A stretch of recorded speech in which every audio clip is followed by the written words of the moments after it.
All right. See you, Velio. Have a good night.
Oh.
With you here, I feel a bit more at ease.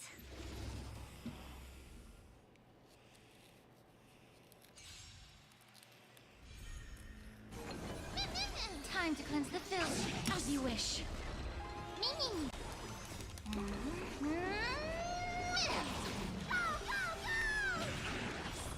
Riding the west wind, away we go!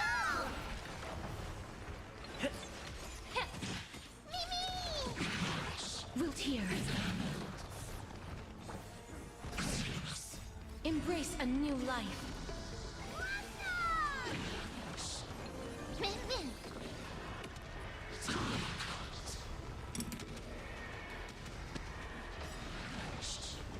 Oh. Riding the west wind, away we go! May death protect us!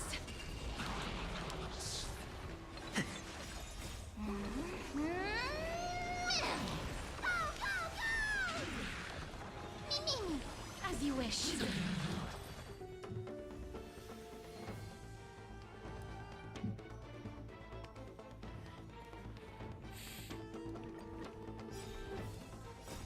Riding the west wind, away we go! Be of your body and mind. Wilt here.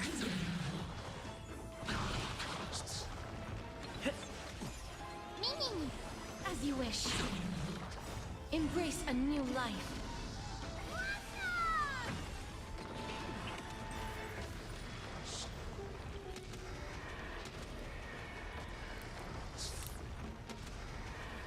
May death protect us! Time to cleanse the filth.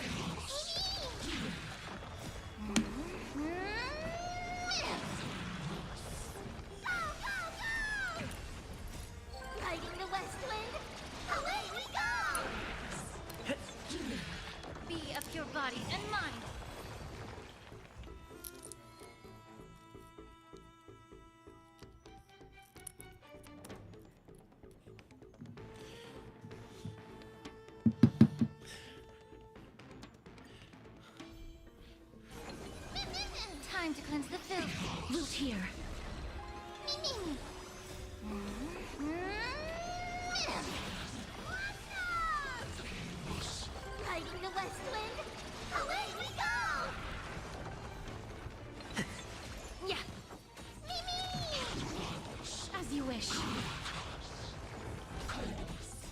Embrace a new life. Go, go, go!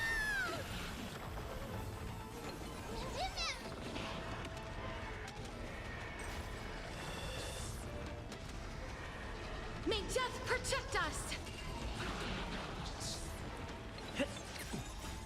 Riding the west wind, away we go! Meaning.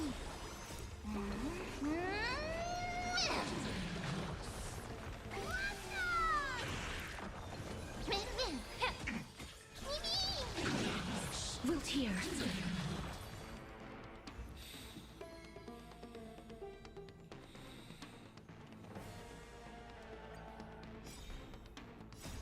Riding the west wind, away we go! Min min. Go, go, go! Riding the west wind, away we go! Ming, as you wish. Be of your body and mind. Delivering warmth.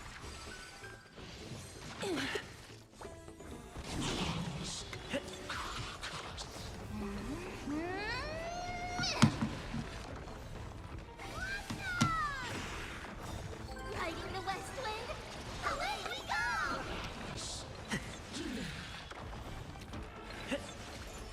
Meaning.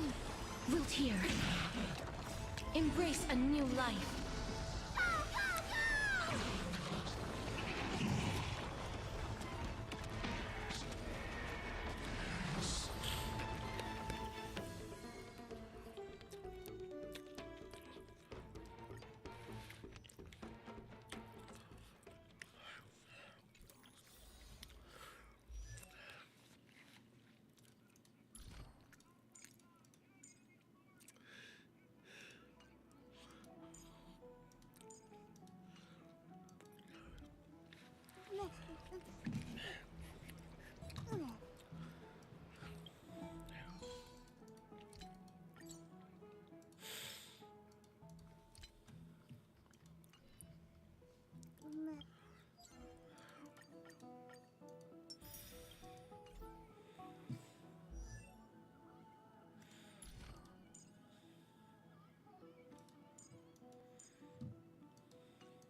Right. Let's go. No matter how kind or cruel the means, nothing can change. Taking away someone's life is never worthy of religious worship.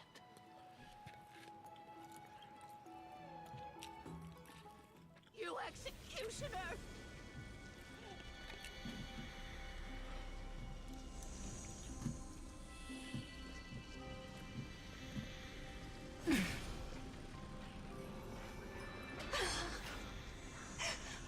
Holy maiden!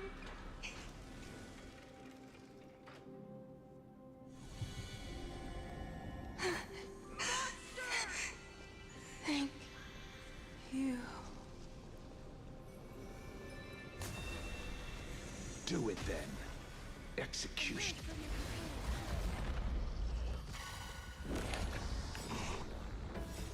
Riding the west wind, away we go!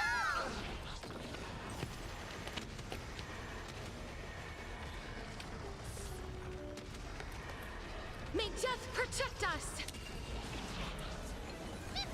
Time to mix things up. As you wish. I'm okay. My friends? Indulge yourselves!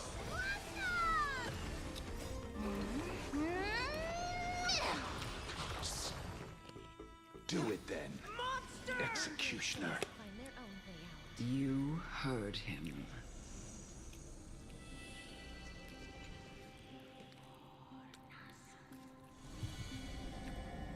I curse you to live in eternal pain.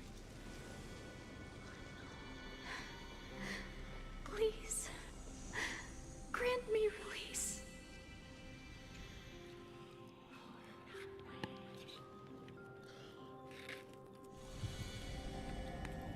When will this ever end?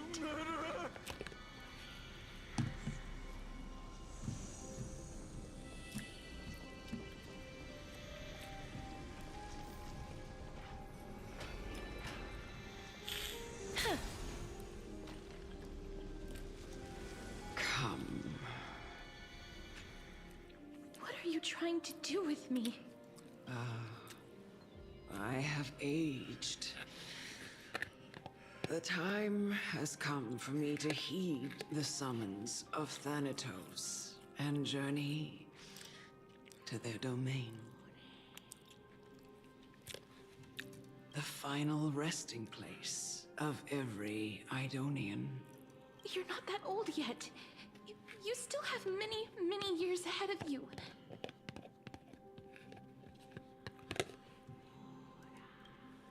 No. I'm already dead. For I have come to fear my declining health and impending death. Castoris, will you give me one last chance to charge towards fear and prove that I am no coward? I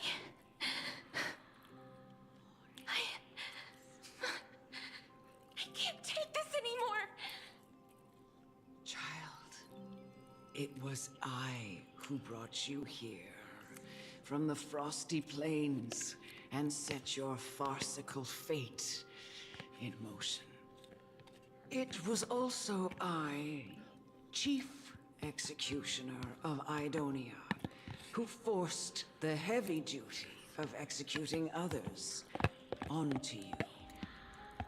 I've always known that you have doubts and even anger about my faith and about me. I never had a choice. Indeed. We essentially abducted you. Yet you can end any sinful life with just a touch of your fingers. Shouldn't it be easy for you to escape from here? I'll never do that. It doesn't matter how lightly the Idonians take death, or how readily they accept it. I simply can't do it. I knew I was right about you. What do you mean? I've taught you and cared for you as my own daughter all this time because of this blessing that's been with you since your birth. I know no one else in the world would understand the weight of life and death more than you do. In the eyes of an Idonian, death is the end of all life. A destination we will all eventually reach. Humans should not resist it, but learn how to face it. You can only live your life to the fullest after understanding this principle. And when you do, even if you eventually leave Idonia's protection, even if you must carry the curse forever, you can live with your head held high, like everyone else. No. How can I? Come now. It's time. I've already taught you all that I know. Show me that you are a fitting holy maiden. Or at least, that you possess the resolve to become one. Come now. It's time. I've already taught you all that I know. Show me that you are a fitting holy maiden. Or at least, that you possess the resolve to become one. Emerge from your cocoon.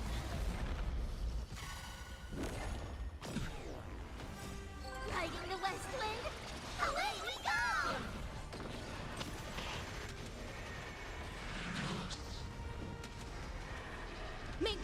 Protect us!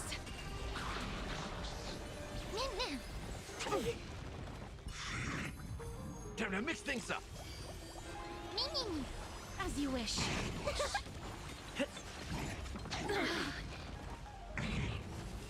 How's this taste? My friends? Indulge yourselves!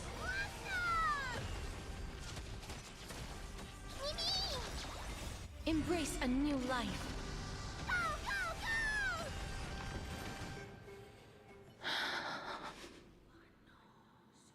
This was the last time I followed her command. I gently touched the elderly woman before me. The executioner, who had seen too much death, died the same way as everyone else. A gasp for air, a wistful look in her eyes, and a barely perceptible tremor in her fingertips. Elder Amunet, the person who tried to teach me about death, ultimately vanished like dew in the morning mist. She spent her life embodying the beliefs of the Idonians, and when death finally came, she embraced it exactly as their doctrine had taught. I have nothing but respect for her. I erected a cenotaph in her honor in the marshes outside Idonia's city walls with the others I had laid to rest. Then, I set out once more in search of Thanatos. It was a long, long journey. I heard so many discussions about death along the way. Life finds meaning in death. The world improves because there is an end. It seems the most terrible darkness in this world. Everyone talks about its heavy weight. Some resist it, some worship it, and some even revere it. How did a disappeared titan become the deepest fear of humankind? And why do they haunt my dreams? I continued my travels to seek an answer. Initially, I was running away. Then, I started searching for it. And now, at the end, I just want to know if my touch, if my embrace, can do more than taking things away. Can I make anything? Can I leave anything behind? I don't want to die. Please, I fucking you just let me go. Oh, I don't remember wanna seeing this die, cutscene. please. I don't want mercy like this. Just let me go. I don't.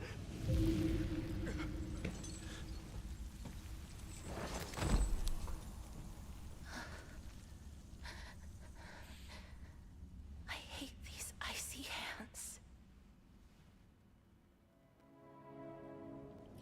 Yeah, good. Put the cutscenes on YouTube in the game. Do that. And the story for Honkai looks so much better in like in game.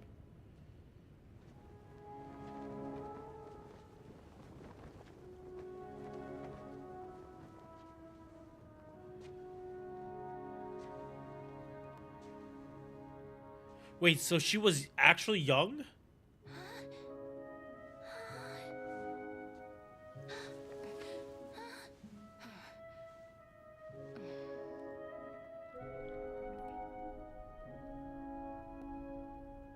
When she said they found her, I thought that meant when she was older. End its suffering.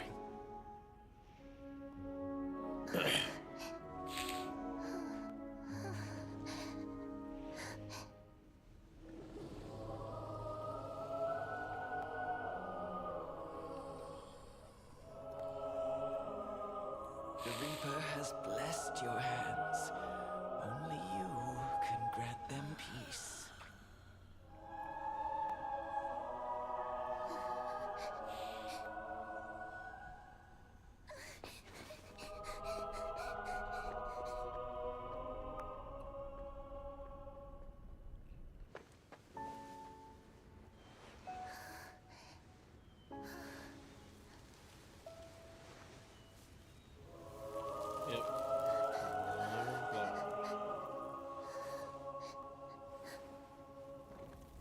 embrace death. Walk alongside it.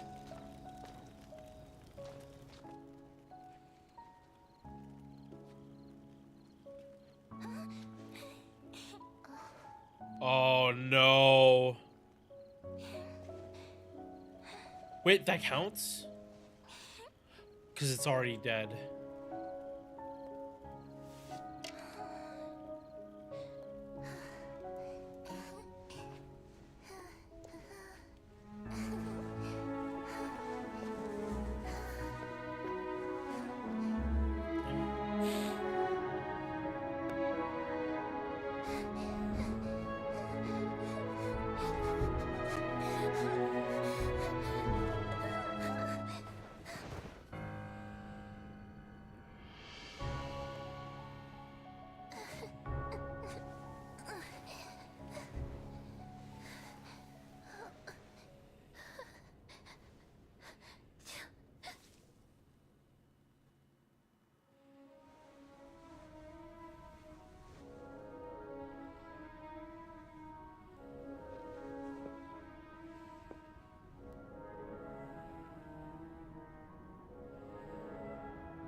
Is that you, Castoris?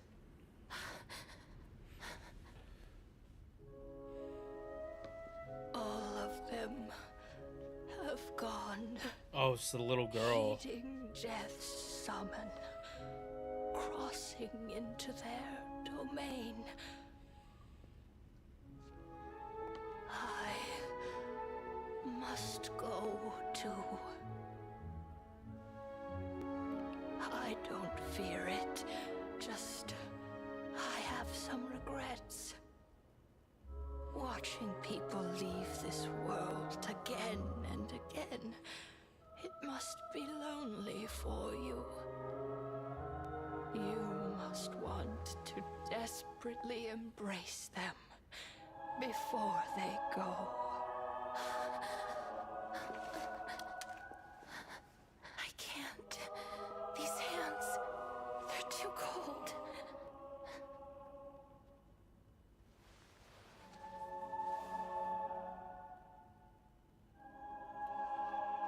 But Big Sister Castoris, your hands are so warm. Just like anyone else's. So go on. Don't hold back. Give me a warm hug.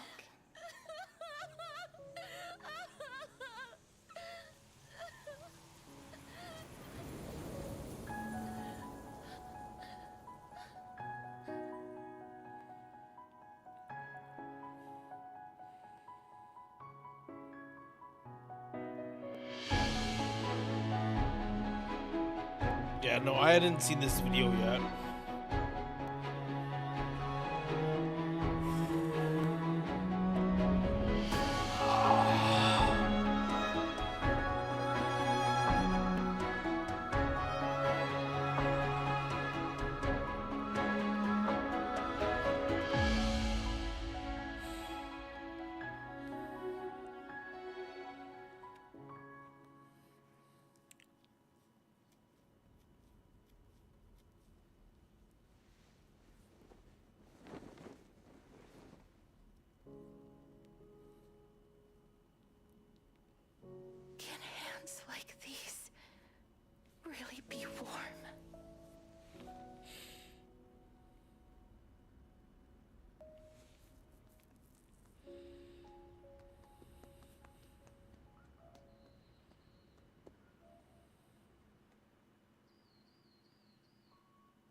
On the day that Oryx's trial ended, you must have had many questions.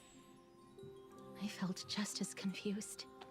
Why, as someone from beyond the sky, were you so cruelly dragged into Amphorius's fate? I wished I could take action, but no matter how hard I try, I cannot simply interact with the living as ordinary people do. Even when we brushed against each other unintentionally in the grove. And it was obvious that nothing had happened. When an almost unattainable hope finally welled up in my heart. When I thought that perhaps my touch would no longer bring sorrow, fate declared to me, it wasn't that the curse of death had finally been lifted, but that your soul no longer belonged to this world. And there was nothing left for my hands to take. Nothing. And did I really think this time would be any different? It's not that I don't understand this reality, just that I'm unwilling to accept it. Having walked such a long road, I am still unable to find the answer to life and death. I am resigned to eternal despair. Anything I wish to hold on to, death will inevitably wrest from my grasp. From that moment on, I lacked the courage to confirm it again. Until Oryx laid bare the cruel truth before us.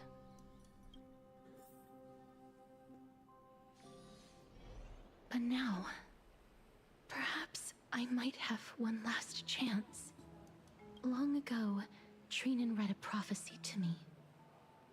At the end of the Sea of Flowers, the souls of the living shall warm thy fingertips, and after an embrace, there shall be eternal separation. I found no surprise in it, for her words sounded not like a foretelling, but a perfect reflection of my past. Embraces in this world are born of reunions, yet my touch speaks only of farewells. In that moment, I had no doubt that this destiny would weave itself through the entirety of my life. And yet, things have taken a turn for the better. Now that I can finally have an audience with Thanatos, perhaps I can rewrite the meaning of that fated prophecy.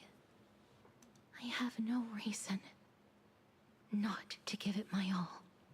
For your sake.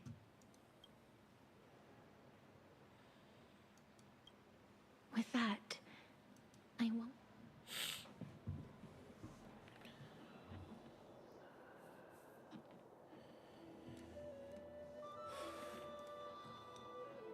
Let's put that aside for the moment.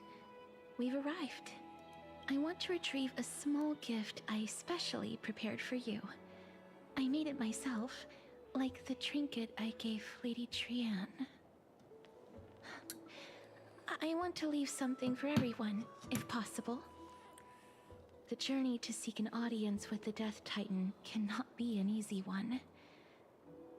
I want to make full use of every moment I have before we depart, so that I don't have any regrets.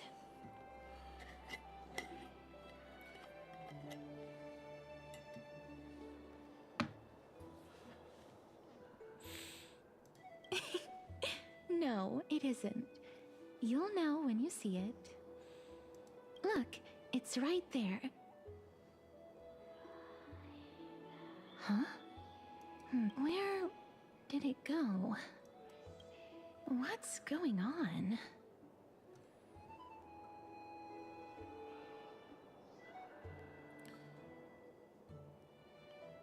I am not some corrupt grown.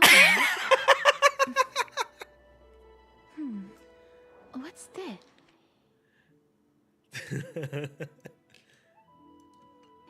The coin of Zagreus and a slate. Cipher.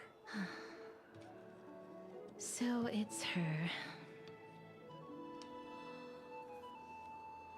No doubt about it. This is her favorite symbol.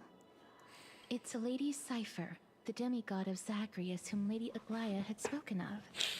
She's a master thief who's left legendary tales all over Amphorius. So many years have passed, yet she's still announcing herself in such a crass manner.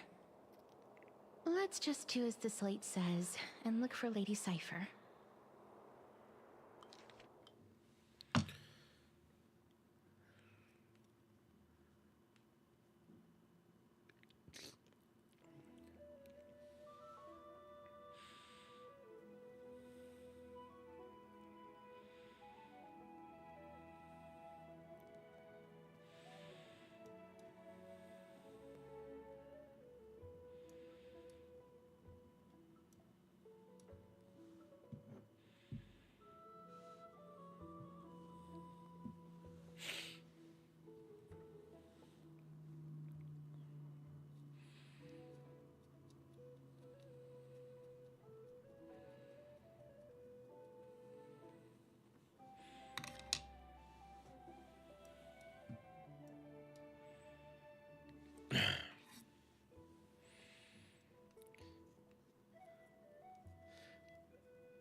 Who does... Is she into taxidermy?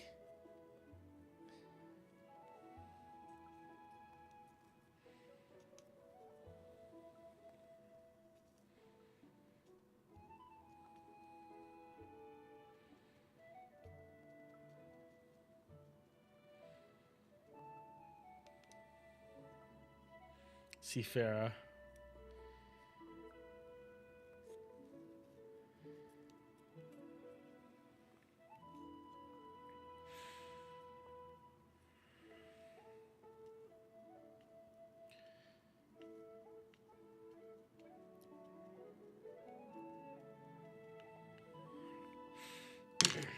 All right, sorry. Ready to go.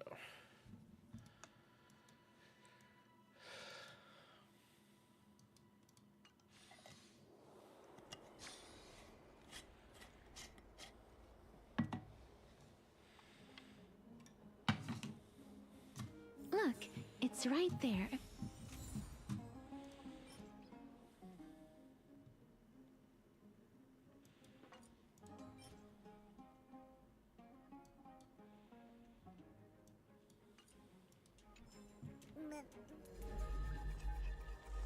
We must pursue her.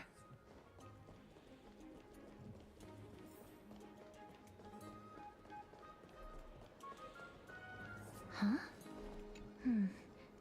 This is a trick she left for us.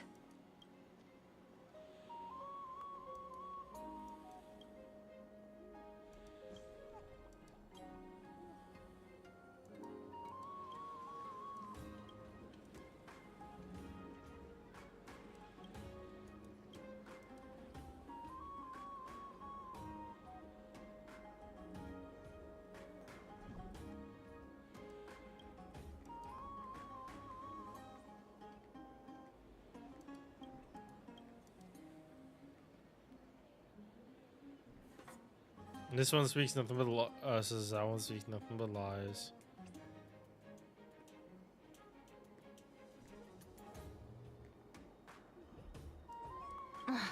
She's incorrigible.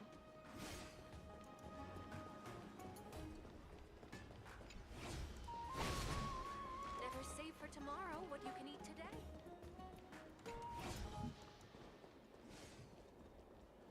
It's about time you do some exercise.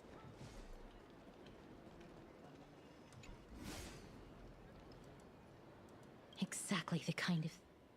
This is how it should...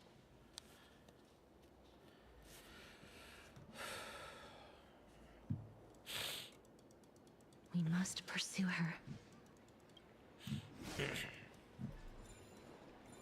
Yeah, no, misread it. The right one said both of them speak nothing but truths. But it was lying about itself.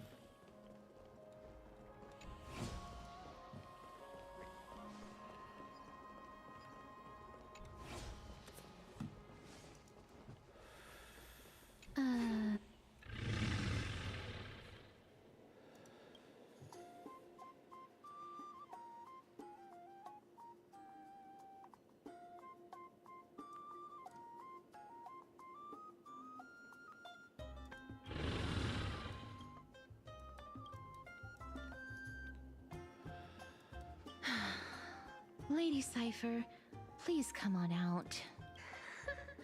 You're still careless as ever. Shouldn't you keep such a precious gift near your bosom? Since you know it's a gift for someone else, please give it back to me. Stop hiding among the people and letting the wind carry your voice. Now, since I know it's a gift, that just means I need to milk its worth. The children of the wind never stay for long in one place. Unless your offer is tempting enough to still the wind. What say you? Name your price. I'll give you however much you want.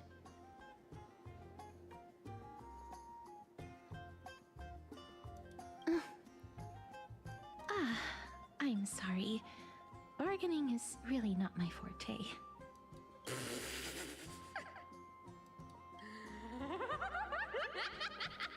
No wonder they call you Princess Homebody. Why don't you two come over to my place? It'll make a better venue for proper business discussions. You can find where I live through the winds I've sown. Right. Piece of cake. I can do that even if I can only sense your soul. All right, I'll see you there. By the way, everyone cool with me collecting a deposit before we reach an agreement, right? Now, come this way.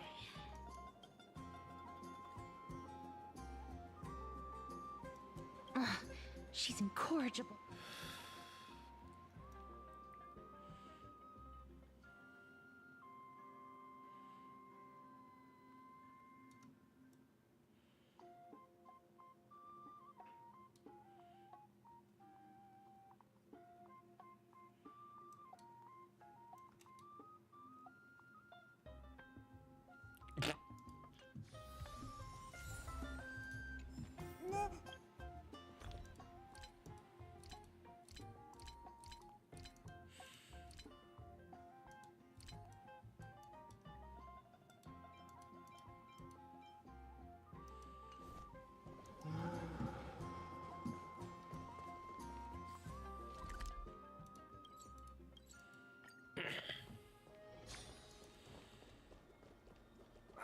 These fruits aren't very good quality.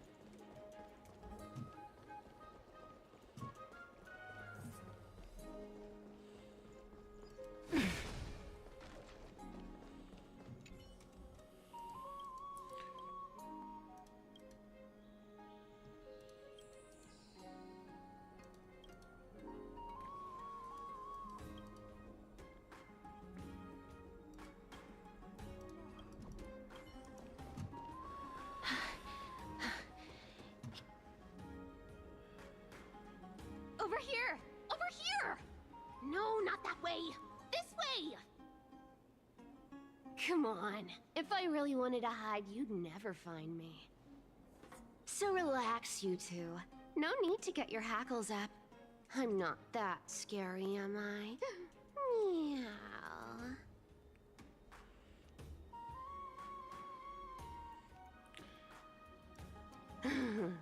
No way. Some people might have been into that a millennium ago, but it's long since gone out of style. Loosen up, buddy. Shall we get down to business? Give me the jewelry piece first, or everything's off the table. Oh, come now. Don't be so upset. Relax. Relax. Look, isn't the view here just great? You can see what everyone is doing and where they're going, and they won't even know you're here. Now that we've broken the ice, let's get to the point. Everything I've said so far has been a joke. I'm inviting you two here for 3 things. 1, the seamstress found me and wants me to take you to Styxia to look for the Death Titan. 2, the Council of Elders also found me and wants me to make sure the core flame of Thanatos ends up in their hands. Gold Weaver, control freak.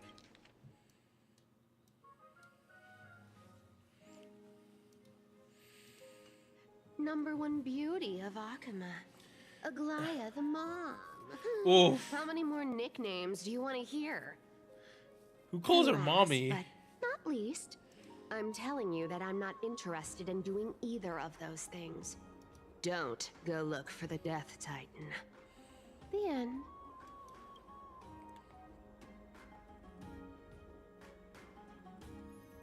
Wow, this is some high quality stuff. And this room is full of it. How much are these worth, Did you get all this through that Aranova gimmick? Some of it is family fortune, while the rest came from my business as a dressmaster. Don't liken the flame chase work to your shady dealings.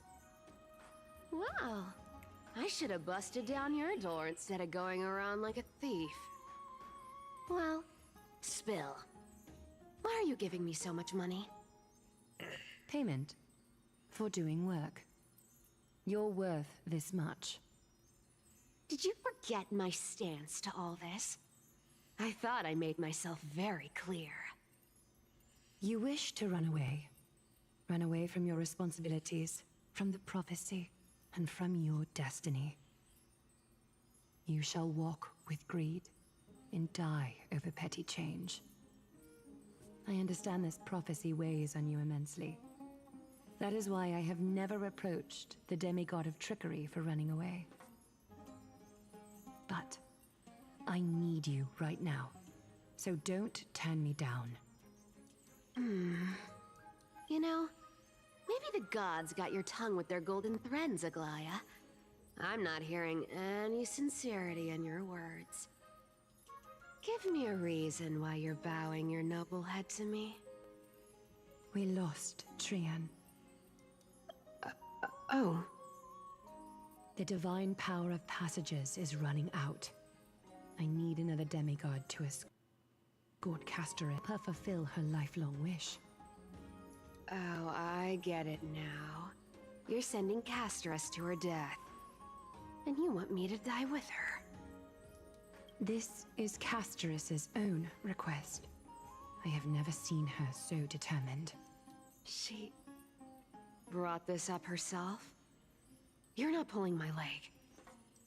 She's also made up her mind to leave her confused past behind. As will you, Cypher, when you finally make up your mind. Don't be so sure. Time is hard in the likes of you and I. But Castras remains pure as driven snow. She can always turn back before the end, you know? Maybe she'll remember Trian's sacrifice. Maybe she'll remember the countless martyred Chrysos heirs. Maybe she'll remember you, with your one foot in the grave. I ain't as optimistic as you about what she'll want to do. Tell you what. Why don't I take this room of treasures as a security deposit, and we make a bet? Go on. I bet she'll change her mind and turn back. Now, if I lose, I'll do what you want me to do. Return this deposit to you, plus giving you another room full of treasures. How does that sound?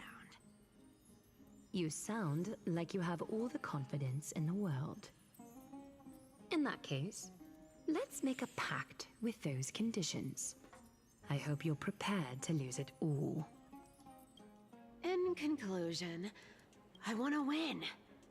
So I hope you two can give up on going to Styxia. I'll give all the treasures in that room to you. And you can split it between yourselves.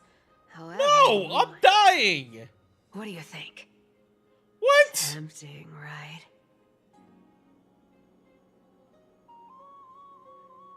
Thank you. Oh, please. Dear great mystery, I'm not giving you broken seashells people use in the markets millennia ago. I'm giving you gold. Pure, solid gold. It's a hard currency. You know what that means, right? It's not about the value of the reward. If we don't find the Death Titan, his soul will... Oh? I can't go into the details. but we have to go to Styxia. I really don't get how. Princess, homebuddy, you keep talking about needing to find Thanatos, about getting rid of your curse, and you don't care about anything else. But did you ever live for your own pleasure? Even for just one day? What are you trying to say? I'm saying, contrary to your beliefs, Aglaia didn't take you in just so you can die for her Aranova. The flame chase journey walks hand in hand with sacrifices. Isn't that why you're always running away from Lady Aglaia? Fine. Never mind. We all have our own problems. I ain't gonna say anything anymore. It's not like I was gonna honor that bet anyway. But listen to me. Styxia is no tourist destination. Sure, the treasures buried in there are 10, no, 50 times richer than Yeah, Aglaia's I remember you vault. saying it. Yet, I've never been there. And I never plan to. Because even a demigod can't be sure they can walk out of that place alive. And now I'm supposed to escort you to Styxia. Sure. Pay up.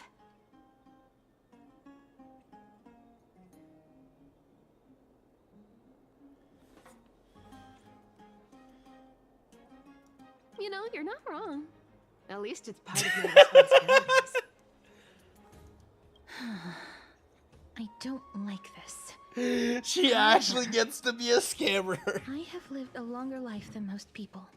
Holy I'm shit. good at doing business as Lady Aglaia. Holy shit, so still many have some streamers skills in resonate with her.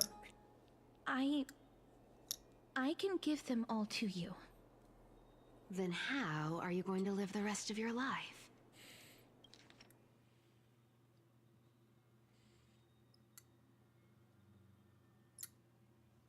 You know, you're not wrong. Then I'll give you 90. No, 80%. Well, don't mind if I do. 80% of Castrus's savings and a bottle of dew of divine blood. Not a bad trade.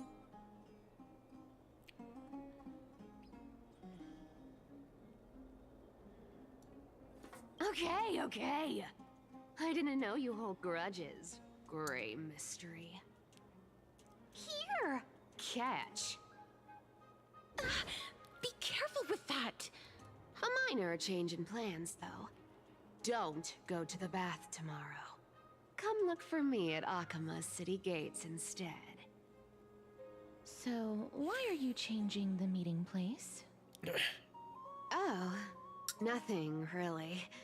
Just a bit scared of the seamstress's frosty face.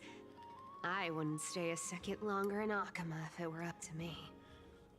Well, now that we've struck a deal, why don't I give you guys a lift back? It's gonna be a long ride. So have a good rest.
Alright, time to go to Styxia.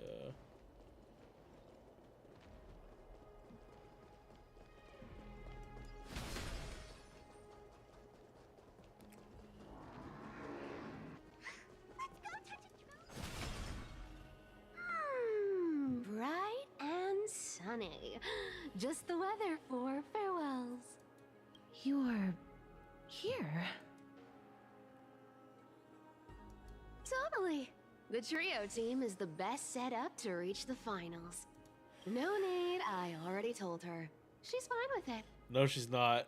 You sure know how to put me in a spot, Casterus.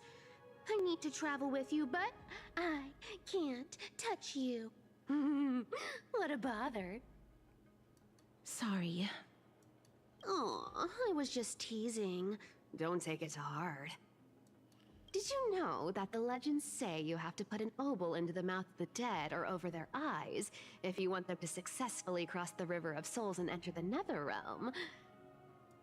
That's the fairy fare for entering the Netherrealm. However, I honestly won't ask you to pay this time.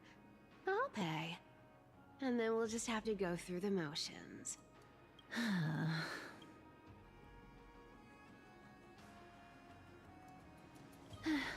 Don't worry. It's not a lot. It's a All right, pass me the coin. It's time to get the gods' powers going. A fleet-footed trip to the Netherrealm. Here we come. Oh, one last thing before we go. I gotta give you this piece of advice, especially to you, Princess Homebody. You can't catch the wind by waiting. You only live once, so make the most of every moment you have. Get ready, be steady. Hi, your turn. Don't be nervous. After all, it'll be gone in the blink of an eye.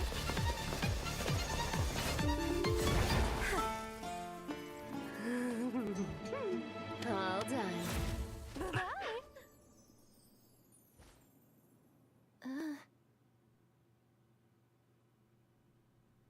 Are you feeling all right?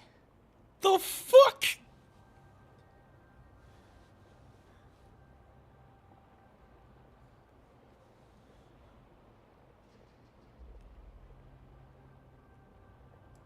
She's the demigod of trickery.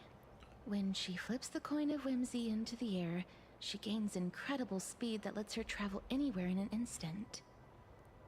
Just like how she clearly had no intention of lingering here for even a second longer. We can only depend on ourselves for the rest of the way. Don't worry. Mem's here to help.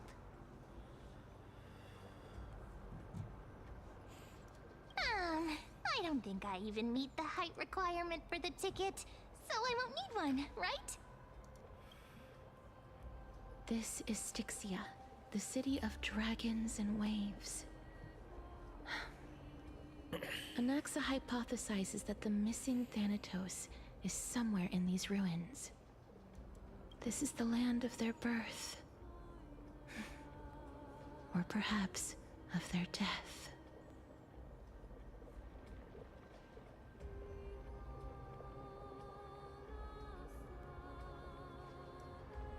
Anaxa had used a secret alchemical She just art ignores to me, temporarily okay. fuse his soul with Circe's and Kephae.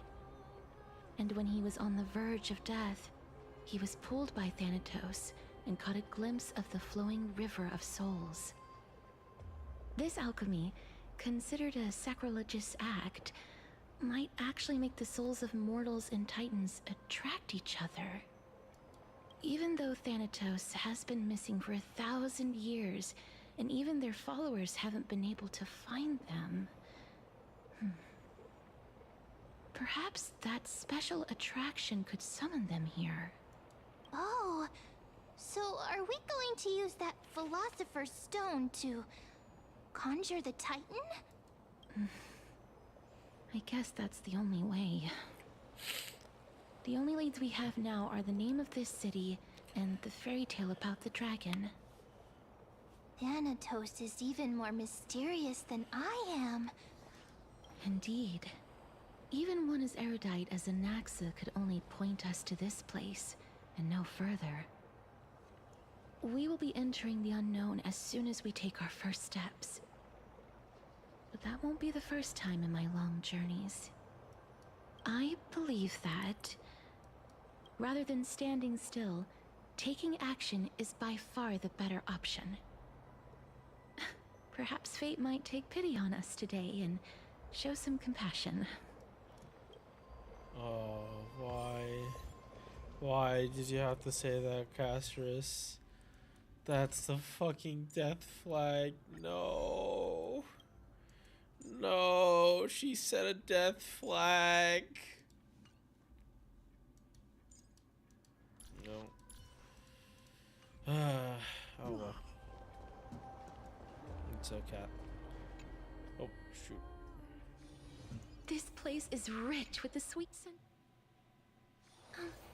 Can we stay here for a while longer?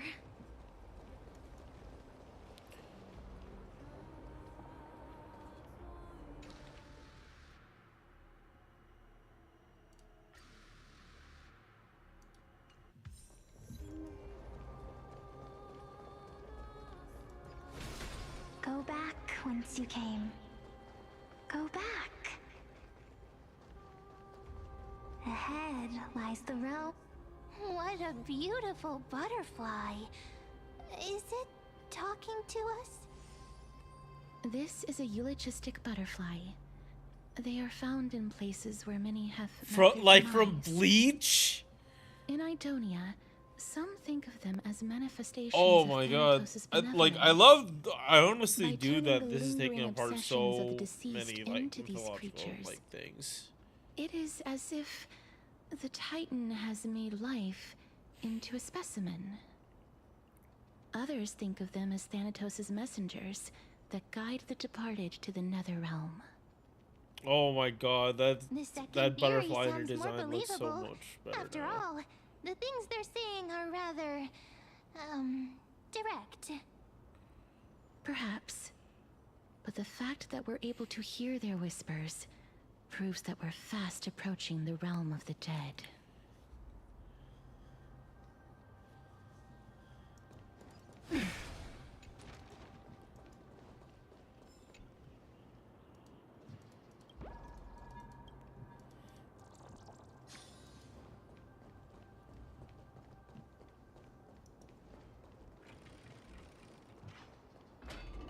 These shadowy figures. Are they illusions reflected by the River of Souls?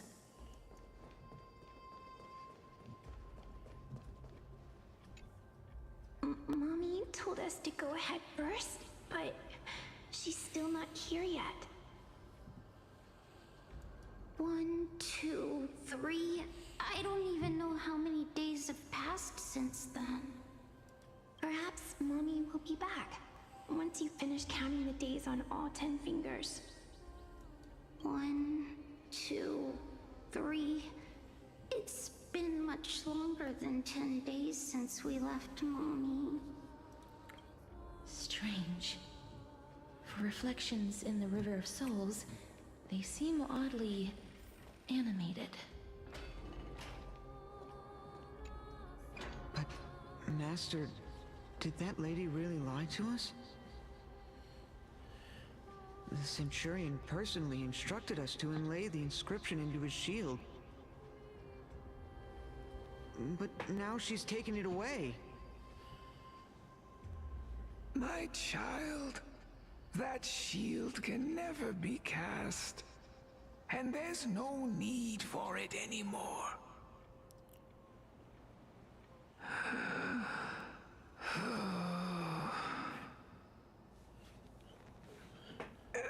Come, child. What is the name of that Centurion again? Actually, never mind. Forget I said that. I'll wait with you for her to come back. When that happens, you'll be able to keep making shields. Don't be afraid, pal. Let's open our eyes wide, together.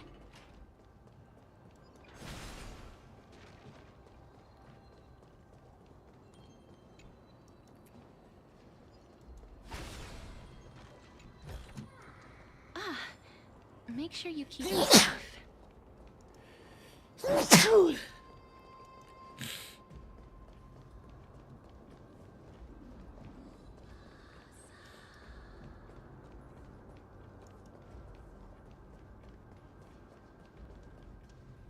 Do you want to buy any fish? Huh? He can see us? Wait. More living people. I'm not selling my fish to living people. You lot are too shameless. Buying fish without paying. If I ever see her again, I will... Could it be that you're all dead souls that never achieved rest? The Nether Realm does not exist. Titan rejects you. Me. So, do you want to buy any fish? But there aren't any fish nearby. Are the fish gone? The people are gone too. I can only keep selling fish. So, do you This is actual want to fucking buy hell. any fish?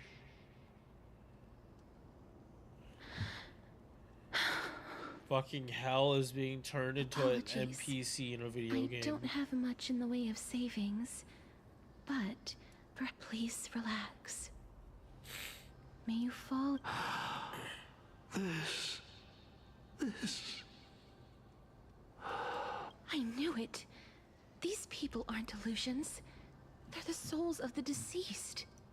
They're supposed to reach the end of the West Wind by floating down the River of Souls. Yet, they have floundered upon the shoals of the stream, unable to move forward. Did Thanatos reject them? Or perhaps they didn't really die at all?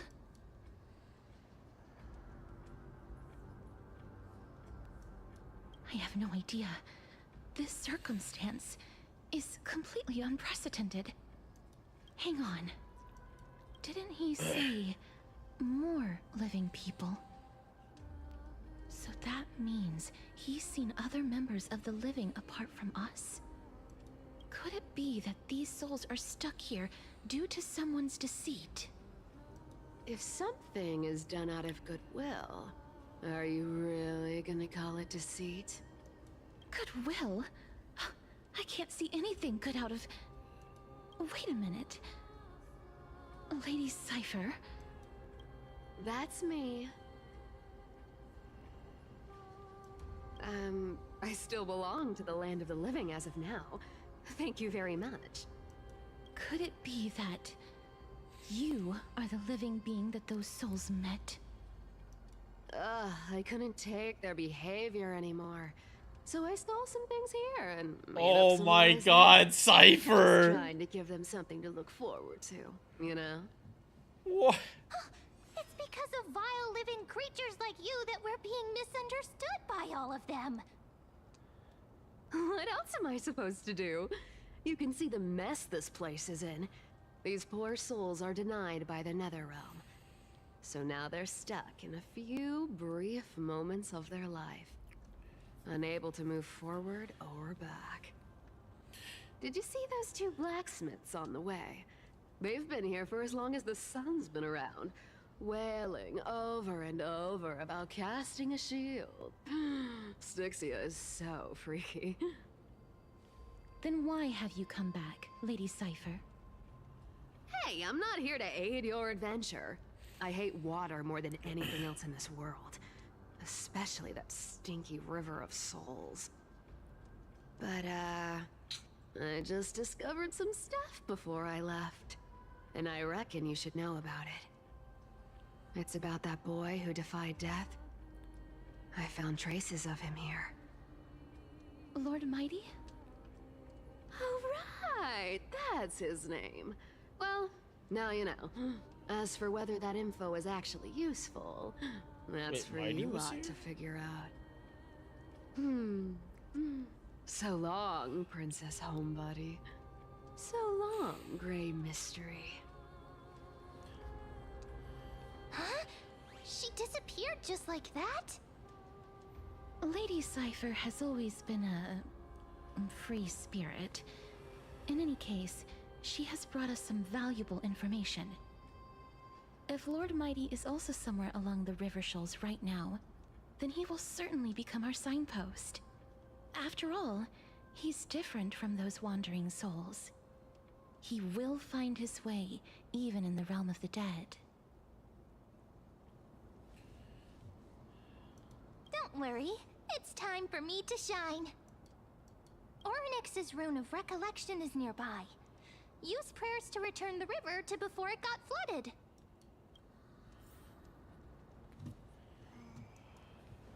The actual Hey, rivers over of here! souls got flooded. Yeah.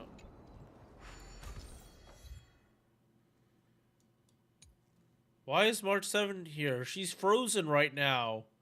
What the hell? She's in a coma. This is a game. Orynyx's miracle has appeared. Amazing!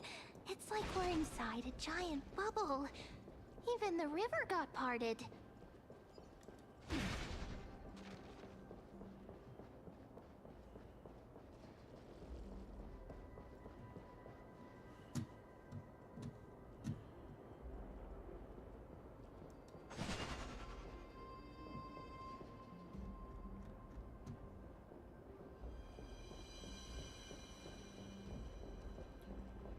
Oh.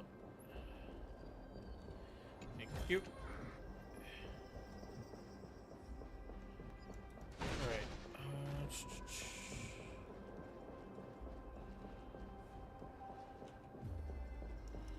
And let's go this way.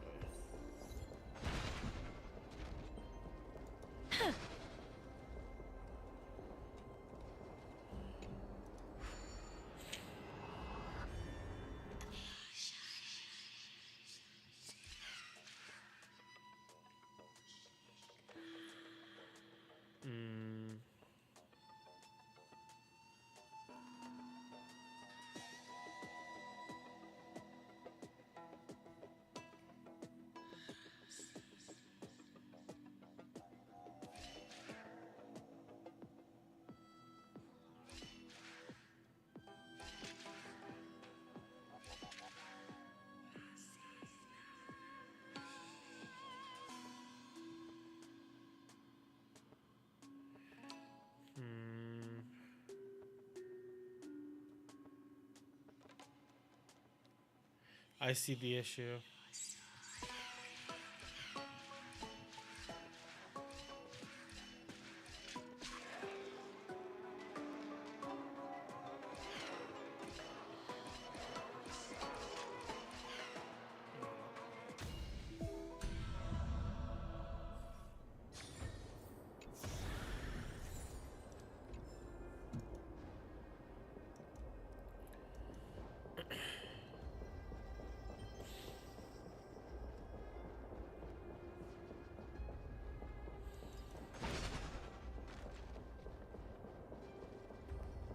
Huh. So this path actually didn't exist back then?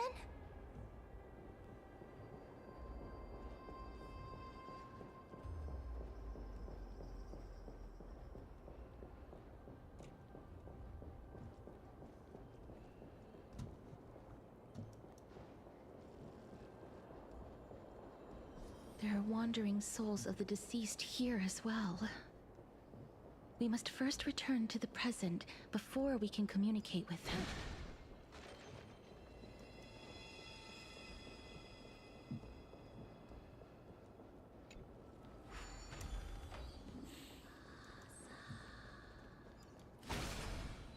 You.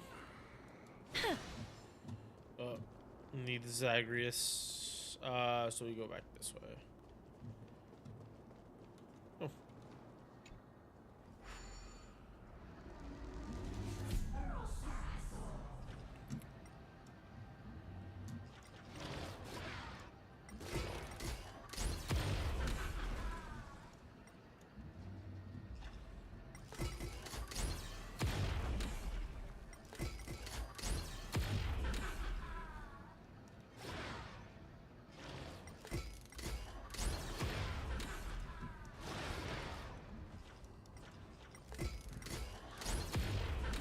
Can't do anything about that. I tried, chat. You all saw. I tried.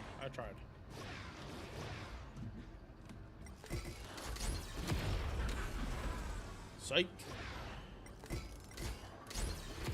No. Go back. Gotcha.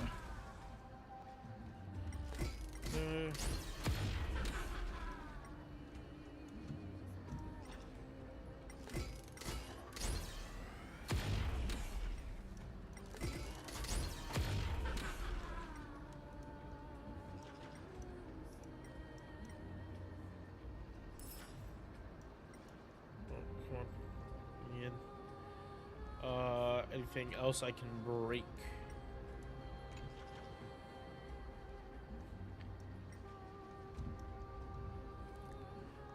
Does not look like it. Alright, we're good. Right?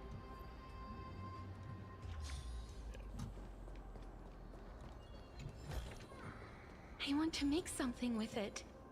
But what to make?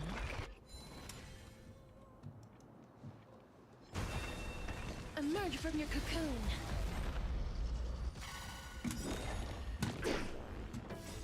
Riding the west wind, away we go! Go, go, go!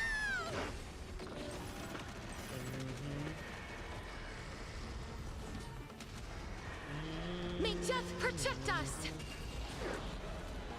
Me. As you wish. That hurts a bit. Me. In the mood for another.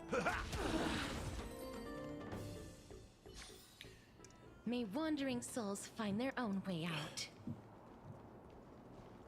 out. Story itself doesn't give you that much.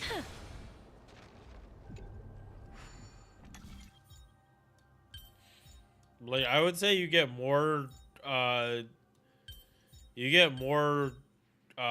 currency through dailies than you do through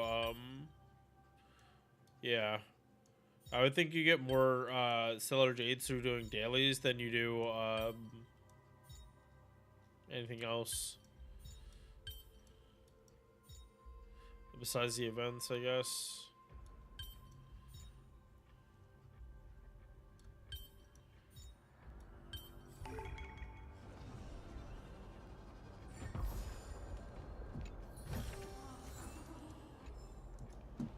Like, I honestly just don't pay attention. I kind of just do the things.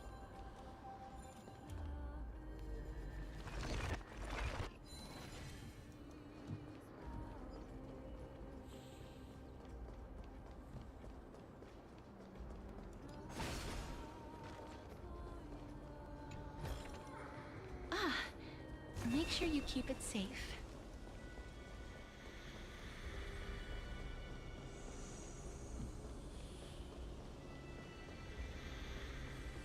Emerge from your cocoon.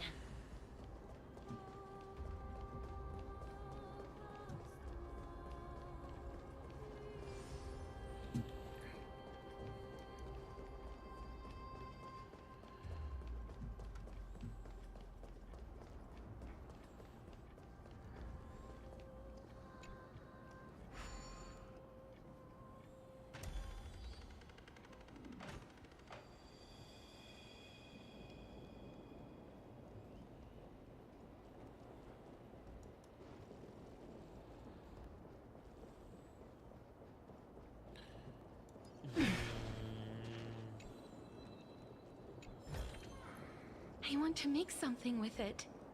But what to make?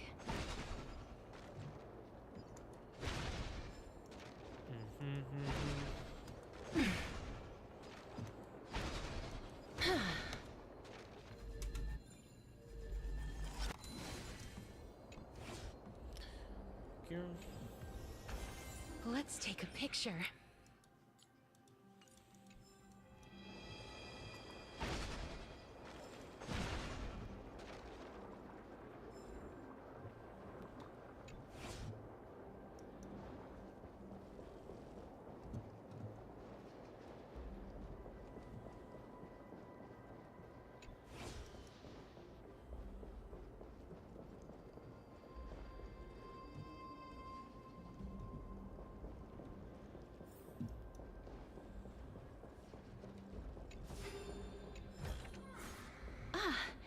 Make sure you keep it safe.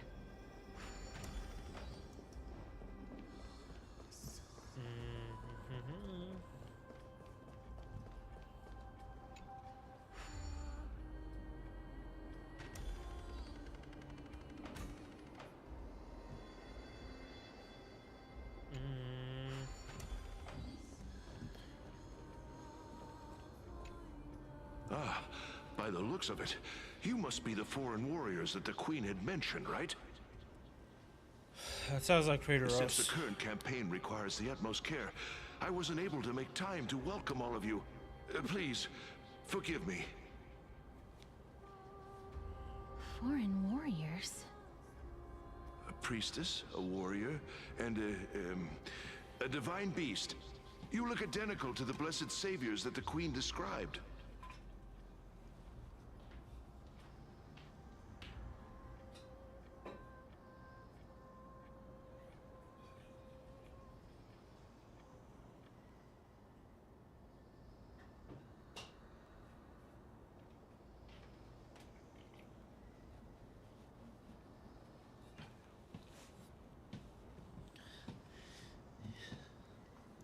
A campaign? Who are you campaigning against? Nobody knows, as of now. Of the scouts that went ahead, only one has managed to return. He says that the land ahead is a forbidden land that should not be approached, as it is the doorway between the netherworld and the mortal realm. As for the rest of the scouts, they've completely lost their souls and are decaying by the day. While there is still dissension within the city, the scholars agree that this calamity was so unprecedented that it needed to be given a new designation. An unprecedented calamity. Could it be death? It seems that you have indeed heard about this. Well, death is just one of the possibilities. It's too early to come to a definitive conclusion. A world that has never seen death. Looks like these people lived in the era Chrysia before the Calamity Titans descended upon the land. May I ask, where is the scout who managed to come back? So he returned to Styxia. He only had enough left in him to last no more than half a day. However, it was his intel that convinced us to rally together. He said that he witnessed the demonic specter of an evil dragon at that treacherous land. The apparition opened its giant maw and devoured everything in sight, and thus brought Styxia that thing called death. Styxia. An evil dragon that brings death. It all sounds rather familiar. Wait, wasn't this part of that fable? Sir, could I ask how the Queen and Princess are doing? The Queen?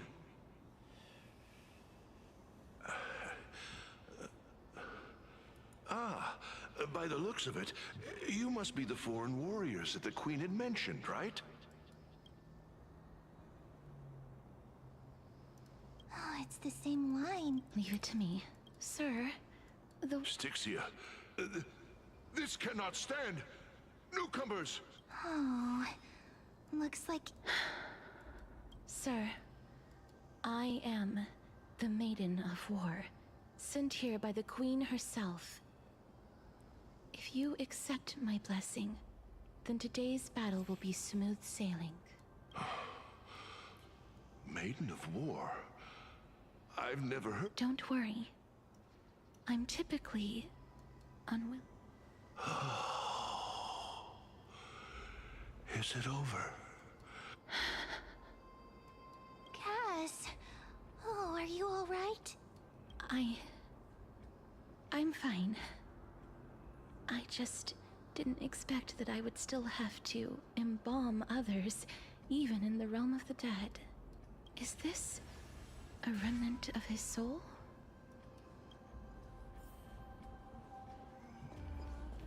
There's strength in numbers!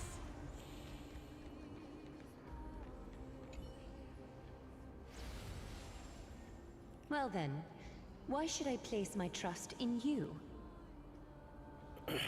Holy maiden from afar.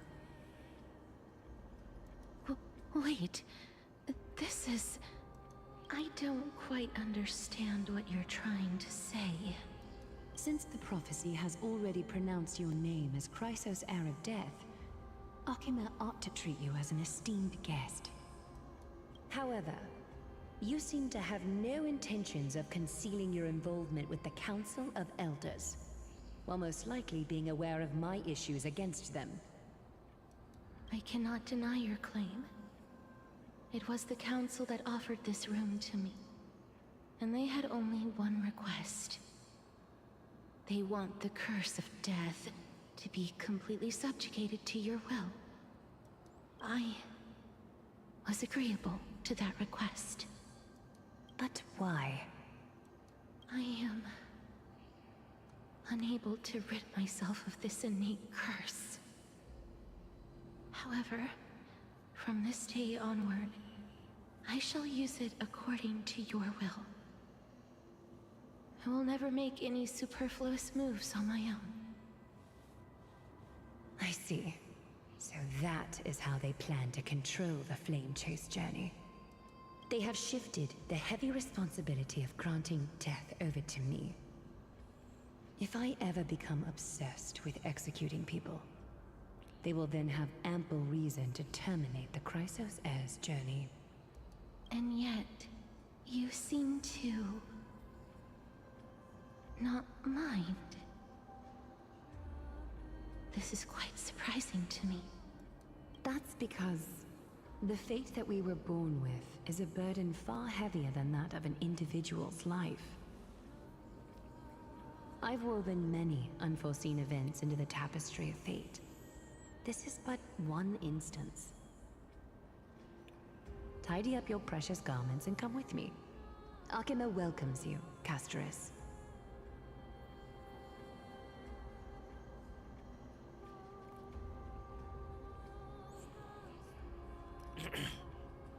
I didn't think we'd find vestiges of memory here. Maybe they've got something to do with Orynyx's rune? Perhaps, but I do not need a reminder from them. This memory is one that I will never forget.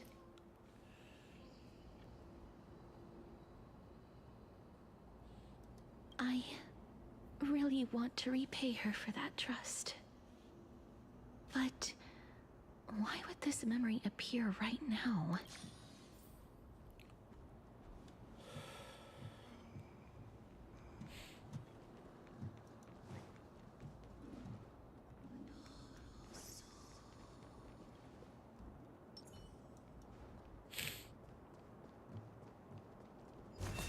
Could these dead monsters actually be...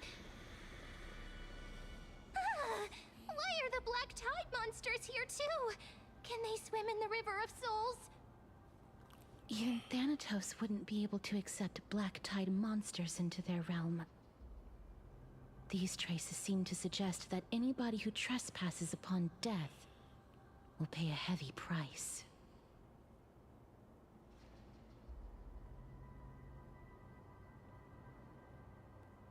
Since the realm of the dead must remain peaceful, it's imperative that we rid the place of such discordant noise. Please stay back. Let me deal with these enemies.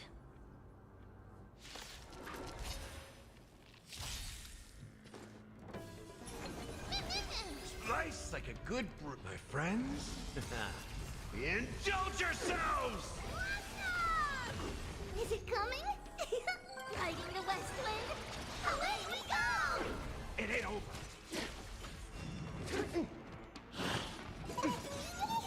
Embrace a new life. Mimi! Mimi! Life is not so fragile. Return to dust. Oof. May wandering. The path ahead is blocked by the River of Souls again. In that case, let's go back to the past. This miracle sure is handy. This is yet another aspect of a Titan's divine.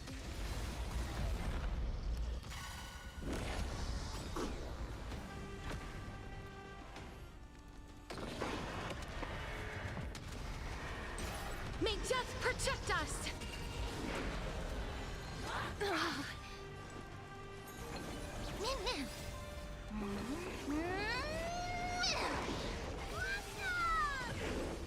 It's gone!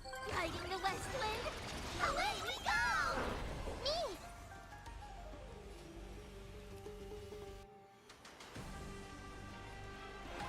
Me. Watch closely. If I could do it, my mission isn't over. Nice, like my friends. At the very least, Castrus is on the team for that.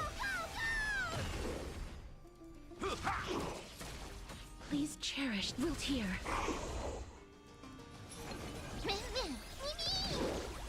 Embrace a new life. Oh my god, and Emmy...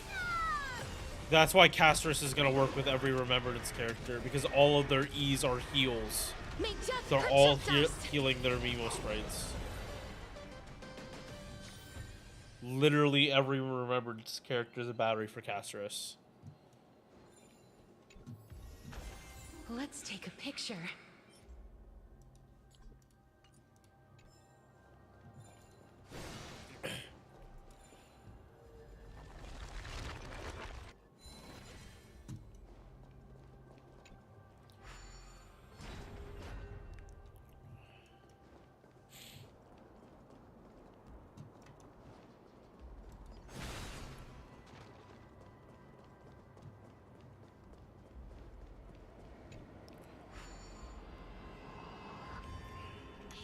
Alright, music come back on.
I want to make something with it.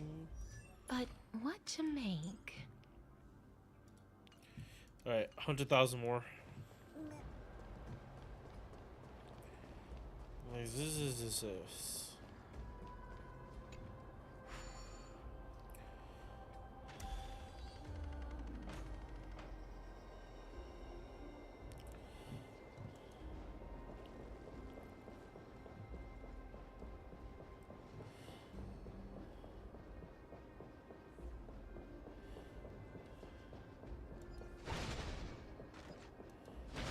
If Dan Heng was around, he'd definitely be able to raise the waters of the River of Souls into the sky. Oh, they actually have dialogue.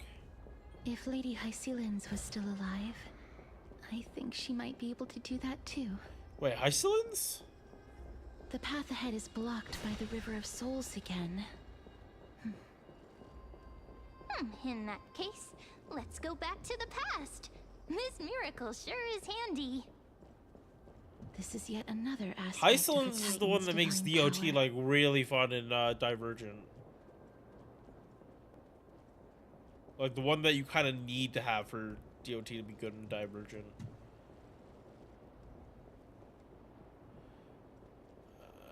Maybe she comes out in one of the other patches.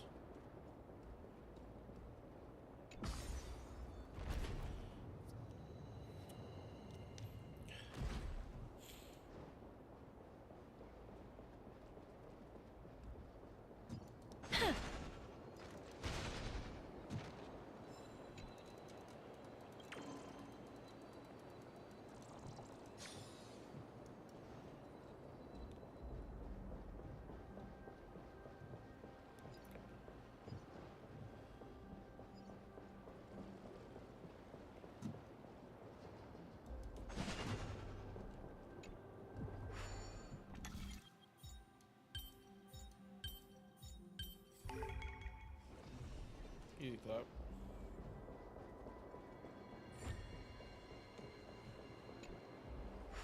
You seem to be able to discern both the past and the future.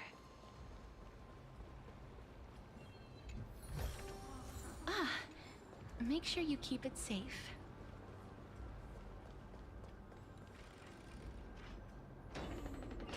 I really do like this map, chat.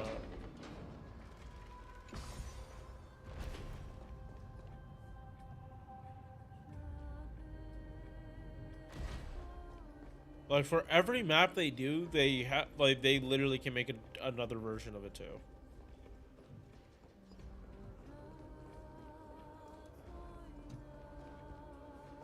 Like they really did like unlock cheat code for like very quick map design.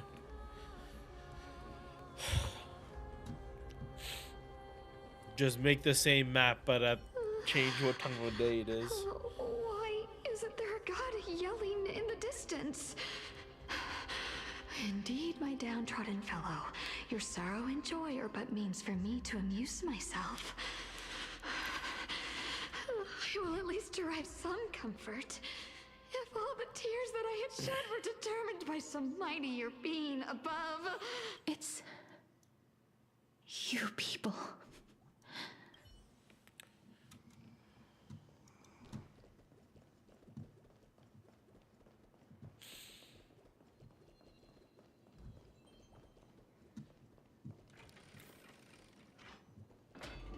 Oh, this place. It must have been a beautiful courtyard in the past.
So it sounds like Castros is staying like here.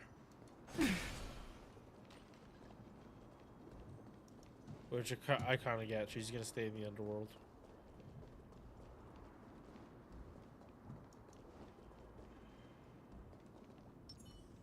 There's strength in numbers. Damn. Please excuse me.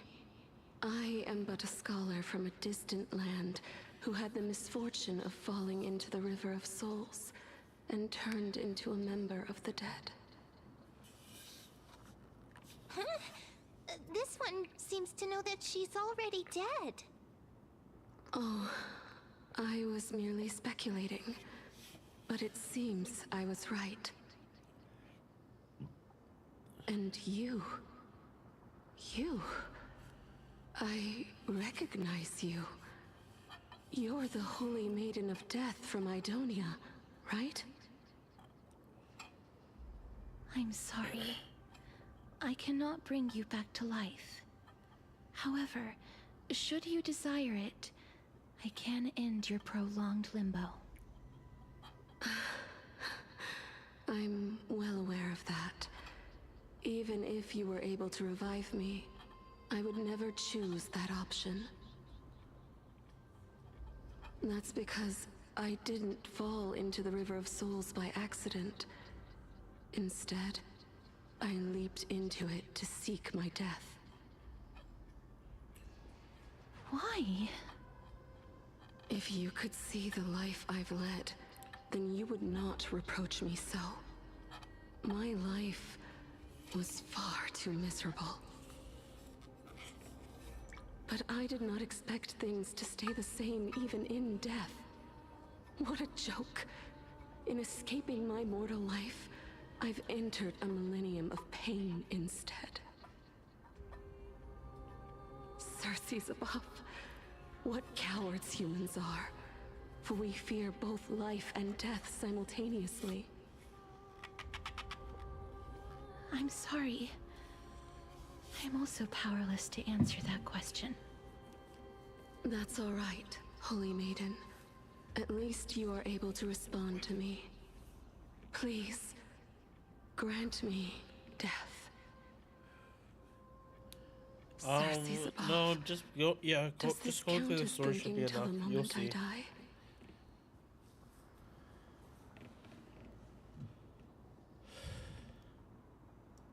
I have seen too many farewells. Her distress is quite commonplace. There are those who will end their lives over what seems to be the smallest of worries. For some people, this power that I possess is a blessing rather than a curse. But I never managed to convince myself of that. Cass, are you still trying to create a world without death? Yes, because when placed under time's vast scales, there is no worry in this world that cannot be solved.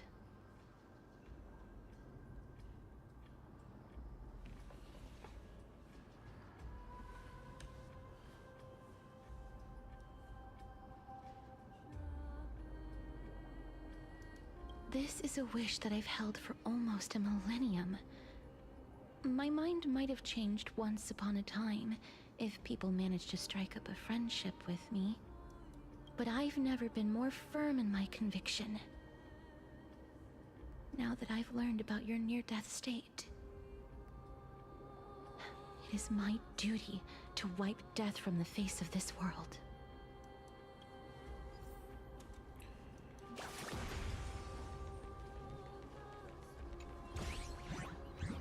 No, I think she has it backwards.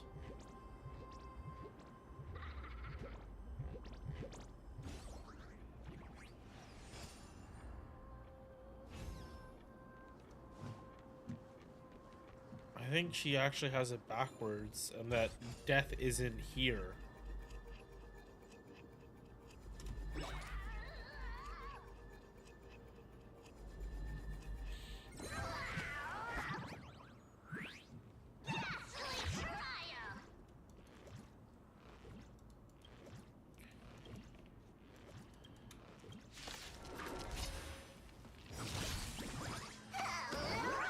Is it coming?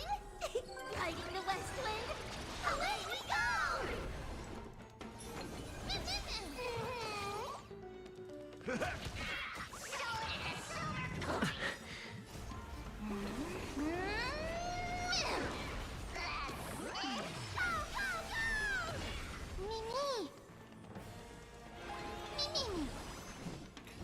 As you wish. That hurts a bit. Watch closely.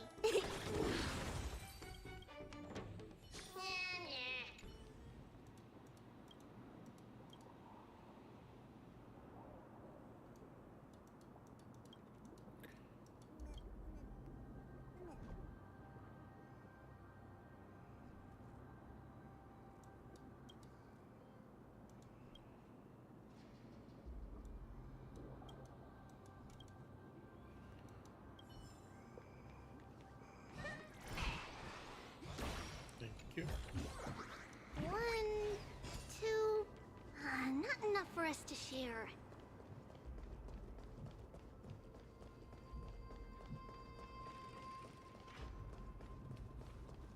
There's strength in numbers.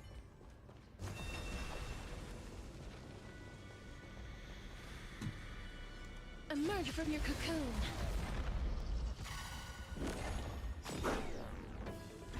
Nice like a good, my friends. Indulge yourselves!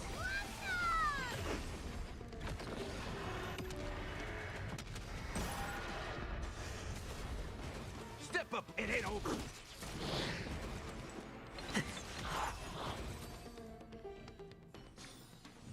May wandering souls find their own way out. Huh. Fighting the west wind. Away we go!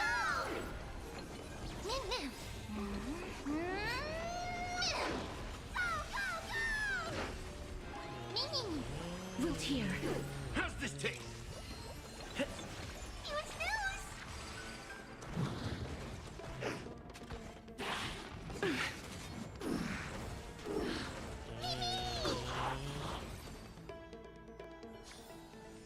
May wandering souls find their own way out.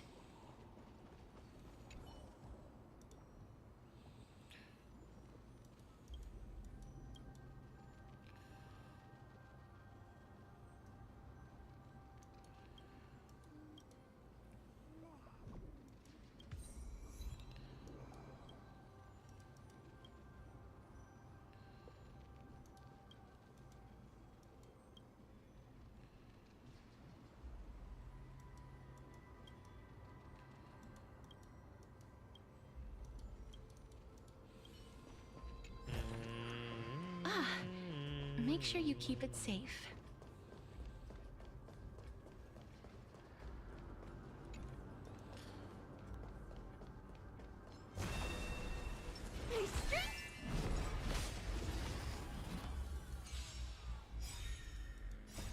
Fighting the west wind.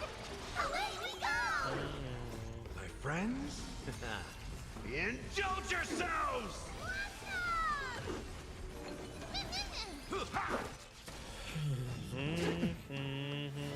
I like the confidence. I like the confidence. As you wish. Embrace a new life.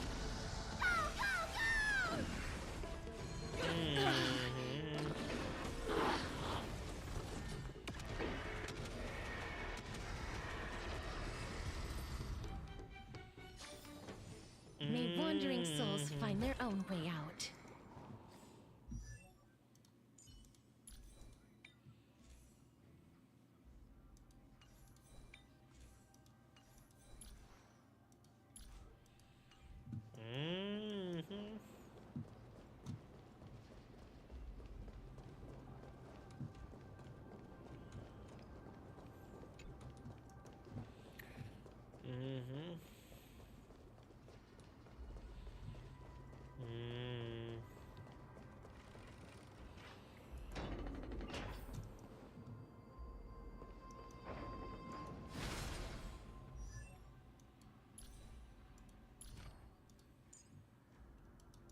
Halfway.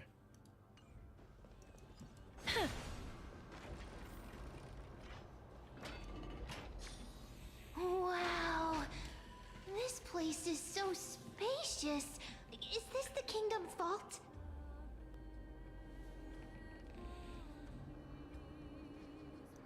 That's fine and all, but we need to lay down some rules. We're not gonna return to the past to steal things.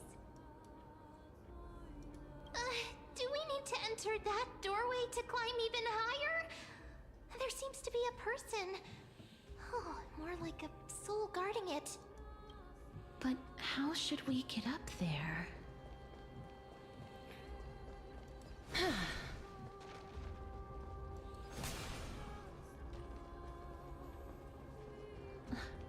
The path is blocked yet again.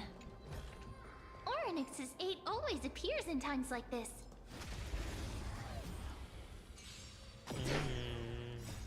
Fighting the west wind, away we go!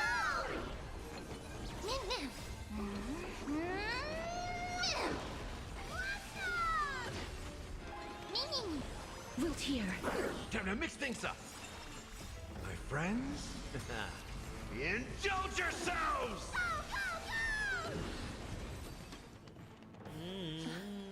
The path is blocked yet again. Oryx's 8 always appears in times like this. How convenient. Fighting the west wind, away we go! How's this taste? Super baby! As you wish. Delivering warmth!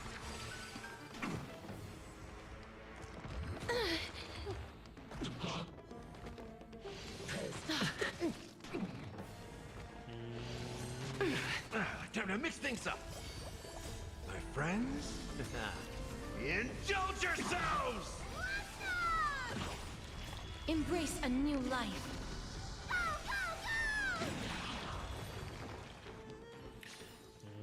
May wandering souls find their own way out.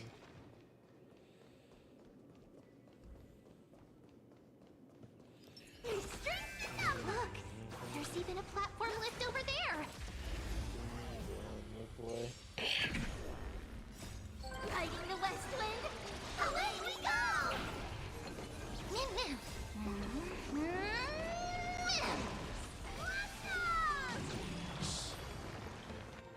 Look! There's even a platform lift over there!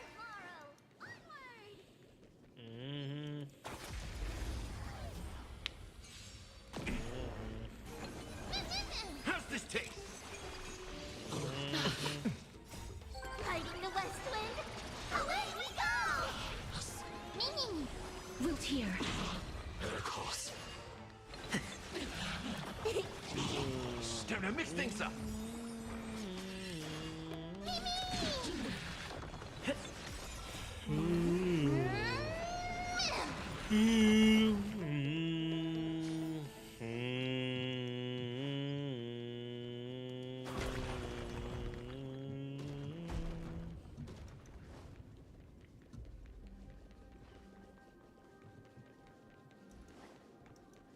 Look!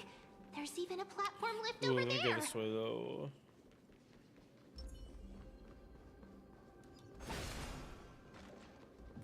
Hey, another chest. I feel like that one would be like super easy to miss.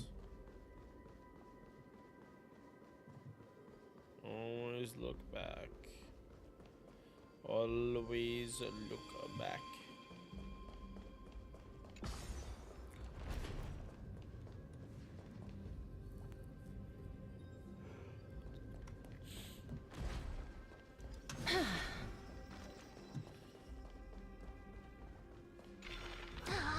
A chest of the past has been left behind, but none of its treasures remain inside.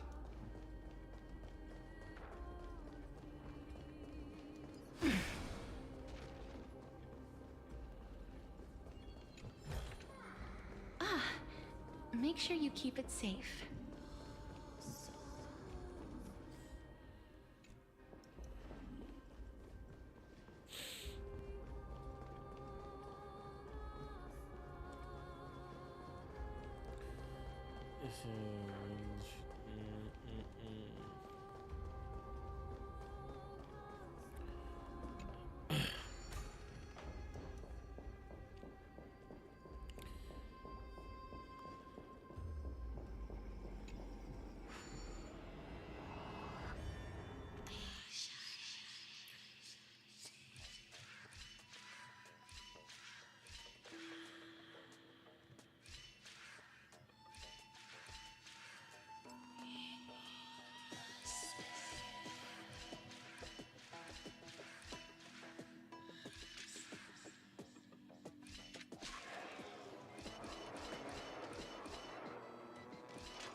Oh.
I want to make something with it. But what to make?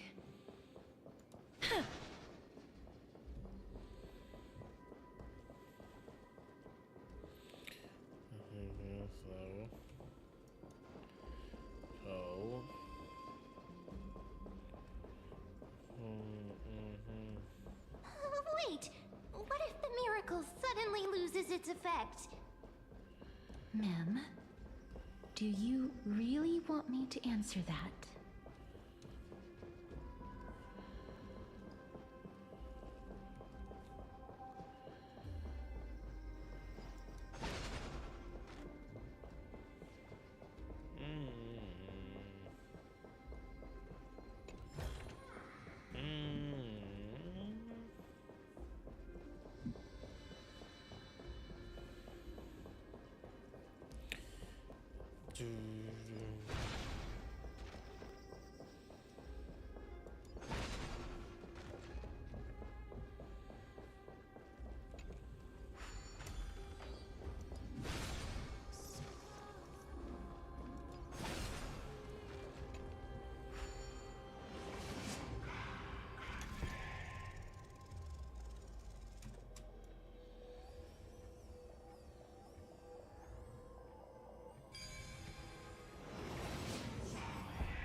I've seen puzzles like this in books.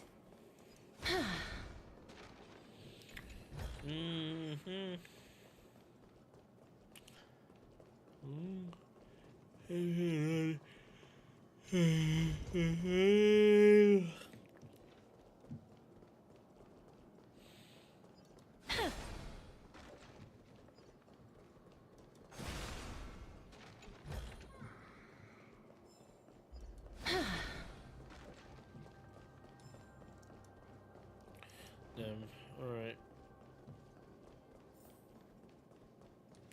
Should be able to go to the lower level though.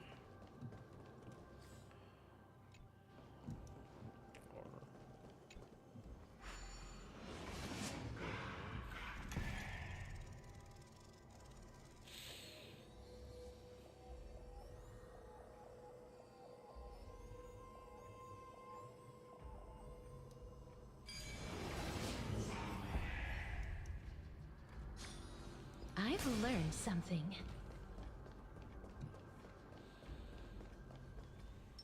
Watch yourself.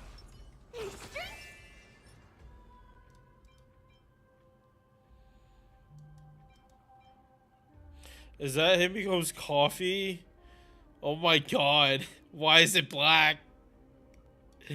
No, why is it purple? Why is it purplish black? Emerge from your cocoon.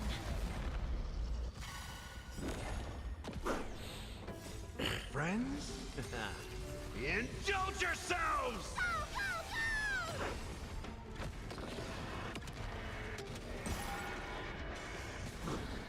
Is it coming? Riding the west wind? Away we go!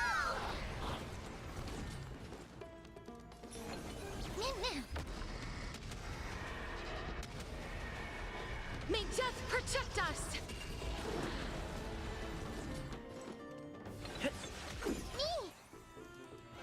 Me!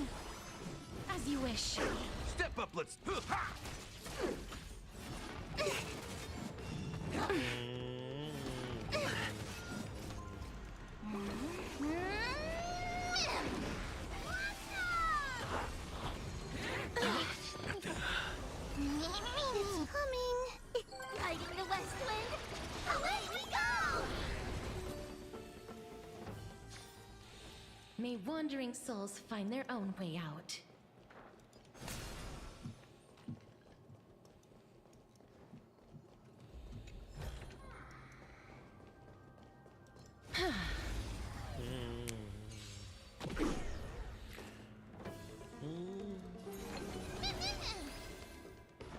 How's this taste?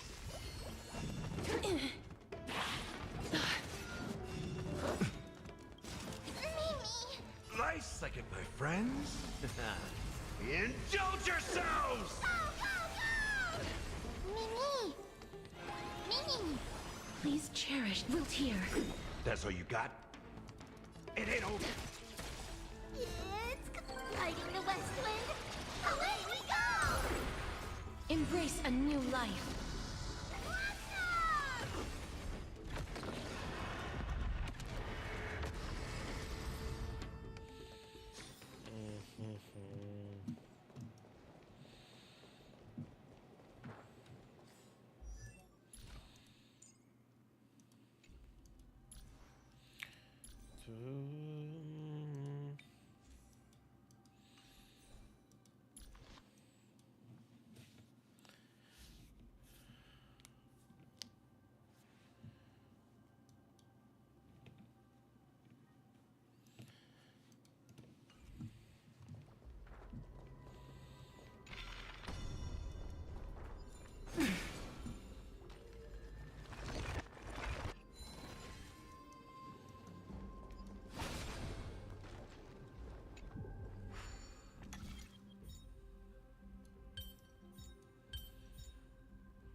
I've seen puzzles like this in books.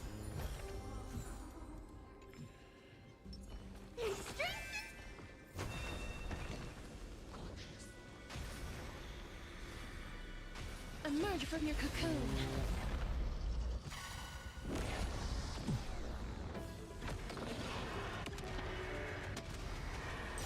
May death protect us!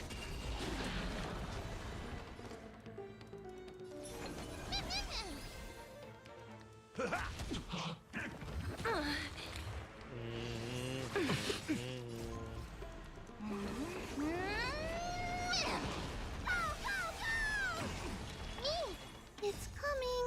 Fighting the West Wind! Away we go! Mimi! Mimi! You two will head to the nether realm. Wiltier. Mimi! Step up, let's see ya. Nice second. My friends? Indulge yourselves!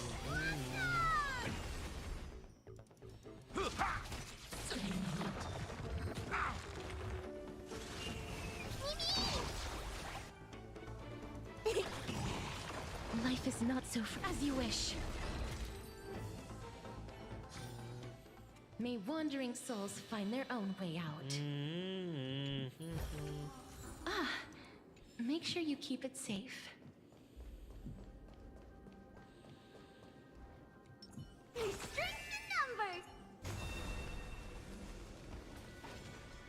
Emerge from your cocoon.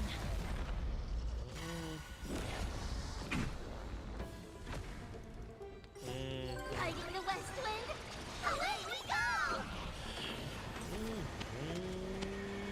May death protect us! How's this taste? My friends? Indulge yourselves! Mimi! Wiltier. It ain't over. Embrace a new life.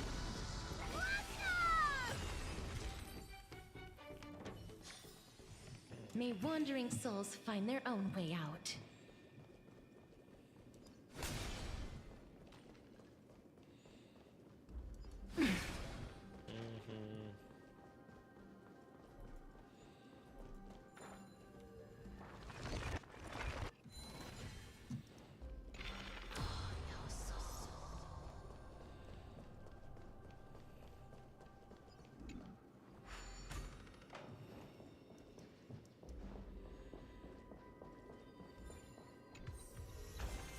Let's take a picture.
Stay. Don't come near me! Huh? Why does he look so panicked? Did the black tide monsters frighten him? Or is he actually scared of his own extraordinary power?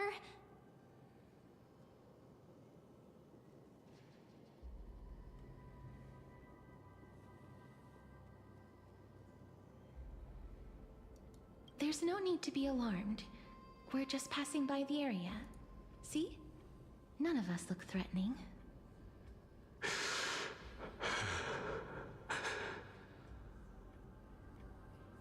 You have a point. Although, while this might once have been the royal vault, it's since been plundered empty. So please go away right this instant. Cypher. You've misunderstood us. We simply heard your shouts as we were passing by, then decided to come over to find out what happened. My goodness. Did I really yell out loud? How rude of me. I'm sorry to have bothered you. I merely saw a warrior. While that spirit didn't harm me, his blows really packed a hefty punch. A warrior? Could it be... Wait a minute. You seem to be quite different from him. Are you actually alive?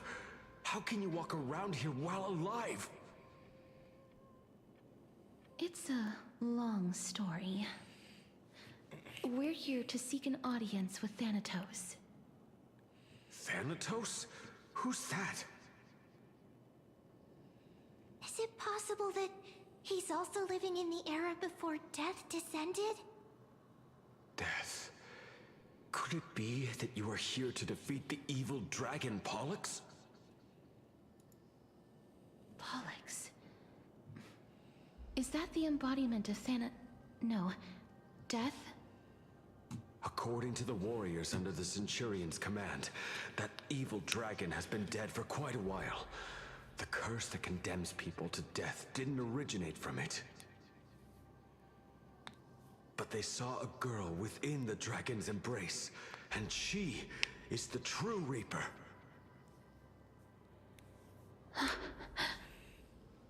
Pray tell, where is that girl right now? I've heard that the Queen spared no effort in bringing her back to the castle. Her Majesty intends to control all of Amphorius with this unprecedented power. As for whether this rumor is true, well, no one knows. You have my thanks for the invaluable insight that you've given us. Please, treat this touch as a token of my gratitude. You... Are you...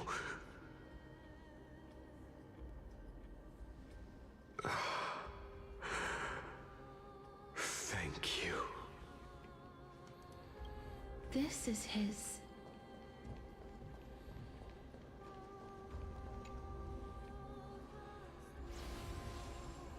Then you granted him death?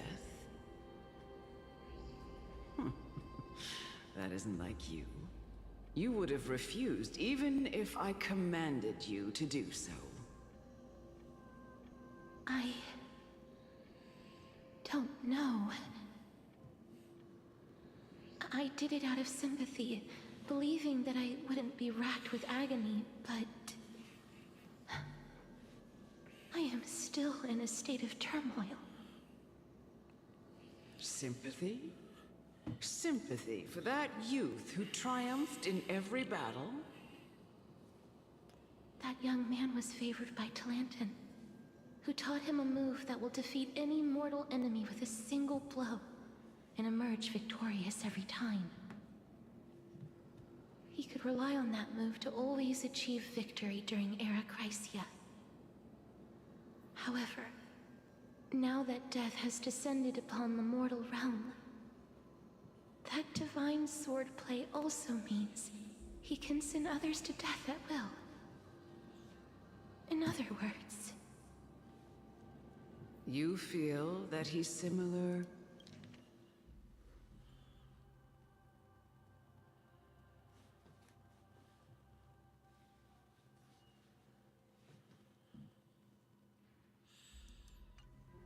to you?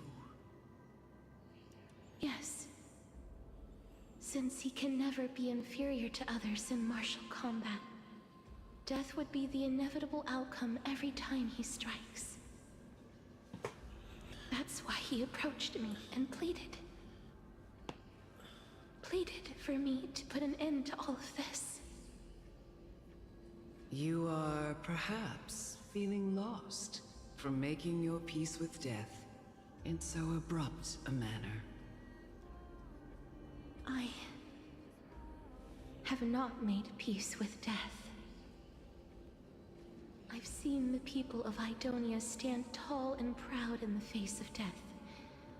Even before the fated finale arrived, they were already content with the lives that they'd lived.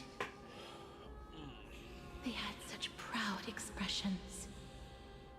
Expressions that made me believe death would be an insult to these mortals if the concept is truly a power that a god had carelessly cast down upon the world.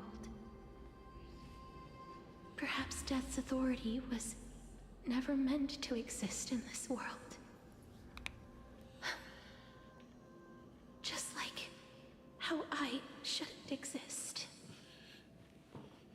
I won't refute your beliefs for now, but would you be interested in listening to a story of mine? It's a fairy tale from foreign lands, told by the person who brought you to me in that ice field long ago.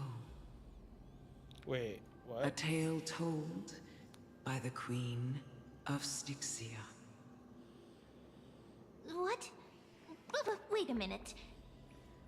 That means the girl born in the dragon's embrace, the personification of death these souls talked about. That's you, Cass? I've already had an inkling for a while now. But I honestly have no memories of Styxia. My memories only begin after Aminet brought me to Idonia.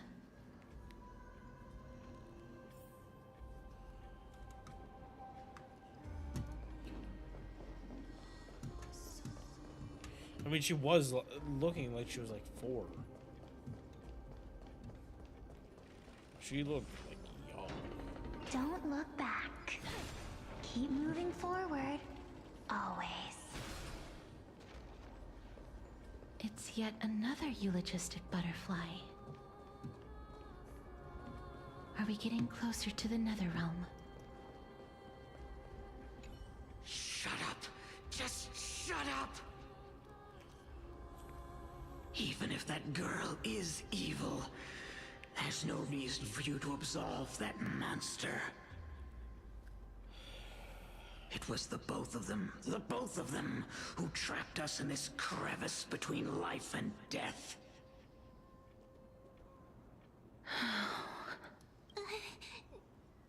Don't...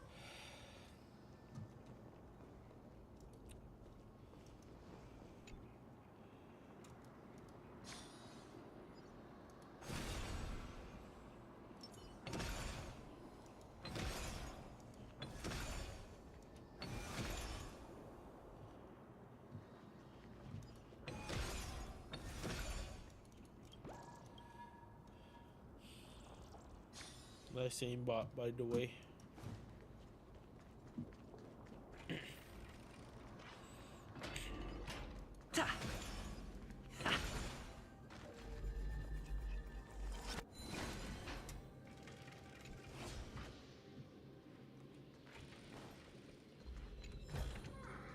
Is that all? Ah, this is...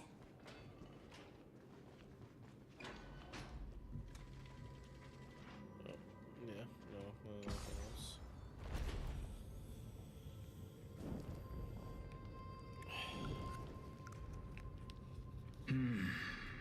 Living ones?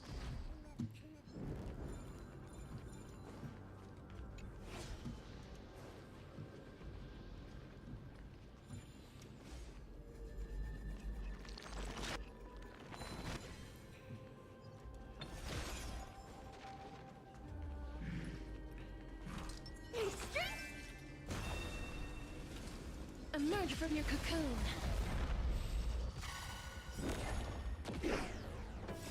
Riding the west wind, away we go!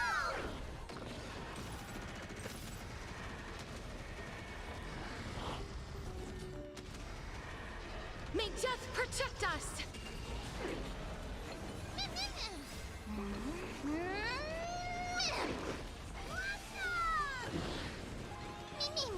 Wilt here.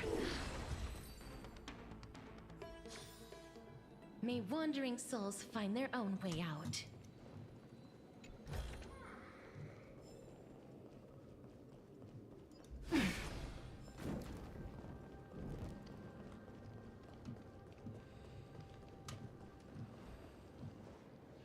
Oh, could you be the scions of Styxia? Did you hear about the great work that I'm doing here? And have thus arrived to give me the last material that I need for transmutation? Great work? Have you heard of the great name of Pollux, perchance?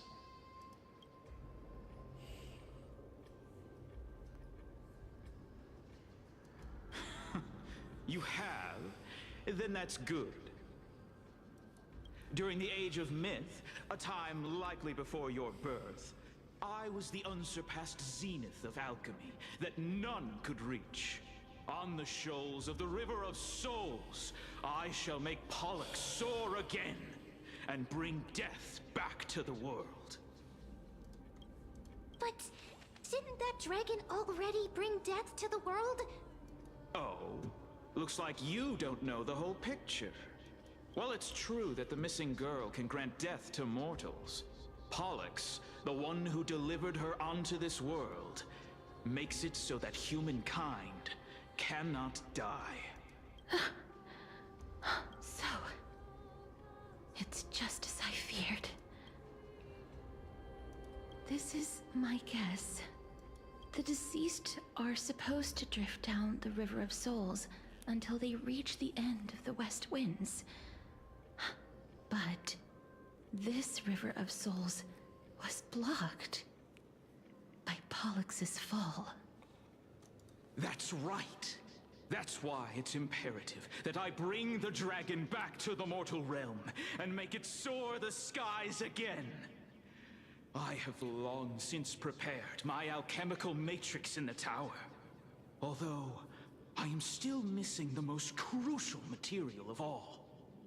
That final ingredient, the final sacrifice, is none other than the girl who lives out her days with death. Huh? What's going on? You didn't touch it. I know that I am no longer capable of carrying out that task. Take this, all of you, and please fulfill that great undertaking on my behalf. This...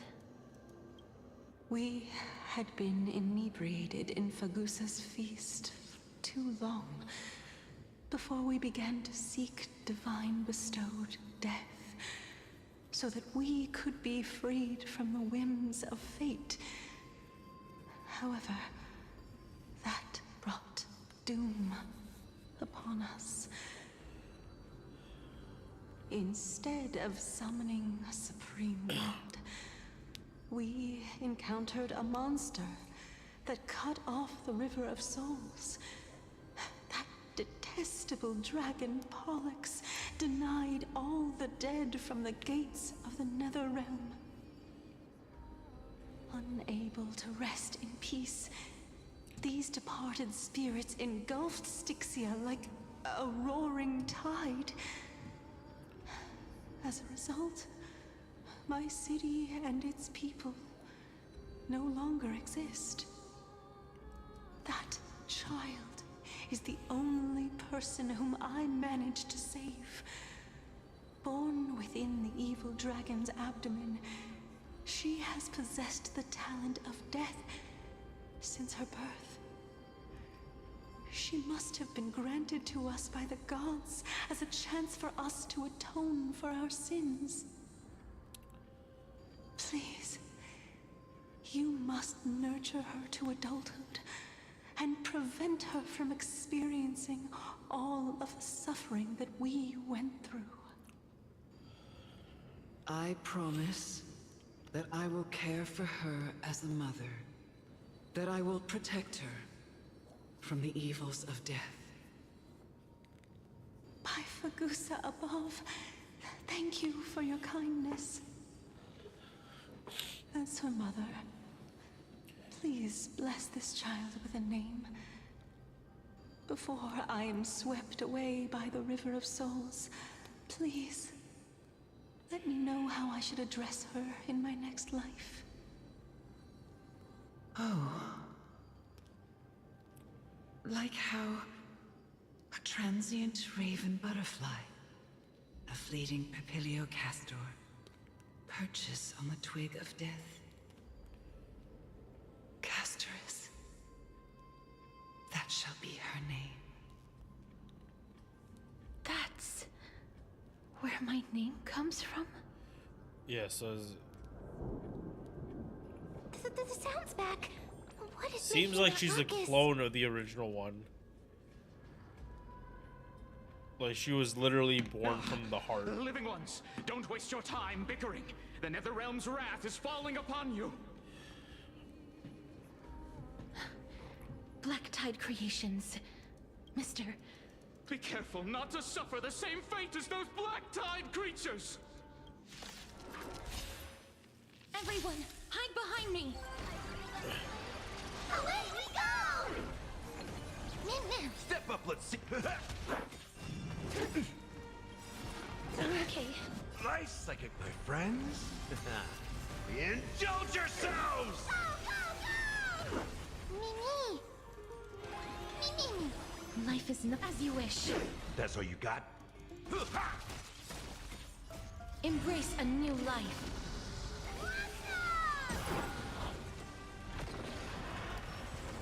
Oh, there's so many of them.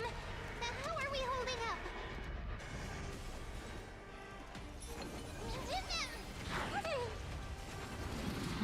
Ah, it's nothing.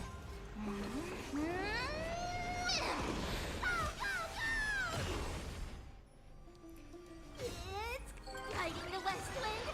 Away we go!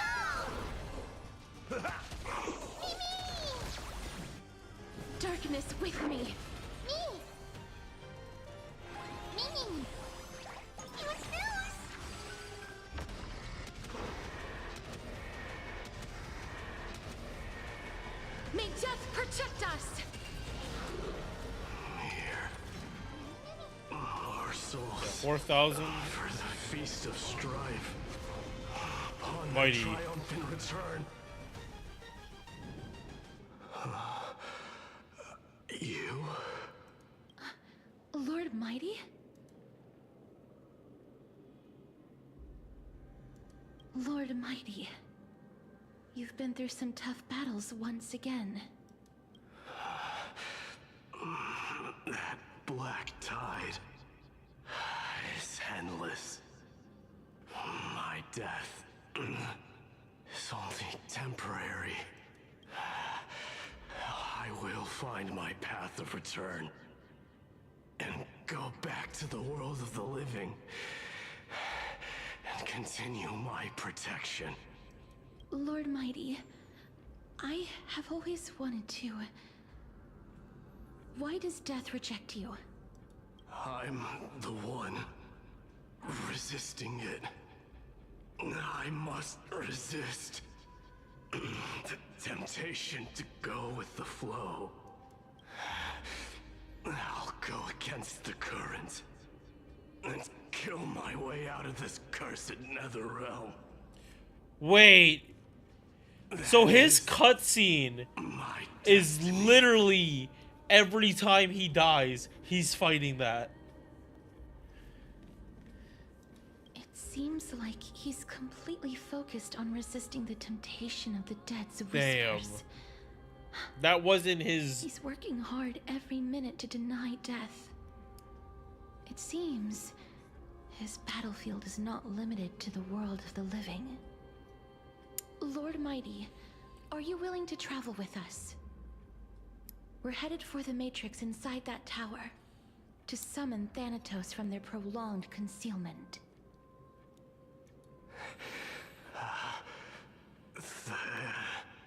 Thanatos. Challenge. Death. That's right. If we can work together and defeat them... Let's go together, Castoris. Let the person who has brushed against death countless times. Cass, are you sure you... I'm not afraid. Rather than standing still, taking action is by far the better option. Perhaps fate might take pity on us today and show some compassion.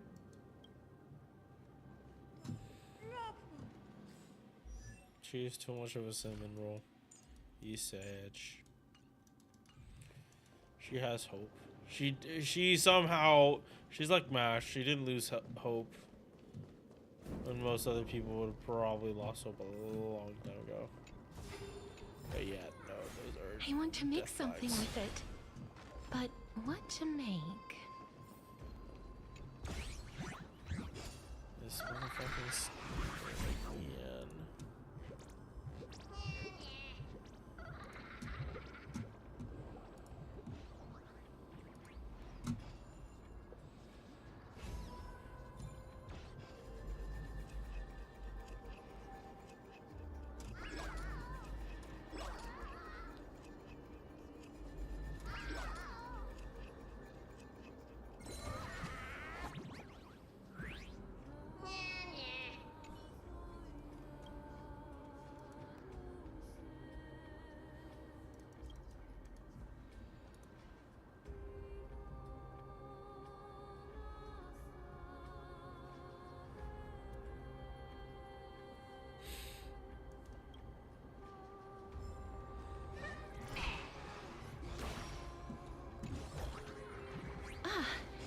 Make sure you keep it safe.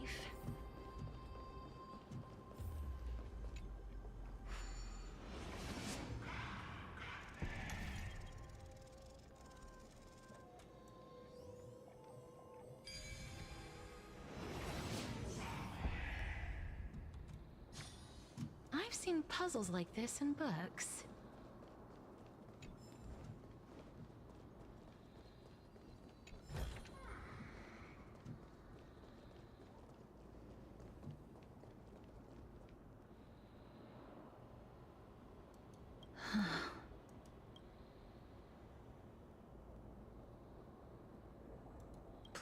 calm down. If you were to fall into the icy cold river of souls... If I was more the Rune of Recollection... Oh, could it be in that collapsed tower in the distance?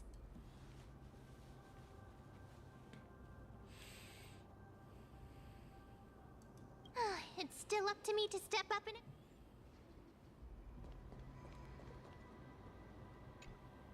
Just shout for me when you need... Got it! Just...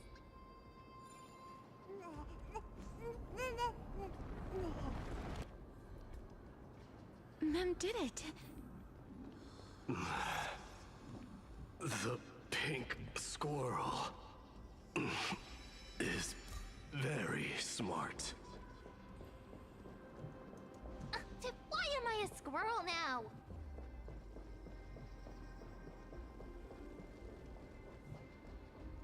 The miracle's range is limited. Please come a little closer. Aren't I a good fit for Ornyx's priest? Of course. You're the most competent priest ever.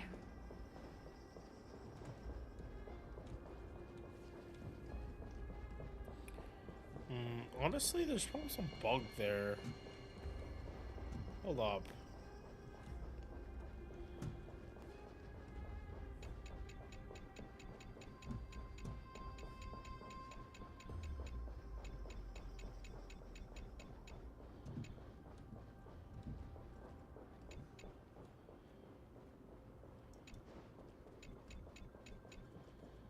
Yeah, that's a no.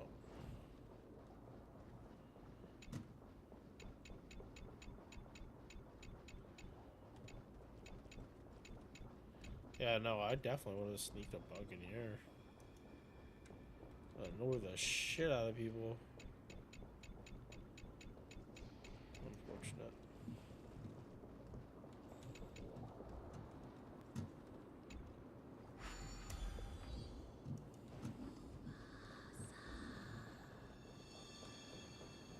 The alchemical matrix should be behind this door. There's strength in numbers!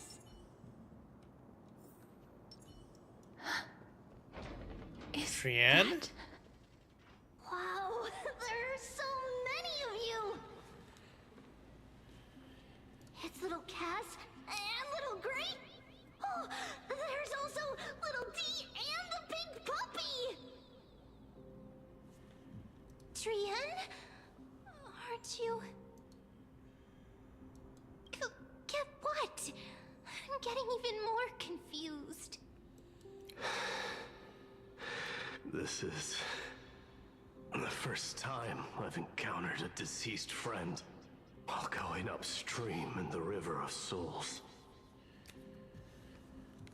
It really works like this. Just like the other departed spirits we've encountered along the way. I'm also unable to sense the aura of the living on Lady Trian. Yup, you're right. Trian already knows that she'll not be able to return to everyone's side. But Trian believed that little Cass would eventually return to the Netherrealm. So, Trian has been standing here, at this spot closest to the world of the living, and waiting for little Cass. Oh. It must have been very tough for you. But according to what Trian said, we're almost at the entrance of the Netherrealm. Trian promised Trevi and Trinan that when little Cass got here, Trian would get the gift ready and be the first person to run over and welcome you. So, little Cass, don't cry. Please, accept this. We finally finished it. This is what Lady Trevi once mentioned. The gift for me that you didn't manage to finish. The Holy Maiden of Janus. Even when separated by life and death, their thoughts are still connected. Trian spent a lot of time drawing this. Trian hopes that little Cass likes it. Seriously?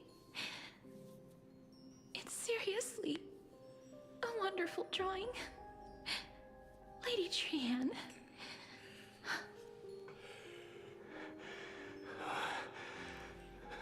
This is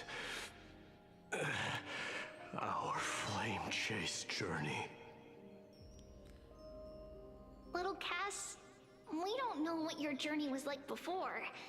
Trevi has always said that it must have been a very harsh and frightening journey.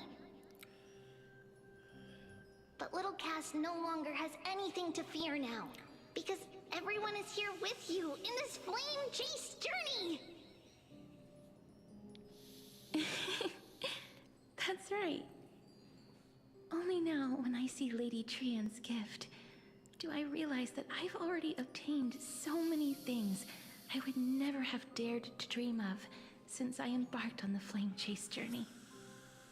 It's the first time I've gained so many companions. The first time I picked up the hobbies of crafting and photography. The first time I had dinner with someone else. The first time I went to the market to buy the Chimera doll I'd liked for a very long time and hugged it to sleep. The first time I wore a dress personally made by Lady Aglaya. The first time I went for a walk with Lady Treeby, Lady Trian, and Lady Trinan. Yeah, she was so focused on her mission, not even revenge, but on her mission that she didn't live. And looked up at the stars with Miss Hyacinth. The first time I took care of Dromasis with the Trailblazer. Looking back at all these experiences I never thought were possible, it feels as though the scales of my life had shrunk from centuries and decades down to minutes and seconds. And all of them are so precious. I took countless photos in the past, but they're all black and white landscapes. I don't have a single one with friends. If I had known, I would have taken more pictures.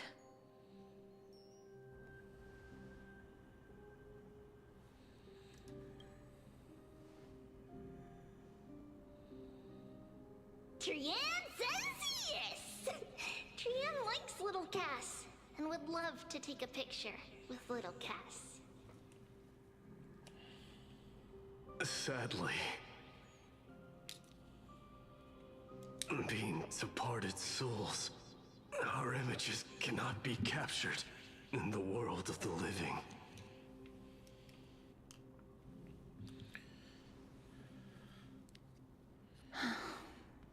I thought so too. What? Are we seriously going to leave any room for regret?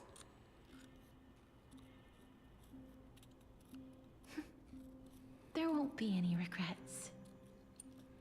This vivid drawing surpasses any photograph from the world of the living. Little Cass smiled. Treeby, Trinan, and Trian's wishes finally come true!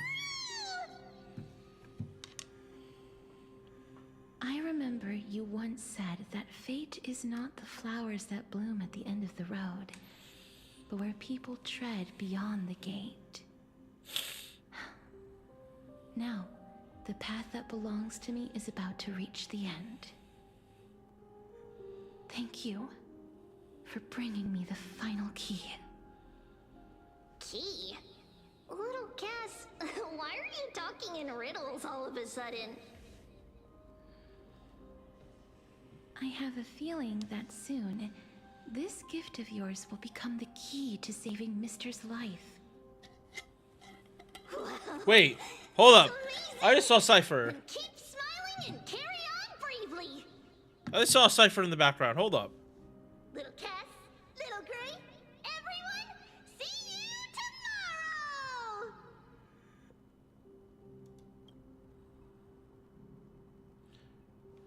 Hold up. Whoa, hold up. She's here! What the f- She is here. The aura of this place. Why is she just standing there in the background? We have indeed reached the end of the stream of souls. If I go any further, I might lose myself. I must leave now, for the black tide still wreaks havoc in the realm of the living.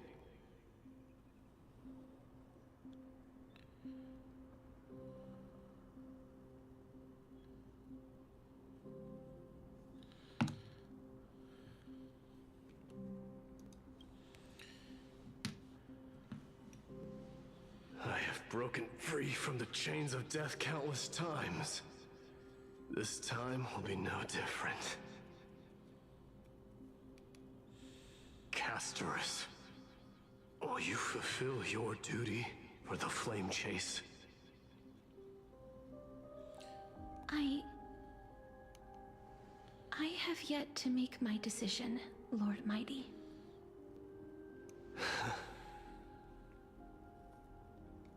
No matter. Make the choice your heart desires. Even if it takes 1,000 years of waiting. I will continue to fight till I die. Then rise from death. Till the miracle descends.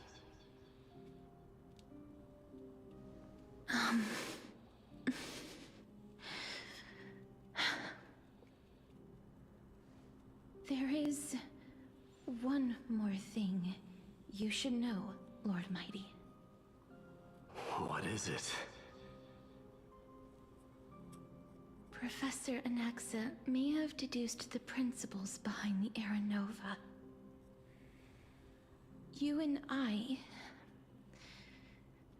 may be reincarnated as strife and death in the next cycle, becoming calamities wreaking havoc upon the world. I see.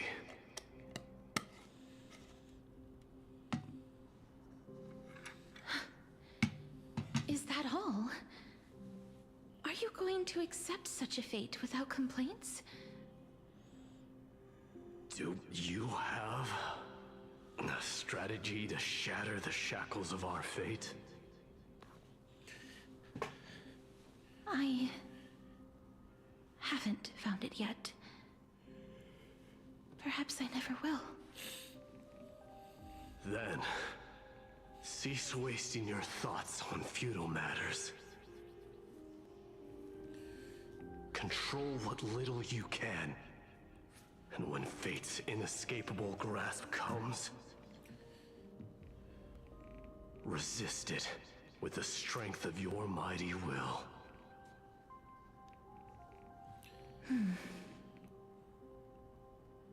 Thank you, Lord Mighty. I will find the right decision.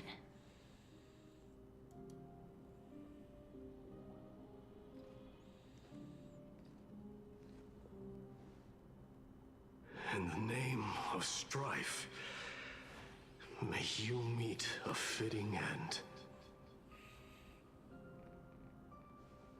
This must be the alchemical matrix the spirit mentioned.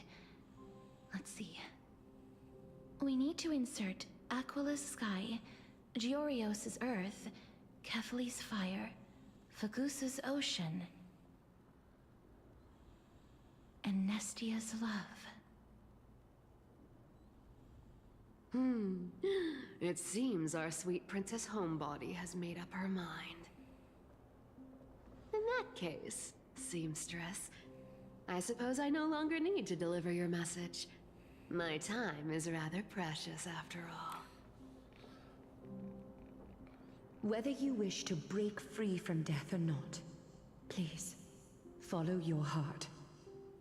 By the promise you once made, I ask that you fulfill your duty one final time. Castorus, please, live as a human, and die as one. According to that alchemist, the final piece is supposed to be me. However, he is not privy to the past, and therefore cannot see the full picture. The past? I saw the twins of death in Kethali's memory, and now I am certain that I was one of them. The trial of the Hand of Shadow demanded taking the life of your family. I died during that trial, falling before the gate to the new world. And my sister, whom I never met, became the Titan Thanatos of this cycle. She was consumed with regret over my death, so she used the Titan's authority to reforge my soul. Yet, it also means she has never revealed herself to anyone, hidden away from the entire world. That's because the Titan she became already fell at the start of everything. They died for me, and now lie in slumber in the River of Souls. You mean... Pollux? That's right. The River of Souls is no material river. It cannot be blocked by ordinary means. Only a divine corpse can prevent the dead from reaching the next world. I can't remember if Vitra did something like that. We have to awaken Pollux from death. I don't think it was the dead. I think it was a mountain and retrieve something the like core flame of death. a river of life. We have to And then Indra reforge just its like body beat the with shit the out power of alchemy. Vitra. But Cass, if that alchemist speaks the truth, does that mean you're also part of the dragon body? According to those departed spirits, I was indeed born as the dragon's twin. But before we talk about that, have you heard the sighs? I heard them too. So what are those? I think it's probably the sign of Pollux's wish being fulfilled. They must have realized how heavy a price they'd need to pay when they used their divine authority to resurrect a dead woman. That's why they exerted every ounce of their strength to send me to Styxia, a city that called for death, a land where none is hostile to death. They never saw their wish fulfilled and fell so prematurely, all because they wanted to give me a new life. Pollux must really want to know how their sister has been after giving their all to save her. That wish is the reason Pollux's soul still lingers in the mortal realm, even after their fall. Quietly watching and documenting every detail of their sister's life. So instead of picking up objects on the way here... We were instead showing things to a strand of yearning that lingers here. Now, we must weave these yearnings together and restore them into Pollux's complete soul.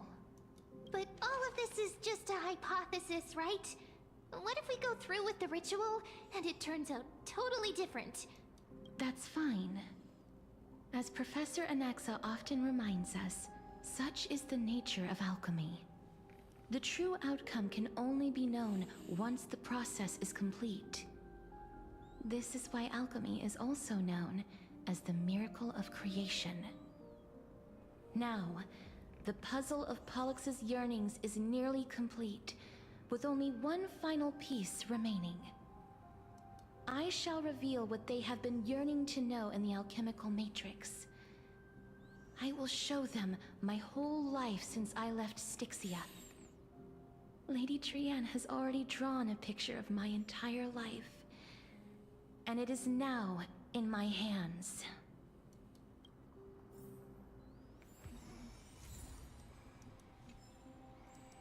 Right, because Yanis or Ornyx's trial, it was just March's camera.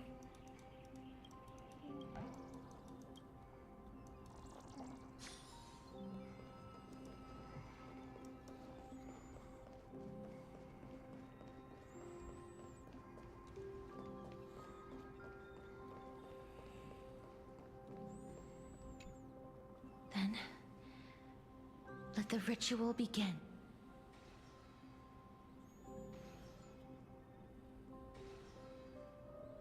And now, the objective is complete. That is all. Such is what Professor Anaxa always says after preparing for an alchemical ritual.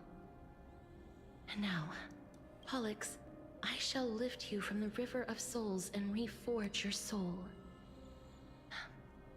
Perhaps you will be disturbed by this, and your body may become horrifying to behold. But if even the slightest trace of your soul remains, the soul that once ferried me to this side of the shore, then please, look at me. I wish to thank you in person. I have obtained everything you sacrificed your divinity for. Lady Almanette. Did she recognize you? Oh, she must be the first soul we can communicate with here, right? I'm afraid she is just another spirit trapped here, like the rest of them. The only difference is that I was there when she died. Please, go on. I'm listening. Are you about to tell the story of Styxia? Yes.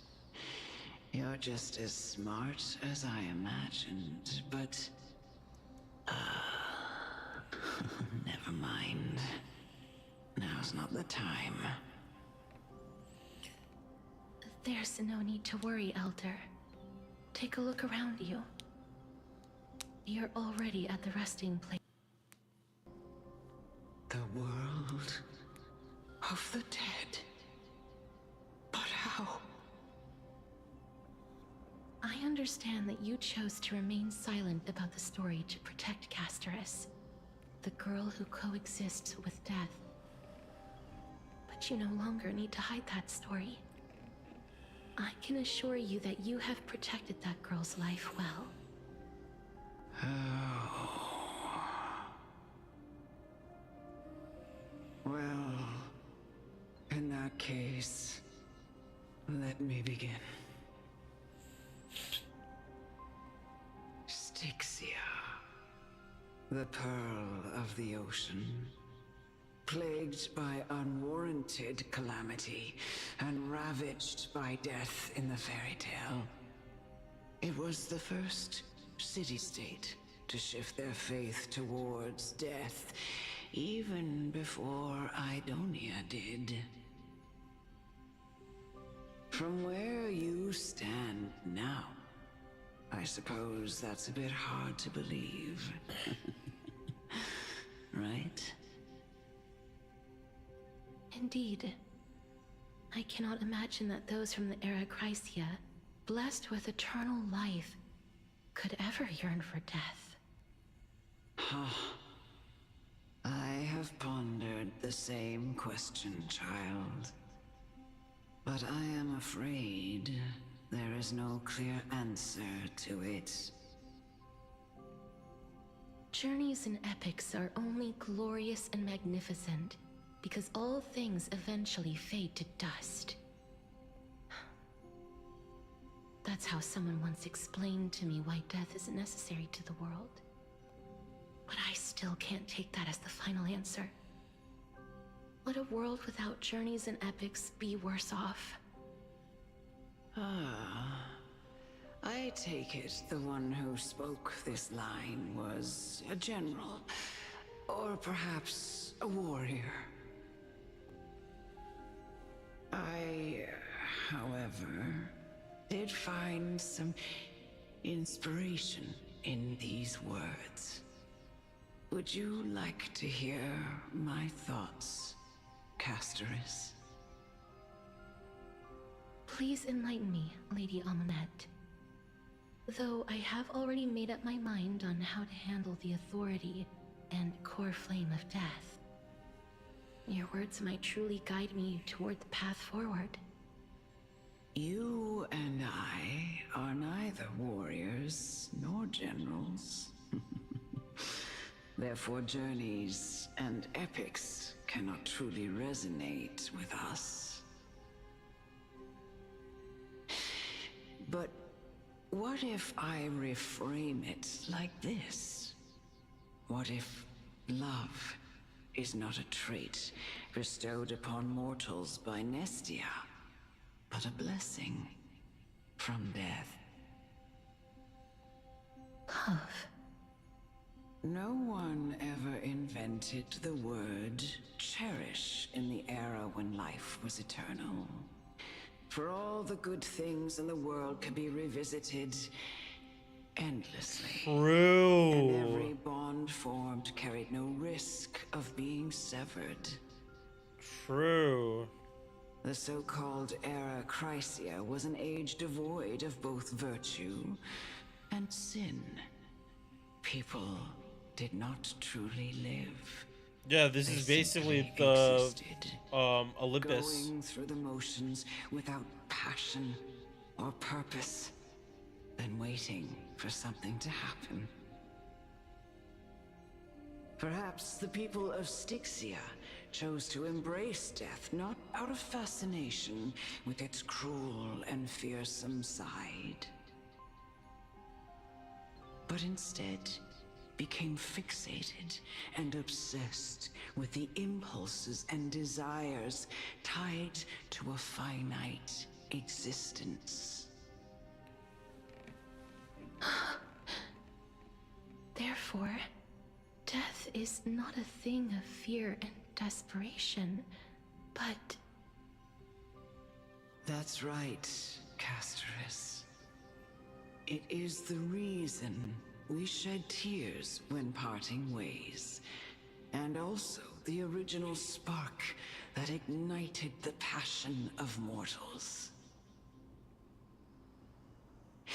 If you truly intend to deprive the world that was of death, my thoughts of it too. Then be prepared to witness it return to a state of stagnation. I understand, Lady Amunet. Our limited lifespan shapes all that we know and love. Not even the Death Titan has the right to take that away from humankind again. Nestia's love was the chrysalis of Gold's first blessing, but it most likely wasn't understood by mankind. We only learned to interpret this wonderful gift after Thanatos' arrival.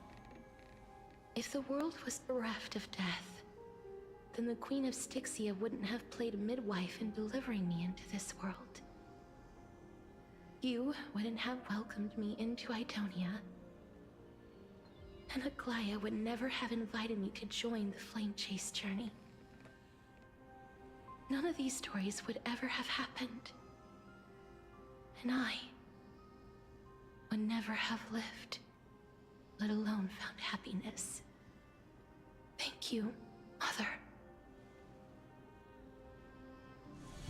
I will use all the love I've experienced in this long life to complete the final miracle. My teacher, Anaxagoras, grant me the wisdom of all things. I call upon thee, the stripped dead dragon's corpse.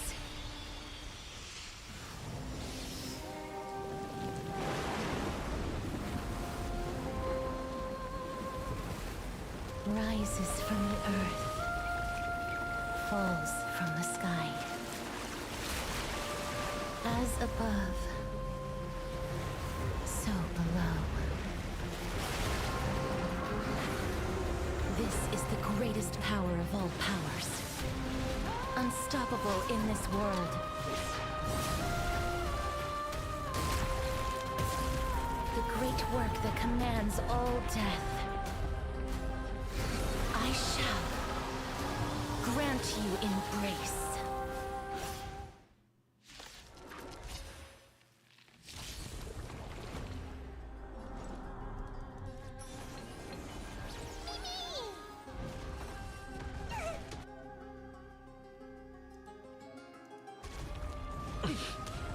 Is the girl who once saved my life truly gone? Or will you show yourself again? Once we eradicate this hatred and regret. Nice psychic, my friends. Indulge yourselves!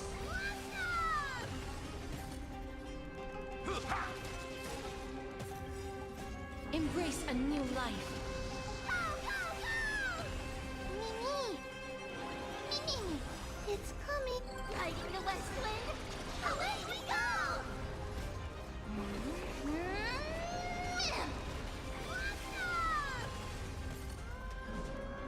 Return to dust. And I know you're anxious. Shh. Don't be afraid.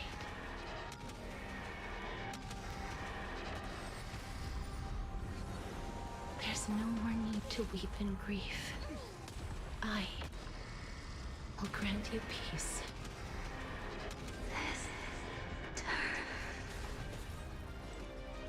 Yes, it's me. I'm back.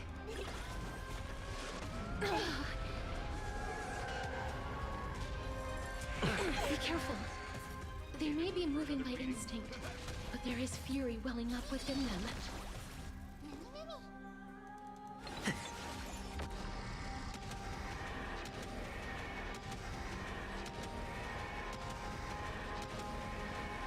May death protect us!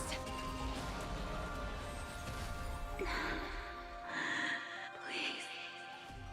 Don't turn back to the Nether Realm.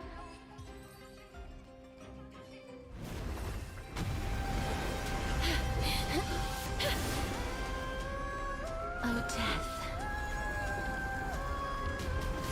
Sleep in peace.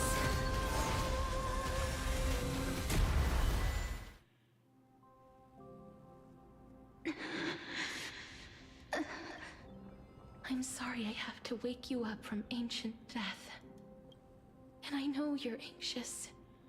Shh. Don't be afraid. Do you remember me? I'm the girl you once carried across the Sea of Souls. I'm sorry I wasn't able to remember you, but with the help of many people, I was finally able to pick up these broken fragments of my past. I'm back, Pollux.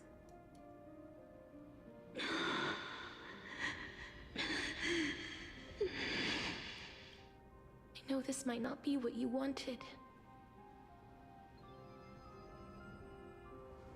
but I have to do this.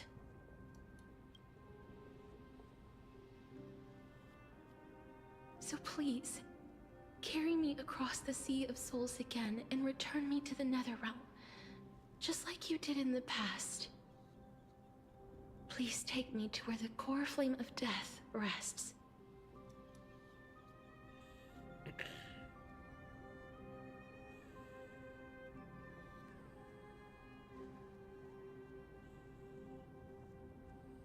I'll be going now.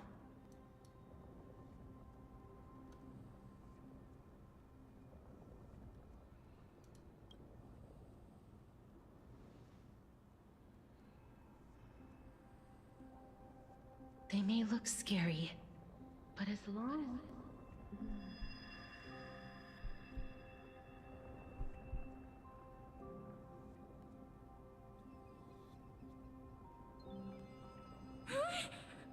What's wrong?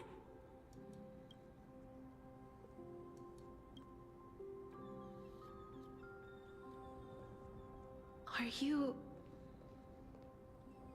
What's wrong with him? His time is almost up. If I don't go now, I'm afraid his soul will return to Thanatos' embrace before me. What? Oh no! Is there anything we can do? Don't worry. I promised I would ask Thanatos for the Trailblazers' right to roam the Earth again. Mem, stay here and keep a close watch until I return, all right? All right. I'm the best at taking care of others. Go on, Cass.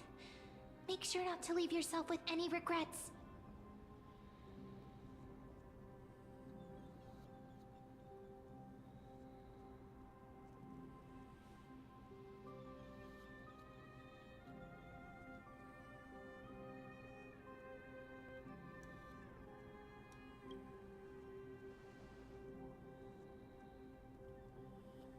It's a deal then.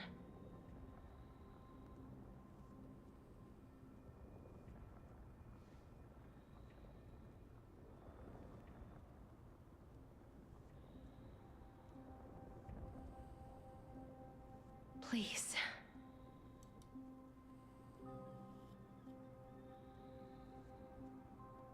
Wait for me.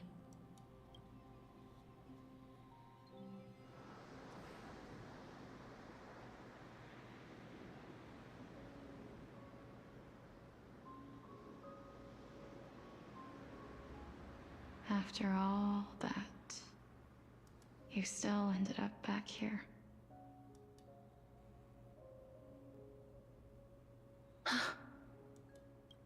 This is the Nether Realm? So the legends were true. The Nether Realm really is a sea of flowers. Yes. Just like the flower fields we tended to back then. Is that you, Plixia? Do you remember me?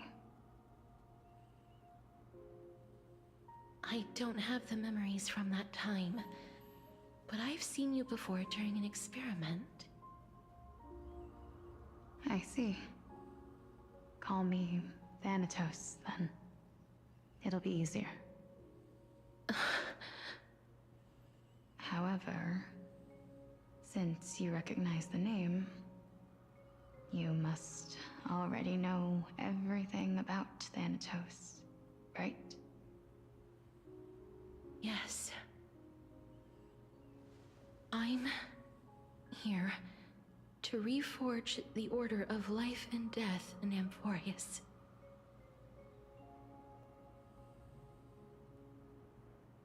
You know, my sister was a sympathetic, but rather sensitive person. Whenever she didn't want to say what was on her mind, she would avoid eye contact and look off into the distance. Just like what you are doing now. Can you tell me about the last Era Nova? What did you do, Plixia?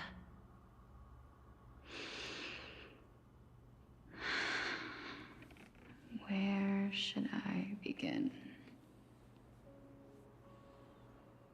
I suppose we can start from the beginning. A long, long time ago, there were a pair of like-minded twins. As foretold in the prophecy, they were chosen to be successors to the god of death.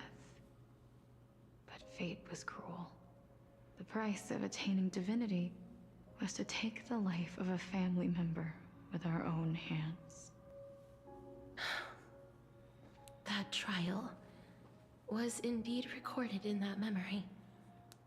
Then you should already know that my sister voluntarily gave up her own life, so that I could ascend as the demigod of death.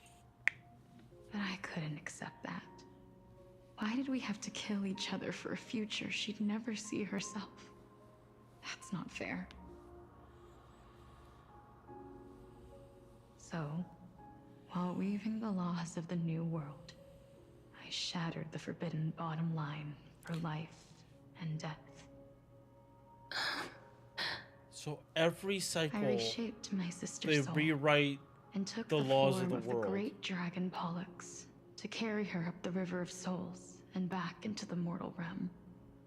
That's why this cycle But got our fucked fates up. were already decided. Because a lot of things and happened all manifested at in once. unexpected ways in response Something to my happened. futile action. Something happened with the last cycle that Aging caused this. is an unbreakable law of nature laid upon humankind, created at the same time as death. When the living die, their souls will meet Thanatos, who would determine where every soul goes. If the Reaper raises their left hand, the soul is granted death and allowed to enter the Netherrealm to await reincarnation. If they raise their right hand, the soul is rejected by the Netherrealm and returned to the mortal realm to continue walking the earth. That's why the Hand of Shadow can only lay down judgment and not embrace another being. Yes. Death was originally a pair of hands, but they were split in twain when we reached the mortal realm, never to touch each other ever again. The half of Thanatos that represents life, the undying human who grants death, that was the curse I forced upon you. Then, what about you? As the half of Thanatos representing death, I shoulder the fate of defying death. I died the moment I entered the world of the living. From then on, my Titan also no longer existed in this world. The cycle of life and death stopped. Souls were denied their audience with death, and were left stranded within an ever-rising river of the dead. What irony. My selfish desire to save your life gave you and the world a fate far worse than death instead.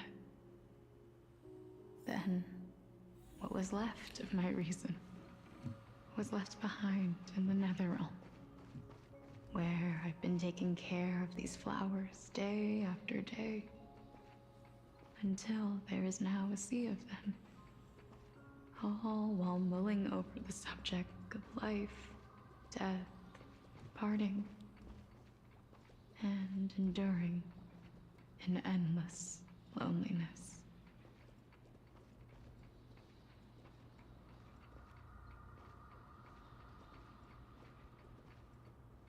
Fate is absurd indeed. Our lives were a mirrored image of one another, like a pair of hands. Even so, we arrived at the same destination. We walked different paths, yet experienced the same pain. I had hoped that maybe you would at least have a good life in this cycle. I'm sorry. I lived my life well. It didn't go to waste. As far as I'm concerned, you did nothing wrong. Even though I forced the authority of granting death to humanity upon you, a total stranger. Too many responsibilities were forced upon me in the course of this long journey. I was once lost, even upset. But I realized recently that if it weren't for your blessing, I wouldn't have understood the source of these emotions, nor would I have realized my purpose. I wouldn't have made it here to reunite with my missing half. And we wouldn't be discussing our past while sharing the same view of this landscape. I wouldn't have understood the meaning of our existence. The meaning of our existence. This sea of flowers blooms on dead land, because we sowed it with the seeds of our separation and watered it with our tears of loneliness.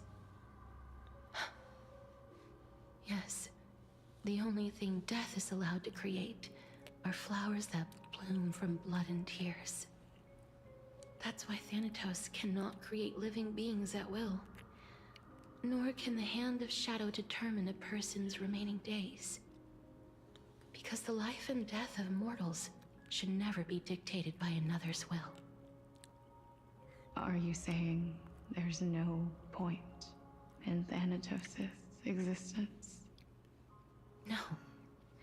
No single being can bear the scales of life and death on their own. Not even a god. Life and death weigh equally heavy. We both know that now, don't we? You, too, must have had a difficult life.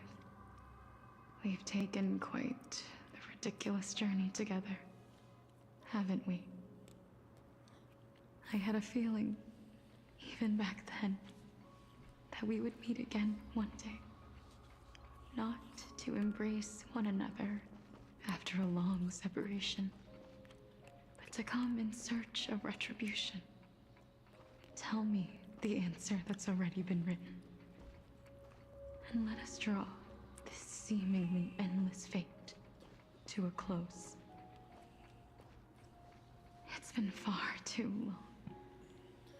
I've waited here for centuries, watching day after day as desperate spirits are denied by this lonely wasteland. I always hoped I would see you among them, but I was also afraid of seeing you. I didn't know how I could possibly face you again, but more than anything, I was afraid that you might have forgotten all about me. I know. But don't you see, Polixia? I made it back anyway. You don't have to shoulder death's authority on your own anymore. It was always meant to be held in two hands anyway. So, let's give our core flame to him, and have him take it back to the mortal realm. Give humanity back their cycle of life and death. Our responsibility as Thanatos was never about picking out favorite souls. We were only meant to watch over life. Let's tend the field together, and create a warm sea of flowers for all the souls to come.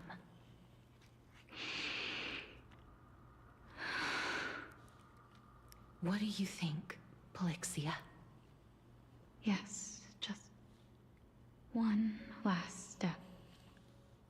You shall wither, and through that, the dead will sprout again from the remains, and be reborn with the dead flame. As foretold by the prophecy, Thanatos' authority is only destined for only one person to wield. As the Chrysos heir of death, as their demigod, as a titan, our fated moment has arrived once again. Just like before. Yes, just like before. But unlike that time, the ones undergoing the trial this time are prepared. You've made up your mind? Yes, as dictated by fate. But I won't be afraid. As long as you're here with me. Complete your trial in this life. Grant me the embrace of death, and light the spark of life ablaze. You've been tempered by life and death. I know you'll be able to give this wasteland its first breath of life. Like a raven butterfly, flying swiftly into the netherrealm, perching on the twig of death.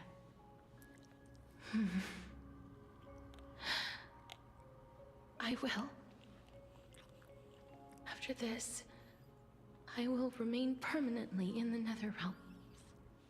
The River of Souls shall return here and rain down from the sky, scattering souls across the earth. The cycle of life and death will flow once again. The sea of flowers you sowed shall bear countless joyous or sorrowful souls, and bloom evermore.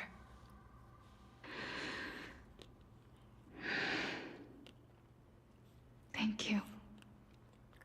Just one last thing. Can you grant me one wish? Of course. What is it? Please. Don't forget me. I promise you. When we meet in the next world, even if I have endured another reincarnation, even if we do not know each other's names, I will still hold you tightly in my arms. Just like what I did when we were born. Casterus. Casterus. You're as beautiful as a fleeting butterfly.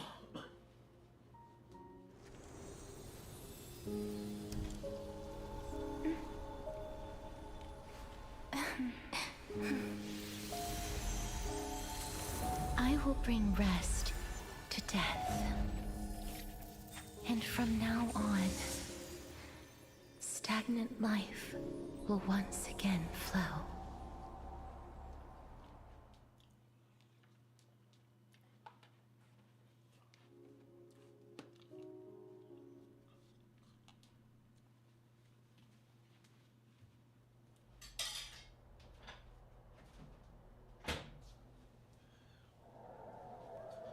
Time flies. In the blink of an eye, the 15th entry hour is already at hand. When this farce is over, your soul will be placed on the scales of life and death. Are you ready? No need to ask so many times. Of course I am. Then why do you drag your feet? Is your fear of crowds holding you back again? I simply find them too noisy. Paying attention to conceited fools like them would be an utter waste of my time. Such harsh words. As I see it, you are no less arrogant than they are. I couldn't agree more. Oh. I did not expect to hear that from you. Are you not going to refute me? I know myself better than you think I do. At the very least, better than a stowaway like you. And they say men whose ends are nigh have but kind words. Well, that is exactly why I chose you. Should I thank you for the compliment? The hour of the trial has come. Do you have an answer for me? And how will you prove the veracity of your argument? I suppose there is no point in putting this off any longer. Do you recall where we stopped the last time? You were saying that Amphorius's history is cyclical. He means that literally. Indeed. The demigods that bear the core flames eventually become the new titans at the world's end. Remember what happened on the Holy Mountain? Calypso, Naias. As their destined ends approached, one by one they left this world, leaving only the twins, who are fated to succeed death. Unfortunately, while their journey is consistent with ours, you and Calypso, as well as Nikador and Naias, act as supporting evidence. I can only come up with a rough sketch for my theory of a cyclical history. For all the pains I took to reach this point, I had already lost hope of ever obtaining definitive proof. After all, the past is in the past. Proving that we are the legacies of heroes of the past is a hopeless endeavor. That is, until I met a girl named Polixia and her sister. If Castorus was truly sent from the past to the present for the Titan's self-serving reasons, then having lived through 2 cycles, and with Styxia as the pivot, she will no doubt be the link to connect all of this together. If the Twins of Death can bridge 2 cycles to reunite at the shores of the Sea of Souls, then my hypothesis will no longer be just a hypothesis. And you too will get the answer to your question. Well, that is all well and good, but how can you be so sure? If there is even the slightest error in your hypothesis, the girl will be shattered. It matters not. The most important quality a scholar must possess is foolhardiness.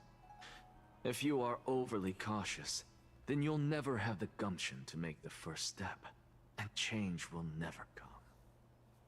Besides, I, Anaxagoras, am destined to overturn this farcical world.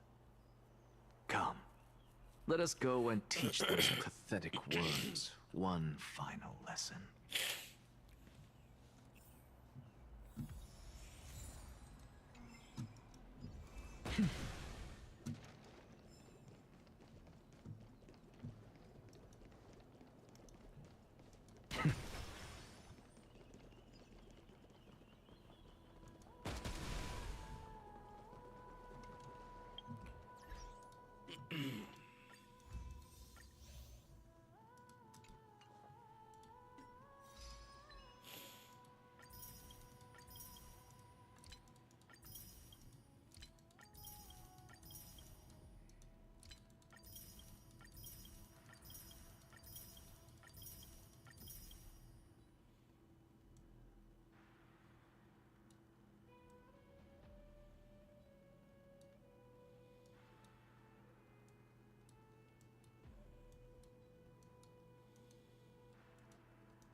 Fine. So they are leaving the final Let those Chrysos heirs who started this terrible war hear you. Let them hear the voices of the people!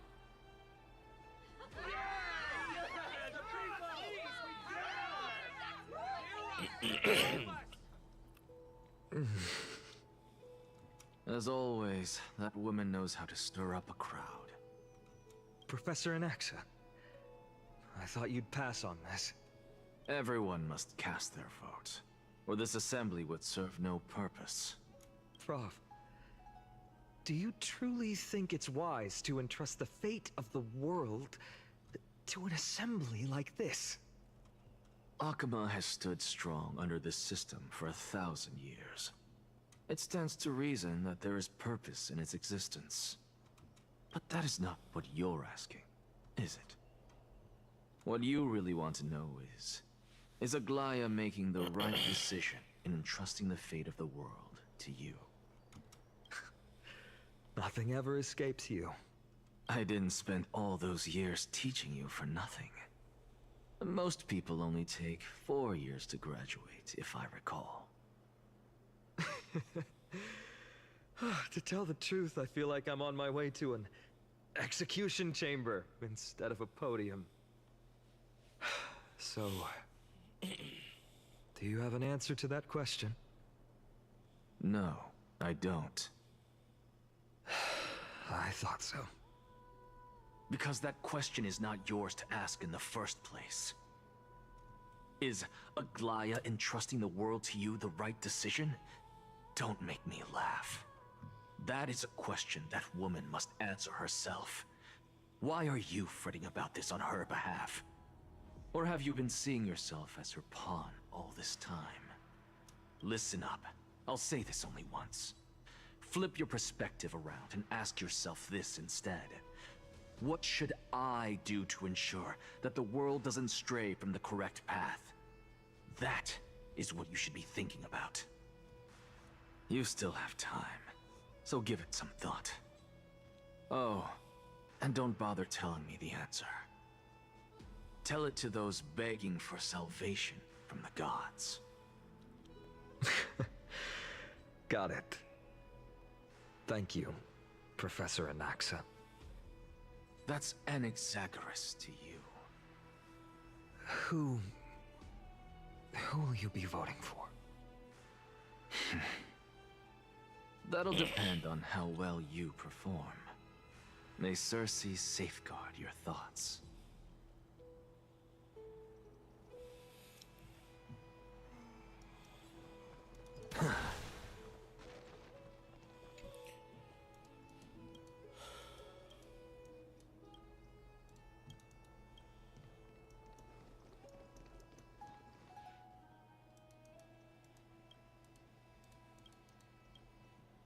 I actually don't necessarily mind things remaining the way they are. The way you say it. A little worse. Thank you. Elders and citizens, silence, if you please. As the Theoros, I present to you Finan of Ides Elysiae, virtuous citizen of Akima, and the last speaker of the assembly. Much obliged, Lord Lycus. I remember him. He's the penniless lad working for Aglaya. Where's Lady Goldweaver? Why is she sending this guy to give the last speech? Is this really the end of the Flame Chase journey? Can this dude really face down kindness? I actually don't necessarily mind things remaining the way they are. The way you say it. By Kefali above, dear citizens of Akima, as you look upon me, so too do I see you. I see your fear and misgivings, your apprehension about the discord between the Chrysos heirs and the Council of Elders, and your uneasiness about the future of the Holy City. Yet, before you contemplate something as grand as the fate of the world, I ask that you look closer. Look beyond the horizon illuminated by Kefali, at the crisis threatening to overwhelm us. What? Ides Elysiae, my beloved hometown, is a village forgotten by time. It is a place with the most invigorating breeze and wheat fields that spread all the way to the sea. I once thought that there I would enjoy a lifetime of peace and quiet with my friends and family. How I wish I could invite all of you to that paradise, far from the noise and chatter of the world. Aglaya Alas, would never have said this. I can't. Because she, and all that she nurtured, all that I loved, they have long been devoured by the black tide. My beloved home is no more.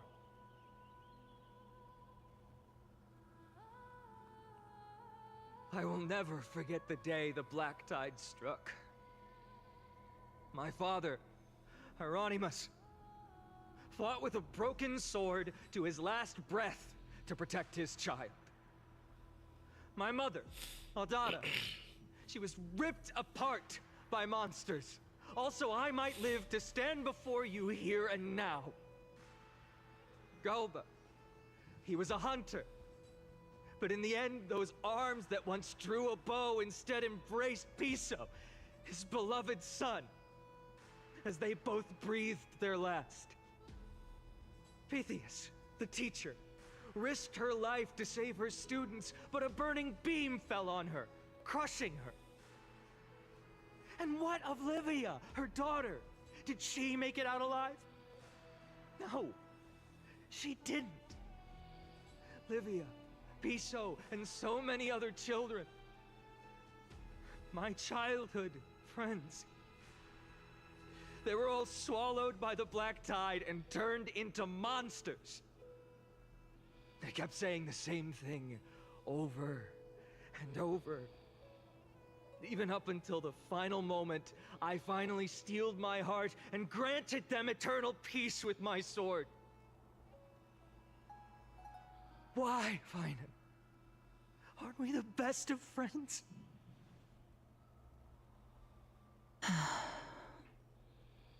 That is the black tide. A looming threat that can bring Akuma to its knees any time. Kindness may have promised that with the 3 Titans of Calamity gone, Akuma will return to an era Chrysia once more, but much as it pains me, I must disappoint you. While the demigod of strife has done everything in his power to hold them back, they are still coming. By now, the name of that black-robed swordmaster, the Flame Reaper, has likely echoed throughout the city already. The roaring thunder is a message from the strife demigod. The Flame Reaper has risen from death, and they hunger for the core flames of the gods.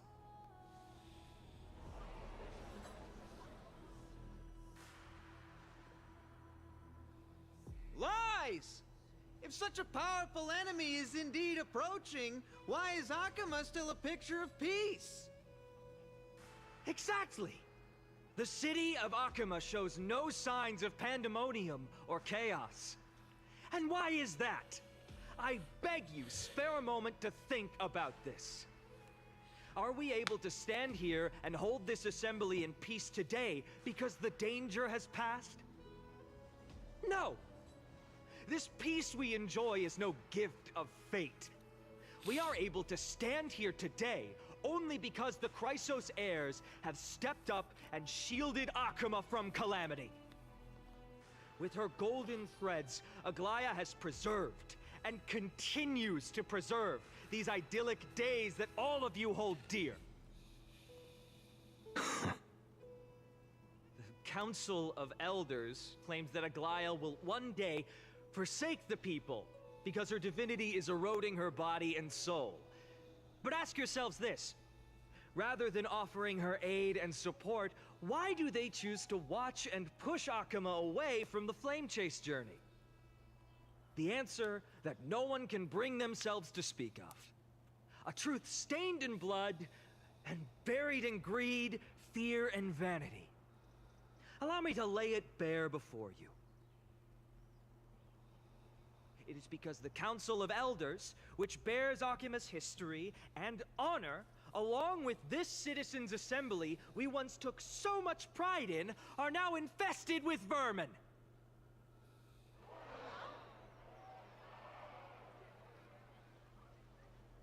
You insolent whelp! How dare you!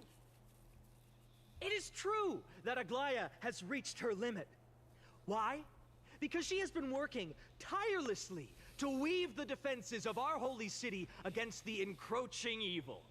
All while these vermin are making up baseless accusations about her and scheming in the shadows.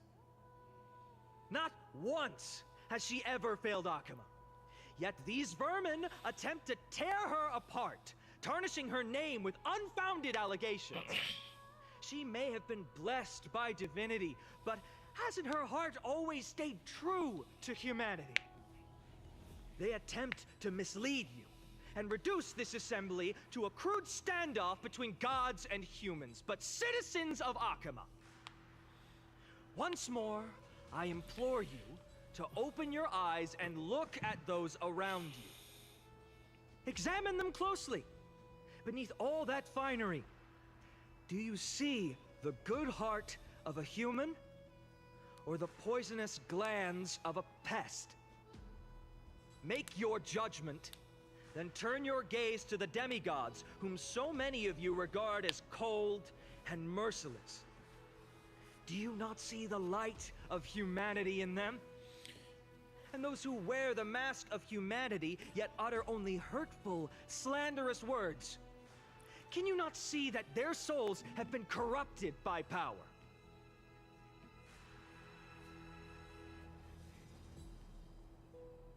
Yet, no matter what your answer is, and no matter who your vote goes to, rest assured that you have nothing to fear. For Aglaya, Tribios, and I will remain your faithful guardians and pledge our lives to upholding your decision. And this vow will stay true until the end of our days, where it will be passed on to future flame chasers.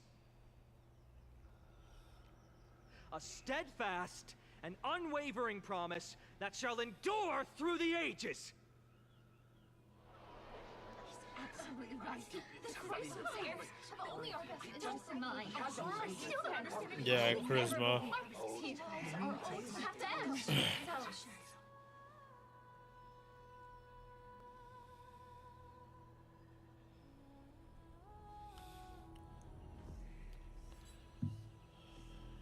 At the present time, on the scales of Talentum, those who call for the continuation of the Flame Chase journey, and those who demand its suspension. Each faction holds an equal share of votes, resulting in a perfect balance. As expected. This is the moment when the Flame Chase journey is the closest to its end. And now, it's your turn to vote, Lord Anaxagoras. Is there anyone else who hasn't voted? No, you're the last. Cast your vote with care, for your decision will break this impasse.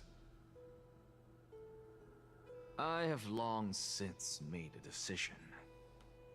Very well. May you bring much needed change to this farcical world.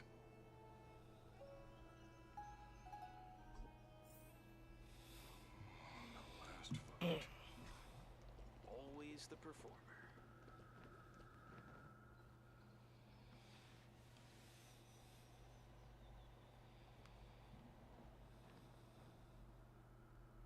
You've done well, Finan. Given the circumstances, delivering a rousing speech to stir up emotions was a prudent move.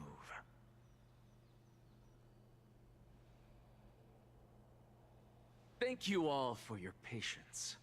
On behalf of the 7 sages of the Grove of Epiphany and the scholars of no, Amphorius, he's here to grift. Anaxagoras, am ready to He's cast my grifting. vote. But before that, in the interest of fairness, Lady Goldweaver, I pose a question to you before all who are gathered here. Will you, as Finan has promised, stand by the decision made in the Assembly, regardless of outcome? In the interest of fairness, I make no promises, lest it should influence your decision. Very well. I thank you for your honesty.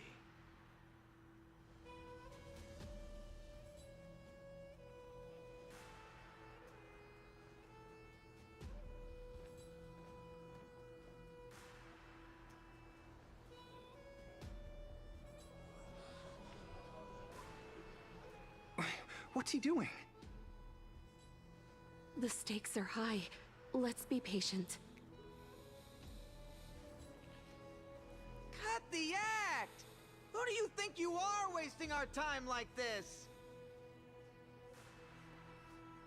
Lord Anaxa, please do not forget that I...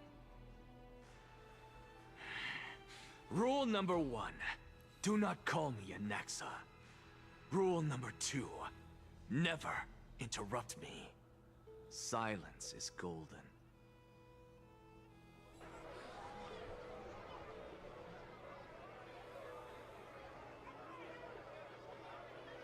Just vote already. What are you waiting for? Your vote. Cast your vote. Cast your vote.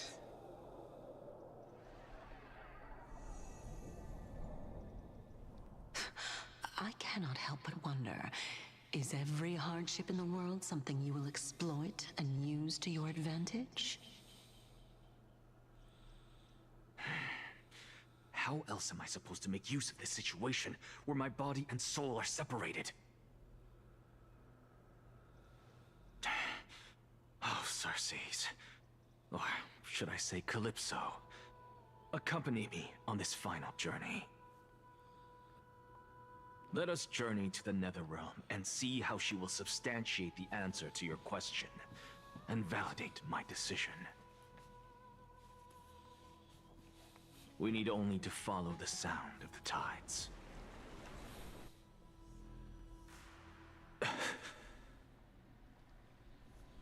You are...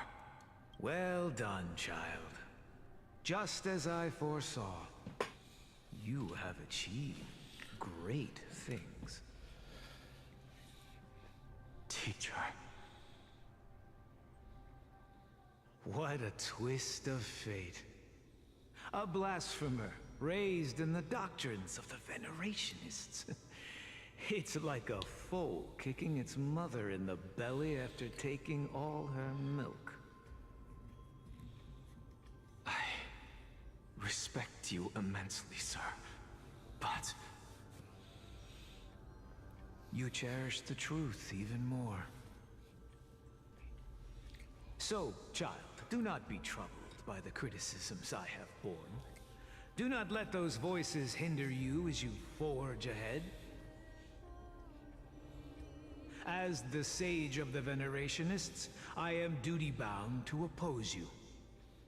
But, as your friend and mentor, Anaxagoras, I say, go forth, for the truth is already in your hands. I will keep that in mind. Go now, child. Your lonely pursuit is about to welcome a new chapter. And when you reach the end of this journey, may we meet again with the truth before us. You have my word, sir. May Circes safeguard your thoughts. May Circes safeguard your thoughts.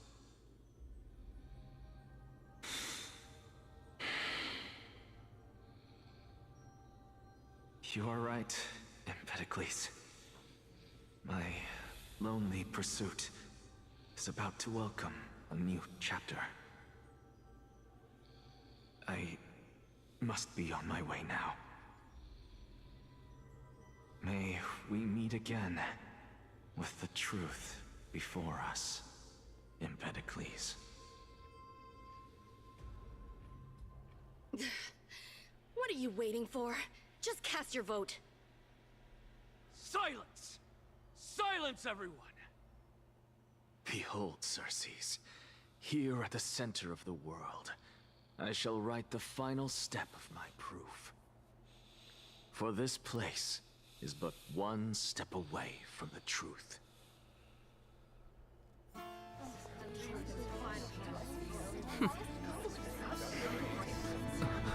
Professor, I completed the proof you wanted.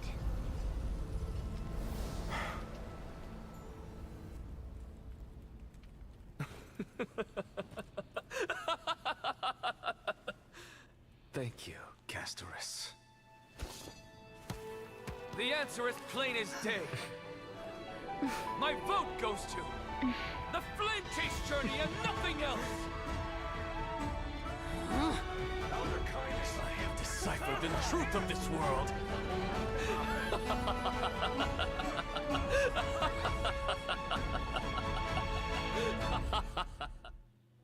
With the balance shattered, the result is clear. By carefully enter Lenten above, as the Theoros I have observed.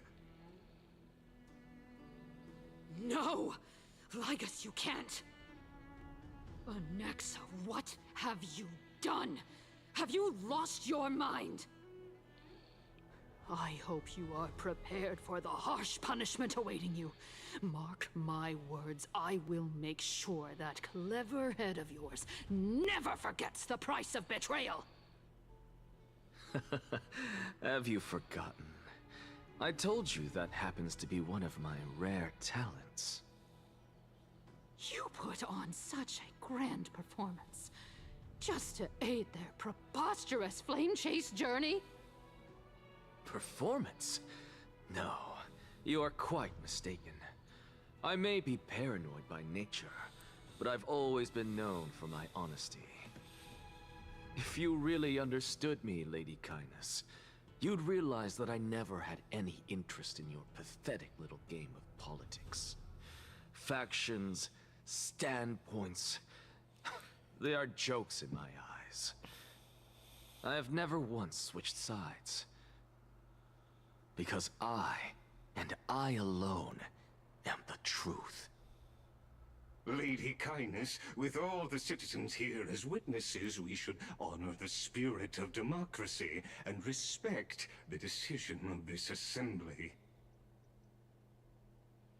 I have observed that Akama has chosen her destiny. This citizens' assembly has resolved to continue the flame chase journey. This resolution shall be put up on the Wall of Heroes, such that all citizens are aware of the city's way forward. You! It seems not everyone is ready for the assembly to end. Very well. Let me entertain you for a little longer. Okay. By your leave, Lord Lycus. Interesting. Elders and citizens, your attention, please. Stay for a moment more, if you will. Anaxagoras of the Grove of Epiphany has an announcement for the assembly. What is this performer up to now? What do you think he'll continue? I don't know. So apropos. Frankly, still. Just moments ago, all of you made a decision on the fate of Amphorius. As a supporter of the Flame Chase journey, it pleases me to see the choice you have made. But I regret to say that I still harbor doubts about this outcome. Thus, I hereby challenge this resolution. Tell me, who among you dare swear to Kefali's name that Era Nova will truly welcome the fairy tale ending that the Chrysos heirs have promised? A beautiful new world free of calamity and madness? Nonsense! That's impossible! What is he getting at? Of course he... Not even for a second. No one? Must I pick somebody to answer? Very well. You, the one acting so wise and profound, in front of all present here, do you dare swear that it will happen for sure? No? Fine. Next.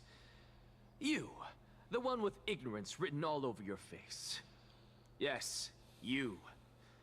Do you dare swear by it in front of the Titan? What are you trying to do? Useless. Your turn, then.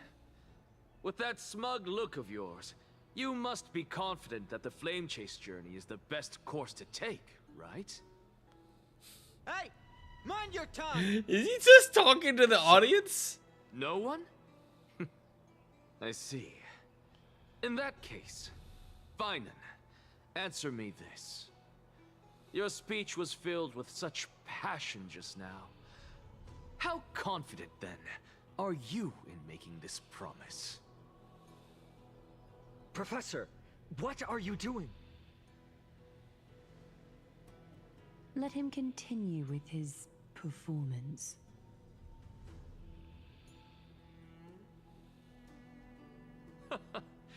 Will you look at that? Even Finan and Aglaya lack the courage to make such a promise. And what's even more absurd is that no one but I can promise you this new world. And yet, the Assembly passed the resolution anyway. But you needn't worry, because I knew better than to trust you good-for-nothings. That is precisely why I am here today. To give you one final lecture. Now listen up and listen well. I, Anaxagoras of the Grove of Epiphany, hereby declare everything that the Flame Chase journey promises is true. Finan of Ides Elysiae, the prophesized demigod who shall succeed Kefali, will reforge each and every one of us in the new world with his complete, intact memories. What? The core flame-bearing titans were the Chrysos heirs of yesterday. And the Chrysos heirs who carry the core flames today will become the titans of tomorrow. All of our souls shall endure for eternity in the miracle of the World-Bearer. And all under Kefali's protection shall step into that new world.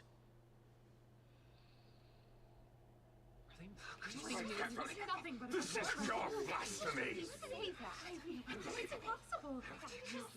It's impossible. What? Are you saying that we must bow down to you and worship you, even in our next lives? Enough, you blasphemous imbecile! How dare you try to deceive us with all these lies and falsehoods? How can you prove? I told you, don't interrupt me. But since you've asked, I shall be kind and indulge you. My statements are based on my experiments on the divine body of Kefali themselves. You heard me correctly, everyone. With the tacit approval of kindness. Oh! I fused my soul with a god through alchemy and learned the truth behind Era Nova. What is he talking about? Isn't that pure blasphemy? I, the vile, wretched blasphemer, deserve nothing less than death for my sins. And the Council of Elders, which granted me consent and aided in committing this atrocity, should face punishment alongside me. By the gods, even kindness has betrayed Akuma. Damn. Outplayed. I had no knowledge of his transgressions. He did that on his own. The Council of Elders bears no responsibility for his actions. Lord Lygus, as the esteemed Theoros, are you going to simply stand by and allow the Council of Elders to be dragged through the mud? If the accusation is true, I will acknowledge it. If not, my conscience stands unburdened. Lady Kindness, the reputation of the Council of Elders was not built in a day, nor will it be shattered overnight.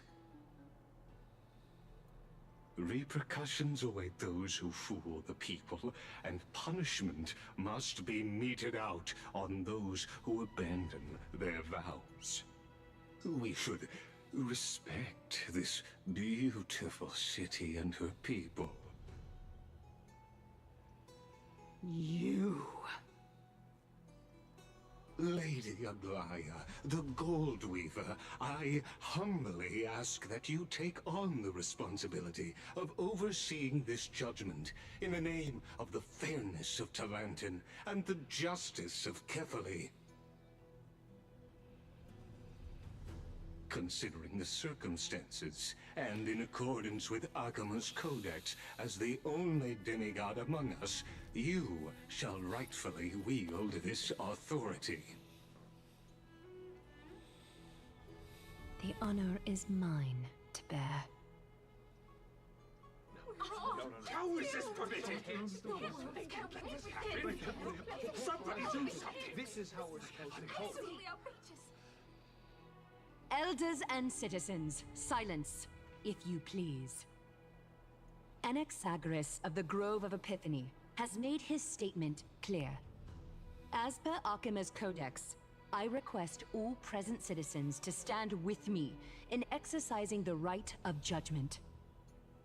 First, Elder Kindness of Akima and Ligus the Theoros stand accused of neglecting their duties and abusing the law, leading to the egregious blasphemy against a god. In the names of Talantan and Kefili, Akima is to form a committee before the 7th action hour to conduct an investigation and disclose the findings to the public for subsequent judgment. Yes! That's what we deserve! Agreed! Curse you! Now, concerning Anaxagoras of the Grove of Epiphany, he has confessed to grave blasphemy against Kefili. In the names of Talantan and Kefili, the accused must be allowed to hear the people's voice prior to the execution, for a chance at a reduced sentence and possible pardon.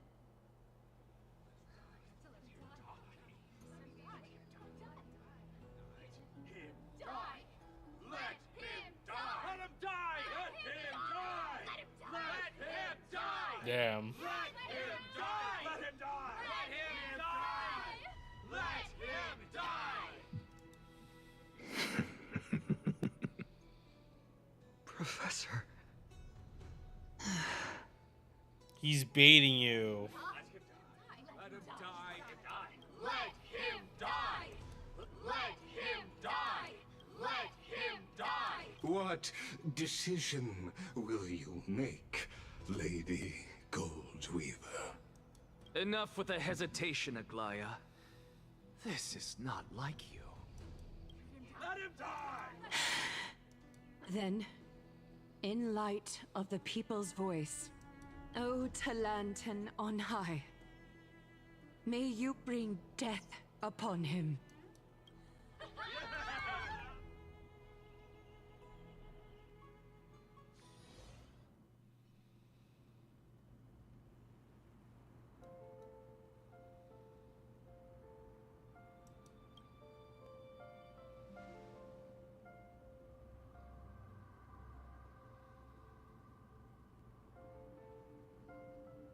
Allow me to reintroduce myself. I bore the name of Castris while walking among the mortals. And now, I stand as the demigod of death, the living side of Thanatos. Welcome to my realm, where the west wind ends.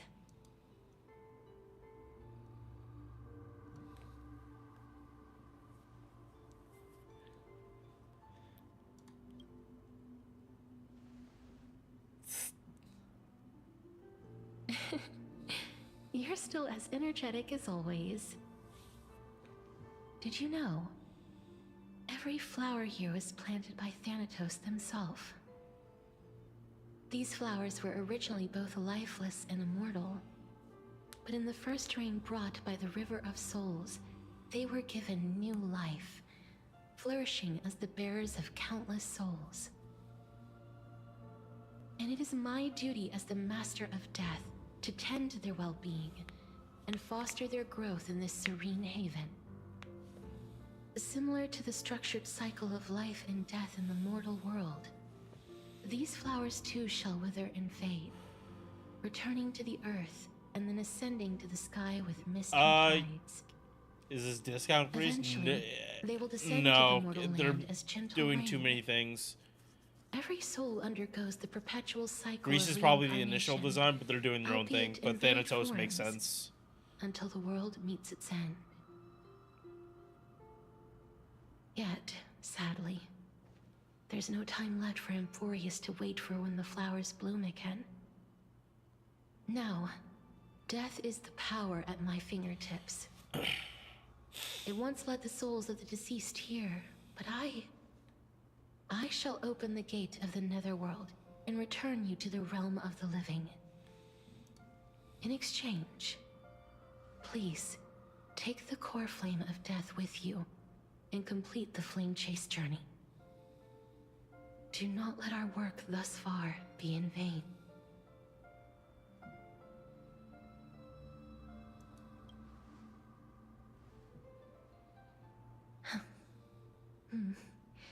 Just like the other demigods, I will stay here and embrace my destiny. That being said, it is not easy to guide a lost soul back to the mortal realm. The whispers of death are sweet and alluring. If your determination wavers, you will succumb and be forever ensnared by the Netherworld's grasp. Please consider this a one-time exception. I will do everything. I mean, in I my would power assume for the Arlen flame is just a chase fucking journey. battery for Castris. And for your life, the only That's what I would life honestly can save. assume.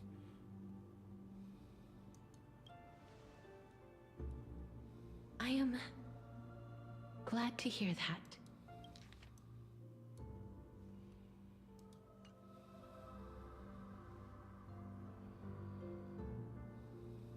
Over here!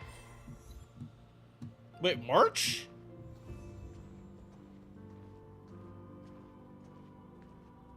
I believe in you.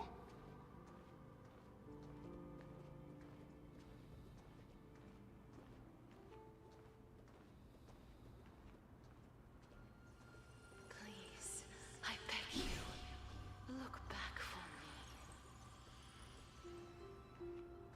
Please, I beg you. Firefly. Look back for me. Lift your chin up high and step forward with us toward tomorrow! That's right. Keep your eyes on the dawn. This is actually a really good ending scene for the second anniversary. Partner, we shall become heroes together. Like, this is super appropriate.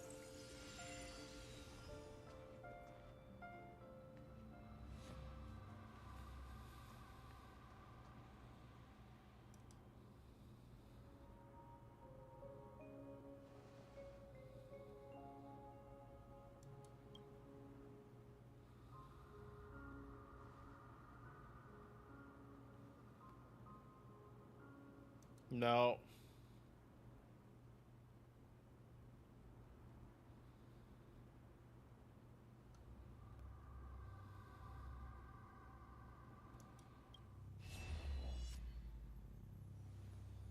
Acheron.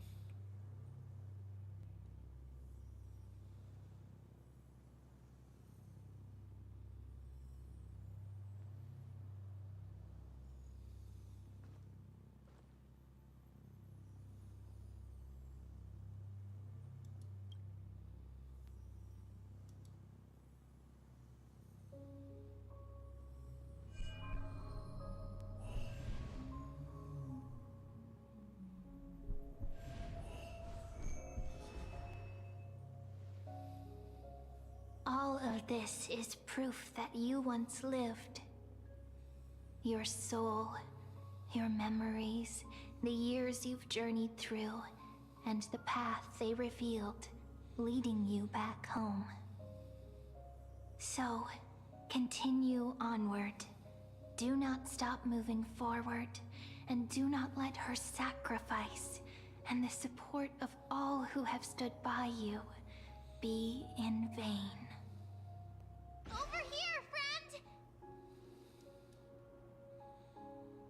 Take my hand. Let's go home.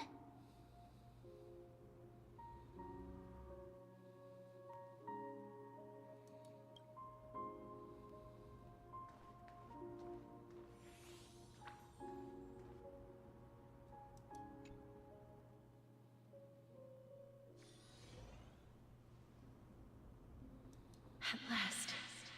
I knew you could do it. Your soul is still perfectly whole. As if some kind of force is trying its best to keep it together. Is it Orynyx's final blessing? Or is it a miracle of your own? It's truly incredible. Such a strange surge of familiarity. So hard to describe. Perhaps it is fate, once again fulfilling its own design. Or perhaps it is the laws from beyond the sky, so familiar to you, that intertwined our fates long ago.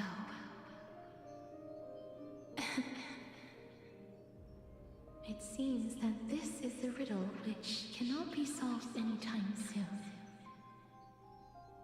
The sensation of becoming a demigod is truly wondrous. It's as if the river of souls is winding its way through the depths of my spirit, transforming with each breath into a fine rain that nourishes the world. Do you recall that prophecy? At the end of the sea of flowers, the souls of the living shall warm thy fingertips, and after an embrace, there shall be eternal separation. I promised you that I would do everything in my power to give it another meaning. Now, as I stand as a demigod, and destiny draws to a close, I can finally end it in a way that is as beautiful as it deserves. The wish I once sought, but could never grasp, is now within reach. In this brand new world, every blooming life will lift its arms in celebration and recount the profound meaning of this very instant. Every touch, every embrace we share will never again be an ice-cold loss. They will radiate with an intense warmth, sowing love far and wide throughout the land.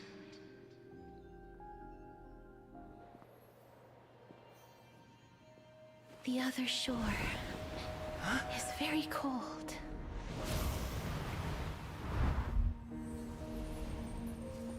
May I borrow your warmth one last time? Thank you for fulfilling this wish of mine. The place I'll be going to is what humans call the Land of Sorrows. But with this heartbeat and the residual heat of this embrace, I shall turn the nether realm into a gentle place of rest.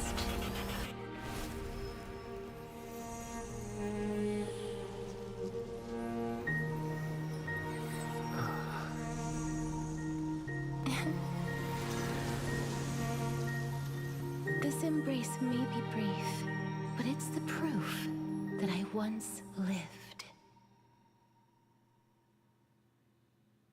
Farewell, then. May we reunite in the new world.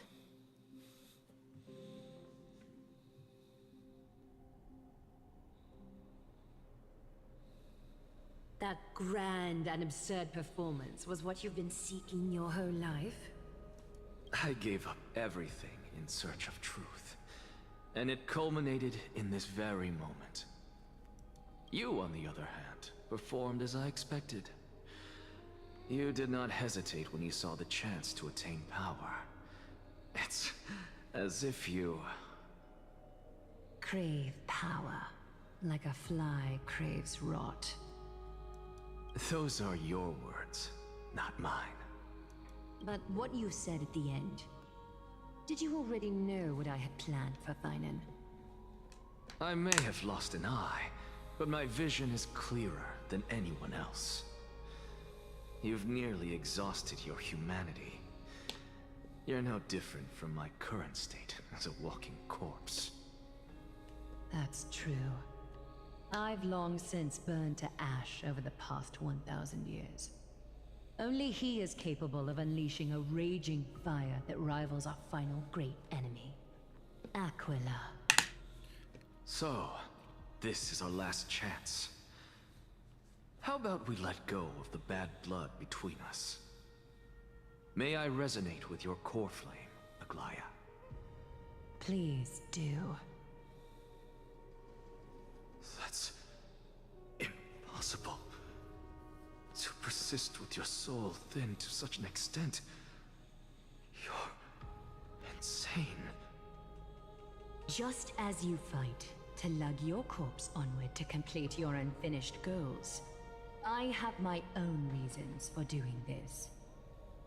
Until Finan grows into his position as the prophesied leader, I must continue to lead everyone on the flame chase journey.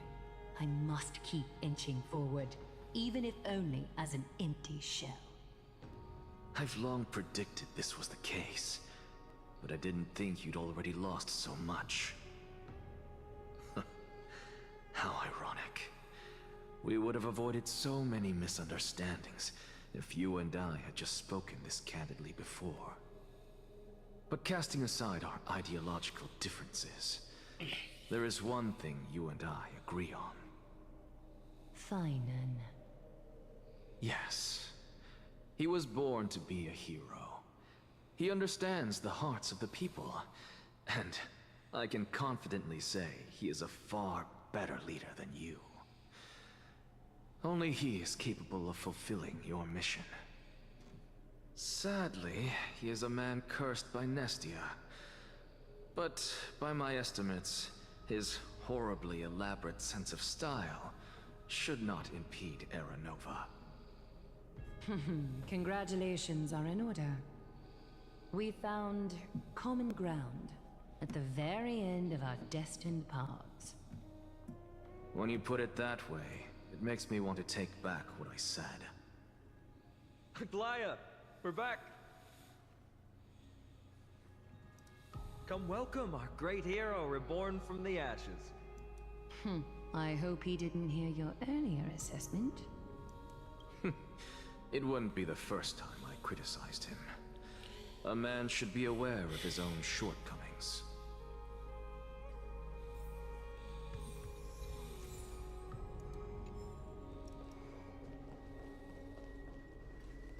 I'm gladdened by your triumph. But I don't see Castris among your number. It looks like she not only helped me prove my theory, but helped you fulfill your mission as well.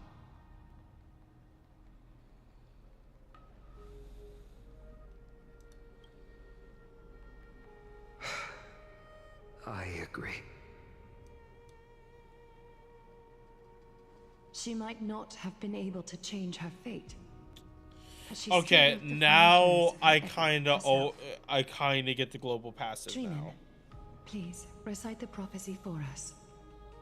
Trailblazer, please surrender that scalding cool flame for us as well. You are the only life she ever saved by her own hand in her 1,000 years on this earth. I believe no one is more qualified for this noble task.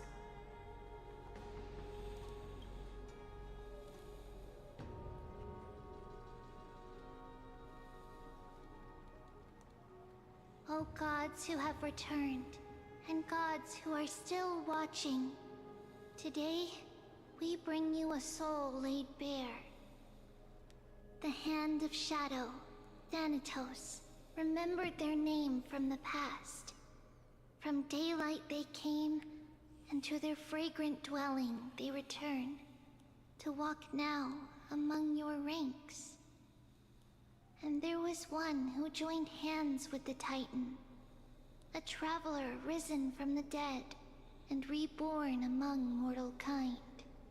He is the everlasting night, and shall now proclaim in his good name O Majesty of the 12 Titans, pillars of the world. We seek your divinity to mend the rifts of the world. Fill our bodies with blood of gold till we wither in willing service to the prophecy.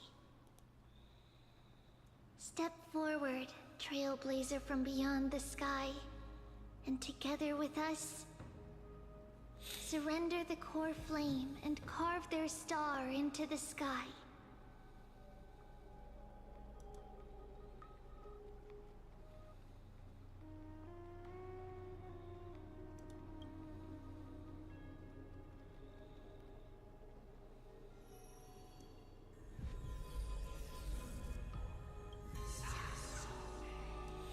Yeah, like, I think Castress is, like, fully out of the story.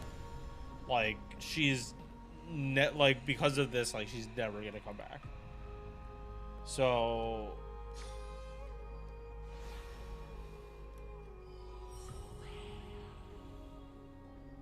a constellation for death.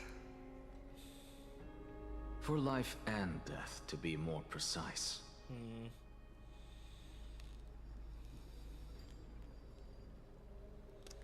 Look, it's...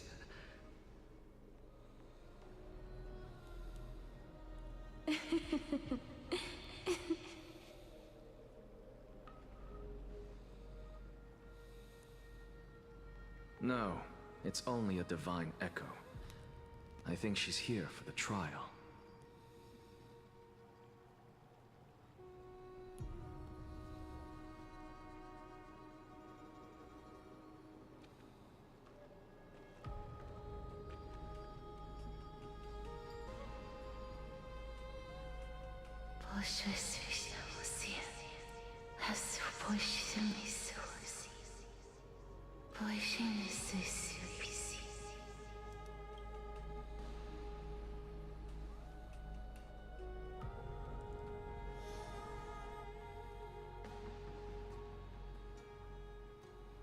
What did she say?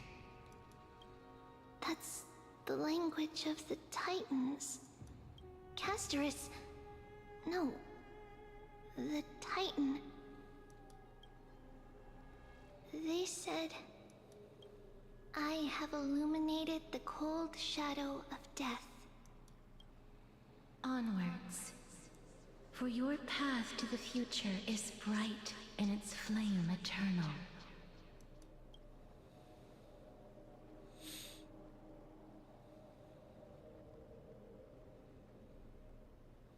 Do not forget.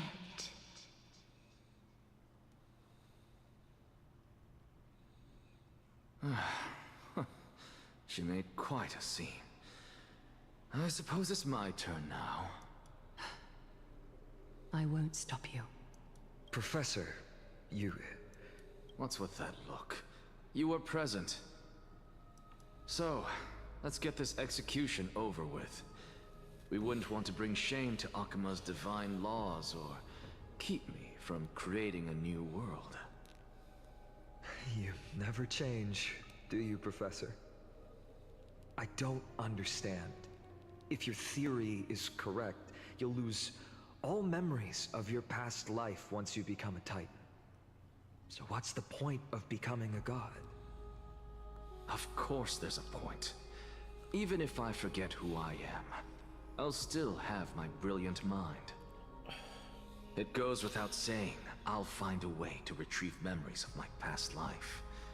Besides, I still have you, don't I? I still don't really understand what you said during the assembly. Even if it were true, things reforged from memory could never be the same as the original anyway. Then allow me to tell you right now that you're wrong.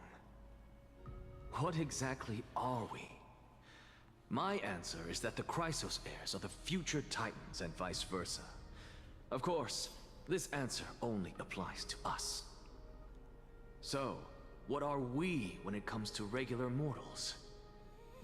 The very essence of the world, our souls, are tiny invisible seeds that hold records of each person's memories of the world. And we are the buds that sprout from these seeds to grow into great trees. Is that what new sporism means? Correct. Once our physical bodies are born, we become new extensions of the world. From there, we plant our seeds into someone's memories, and then scatter them into the hearts of countless people in the future. Just as seeds are affected by their environment, so too will our appearances differ across memories. But the partial memories we carry will always be the same, because that is just how the world is. To destroy our very existence, one must destroy the world itself. But we have someone who will still live on with his perfect memory. That person is you, child of Kefali. This is what it means to be the world-bearing Titan. So, carry everything of this world and live on. Don't disappoint those most precious to you. Don't disappoint Lady Goldweaver. And especially, don't bring dishonor to my theory. Anaxa, I swear to you. Yeah, so the end of this story is fine on rewriting in the new world. like the rules of Amphorius. Good. That is all I have to say. And Farewell, possibly everyone. reincarnating everyone. May we meet again in the next life. Farewell, great performer. May Circes safeguard your thoughts.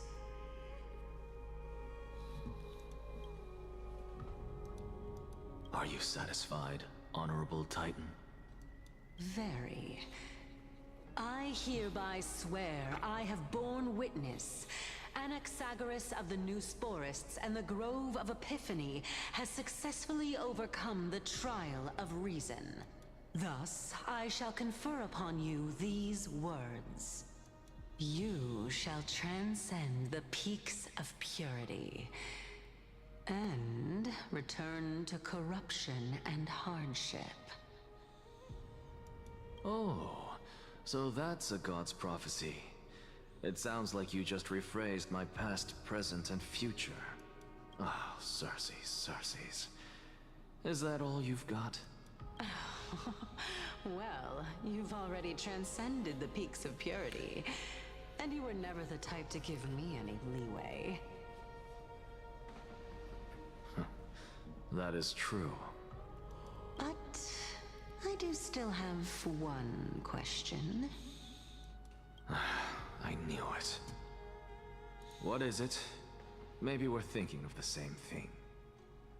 As you've so boldly stated,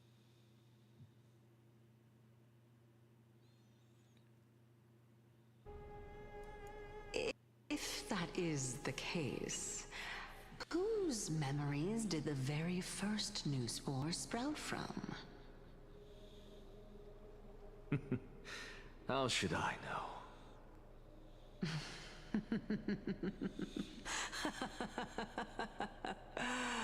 Oh my. But, since we are both equally curious, we should allow the children of humanity who come after us to investigate in our stead.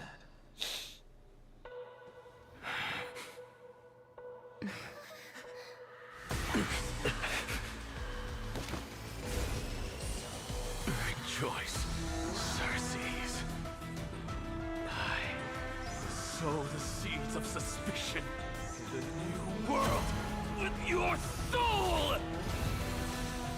And now, the objective is complete. That is all.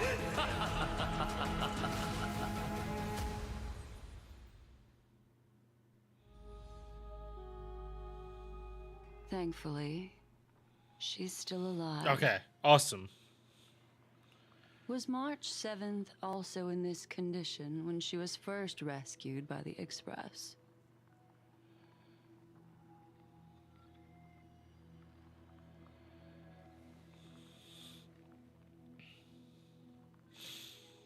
But she still woke up naturally.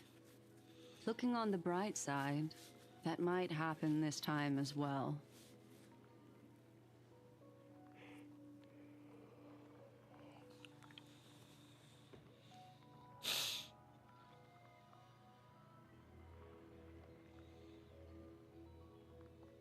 I do not have conclusive evidence, but judging by her current condition, perhaps March 7th's memories have been hijacked. Think about it, Miss Himiko. What will happen when someone loses their ability to remember?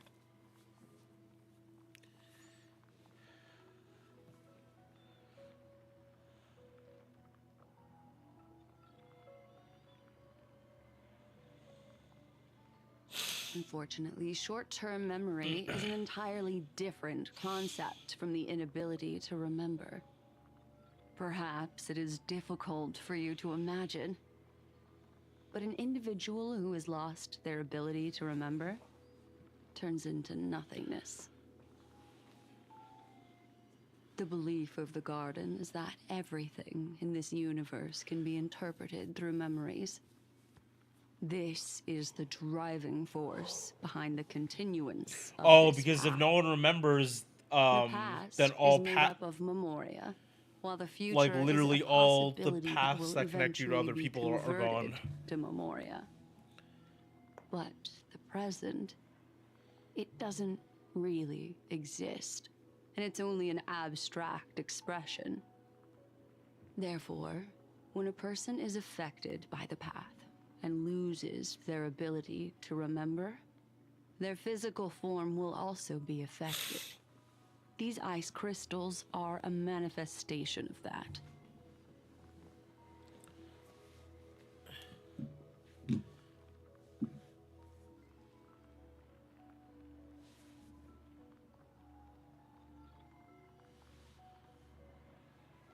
Okay. Is Miss Himiko suspicious of me?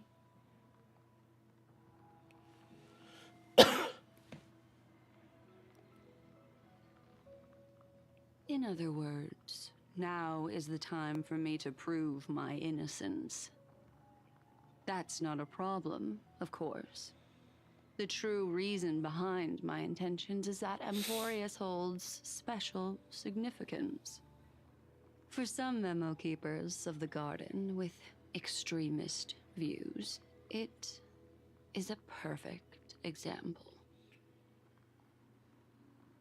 A world that can only be seen through the Garden's mirror means that memo keepers have the right to keep the world in their private collection.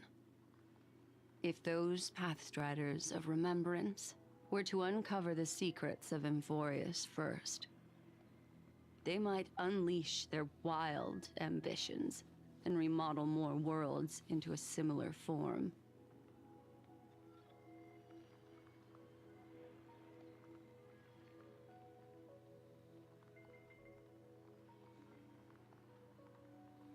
I chose to remain quiet before, because I did not want to involve you in the Garden's internal conflicts.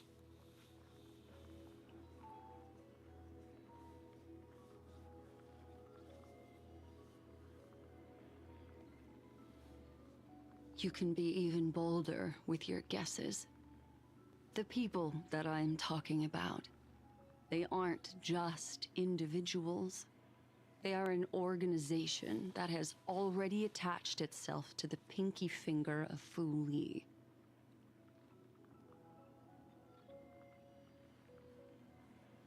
I cannot be certain, but at the very least, they are capable of doing so. I am deeply sorry about what has happened to March 7th, but the deal that I propose still remains a fair one. Emporius is still an excellent destination, and investigating further might allow us to uncover the truth behind the accident. Miss Himiko, the wisest choice right now is for us to continue cooperating.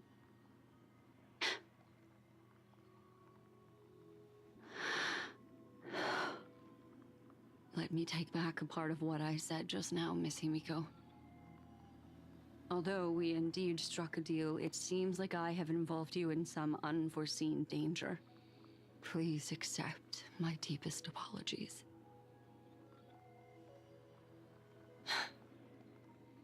It's Fooly. Their gaze has just swept across Amphorius.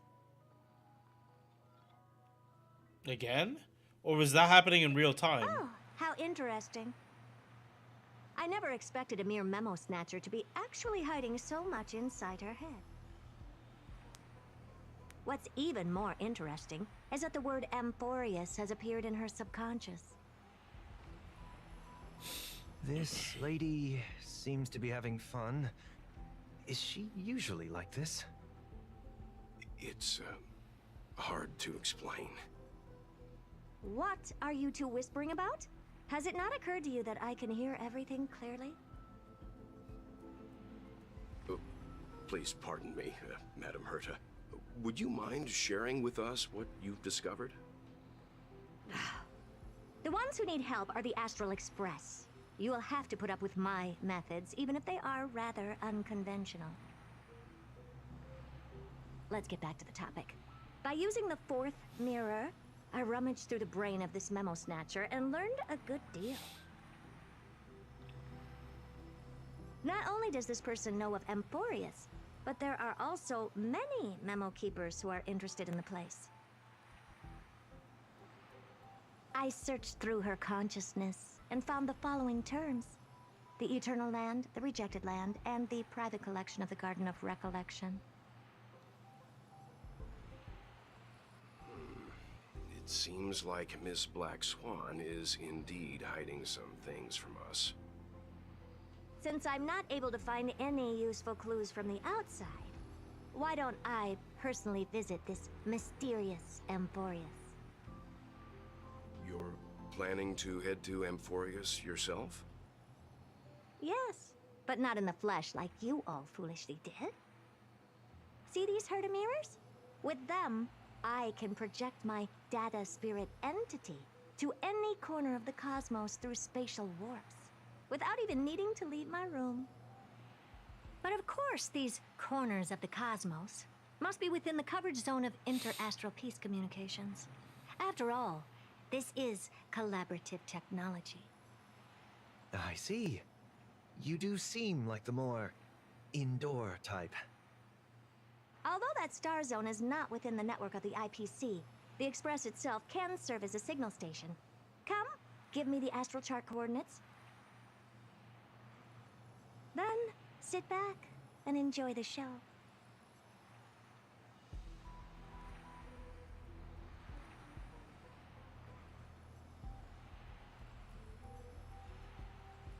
All right, now that everything is ready, mirrors, get to work.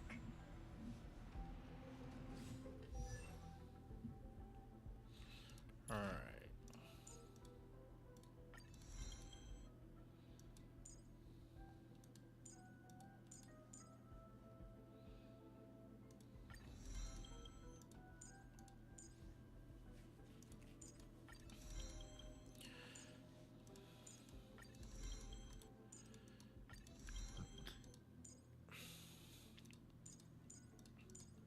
All right, 3 more, and then Castris is good for Divergent. Although I do want to get her a little higher, but this is where her base stats are going to be ending, so we can get this like way higher.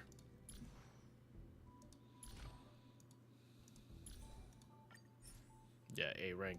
No, I can get Castris looking way better.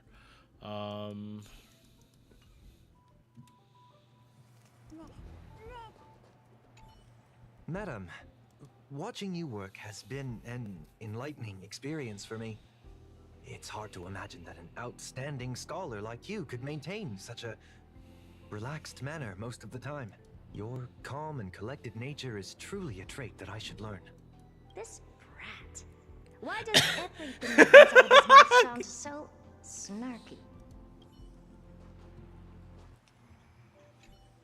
Thank you, Madam Herta. Companions are the lifeblood of the Astral Express. When things are settled, we will repay you for all your help. Well, this young man sure is courteous. First mirror, input the coordinates. You'll be in charge of the spatial warp. As you command, Madam Herda. The preparations are complete. I wish you a pleasant journey ahead. Second mirror, prepare for the thought refraction. There's still some distance from the Astral Express to the Amphoria's celestial body. You're in charge of sending me over. This time, raise the power to the maximum. Don't be stingy. Oh, okay. I won't fail the mission, Madam Herda. Third mirror, you're in charge of generating the data spirit entity. I'm happy to help, Madam Herda. What kind of appearance are you planning to use this time? Good question. Let me think. Forget it. Just use my own appearance. There's no one there that'll recognize me anyway. As you wish.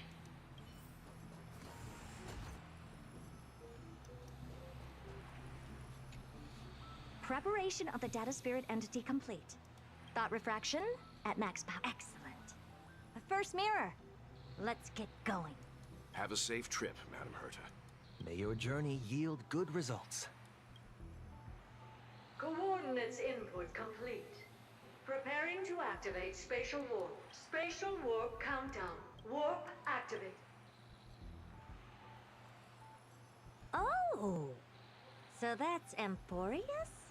Its appearance is, well, sure is unique. Second mirror. Prepare for thought refraction. It's time to send me in. Alright, please read the safety protocols carefully. Can't you hurry up? Yes, ma'am. I didn't expect it to be so turbulent. I should have asked the second mirror to use slightly less power. What a magnificent sight. Is this the entrance to Amphorius? Let's see. Perhaps. Wait.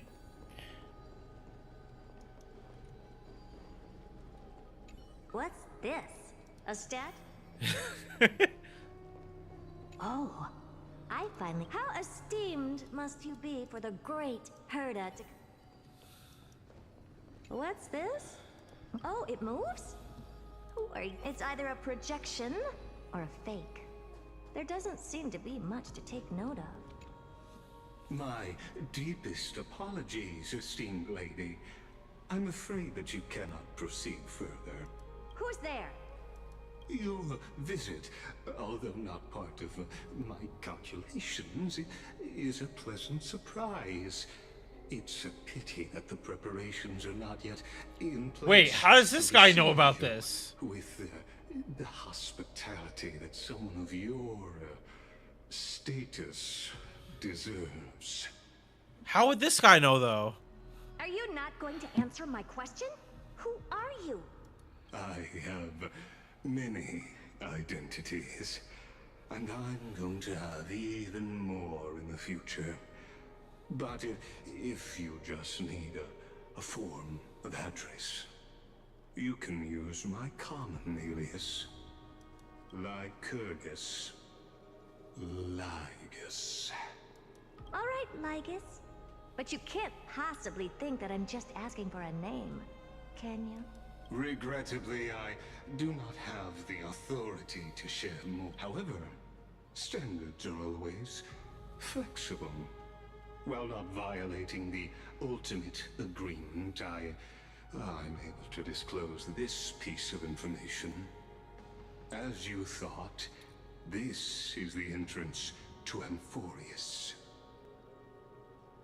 Now, please, kindly turn back. Amphorius is not a world that you should be involved with, regardless of what kind of magnificent achievements you have accomplished. This place is this guy a fucking self-insert in like a dark Yu-Gi-Oh DM game? Are you kidding me? Then you should know that I have no reason to listen to you. Your reaction is completely within my calculations. Despite my long years as a watcher, it seems like my assessment of human nature still remains accurate. From you, I'm able to sense a beautiful desire for knowledge. But my answer remains unchanged. Madam, it is with the utmost goodwill that I suggest you return to where you came from. Let's assume for a second that I'm not so well-mannered, and that I insist on uncovering the secrets hidden behind you, Mr. Lygus. How do you plan to dispel this notion of mine? Do you actually have a way to Within fight the an scope elf? of the ultimate agreement, there are 178,244 logic chains at my disposal to convince you. After filtering through them, I have determined that I only require 3 to attain the results that I desire. Oh? I'm all ears. First, for reasons that cannot be disclosed, Amphorius is a completely isolated celestial body. Apart from me, no one else will be able to help you enter. So this guy is the one that killed me? That's not a good argument. Second, if your plan He had to let us in, so he's the reason Aquila killed to us? previously, to force me into cooperating by showing hostility, do know that, just like you, I have basked in the gaze of the erudition. Okay, so he... I stake my honor and assure you that in he's an emanator. our mutual destruction will be inevitable. Oh? No wonder I couldn't find a back door. When I did a scan of our surroundings, the safety protocols on you are comparable to Screwy's. Not a genius, but an emanator of news.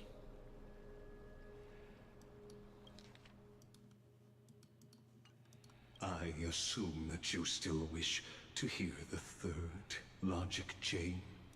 Of course. Why wouldn't I? Okay, that explains a lot why this place is so heavily in the erudition, because there's a fucking emanator here. Third, even if you exhaust all your means and find a way to break through, you will surely give up once you understand the consequences of your actions. After all, throughout your long life, as much as you'd hate to admit, your conscience has played. Oh? What a brazen robot. You think that you can actually understand me through your paltry calculations? But since you put it that way, why don't you tell me what these consequences will be? It concerns the third path that is entangled with Amphorius. A path that you and your friends still very much lack understanding of. The destruction. So, if you ignore my words and persist in your ways. So remembrance, erudition, and destruction. The Stellaron. You will break the shackles of a Lord Ravager. And their fury will engulf the cosmos. Okay, that makes a lot more sense.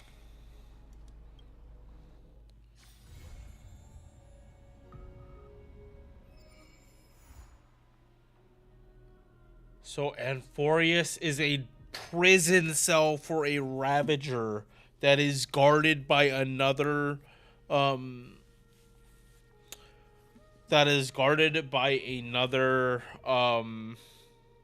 emanator.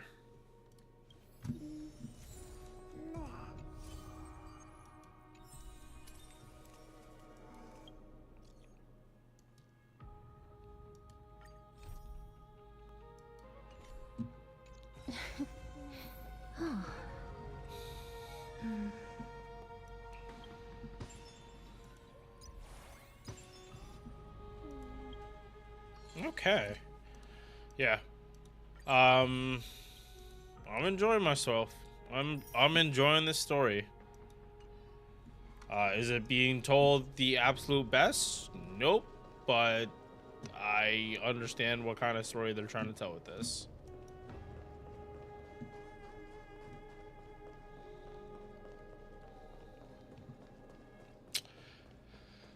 Yeah, no, it's honestly making so much sense why they're trying to tie Fate to this arc too, because this is like one of the most fucking, this is so fucking Fate.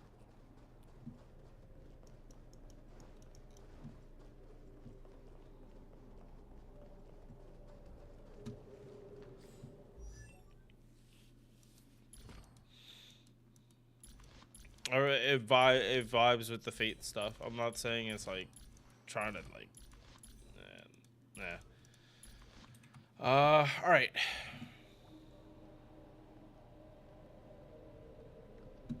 So we will do event stuff tomorrow.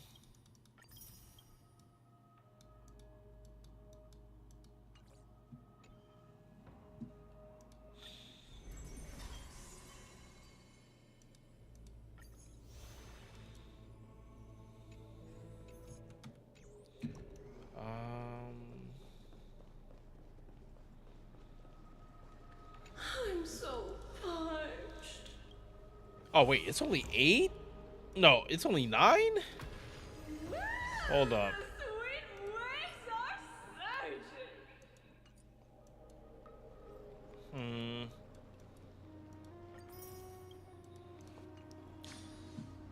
Okay, yeah, no, I don't know why I feel more tired. All right, I'm gonna go to the bathroom and we'll figure out what we're doing.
All right.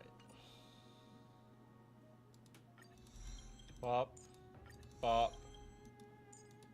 All right. So I believe now, I'm just gonna go check with Divergent on this.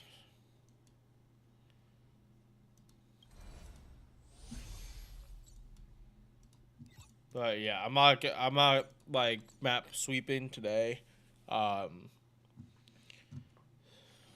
This place is rich with the sweet scent of flowers. Can we stay here for a while longer?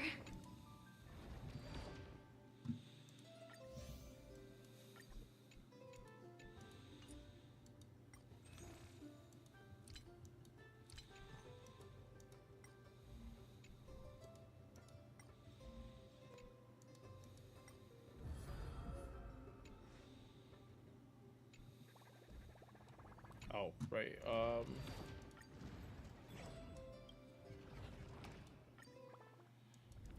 Oh shit.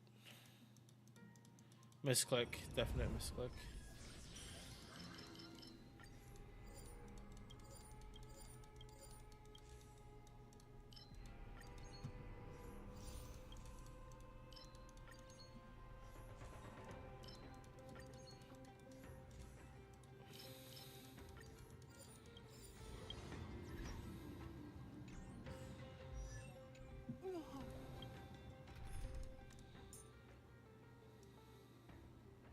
Okay, yeah, Casterus is at the point where she is like doesn't need anything.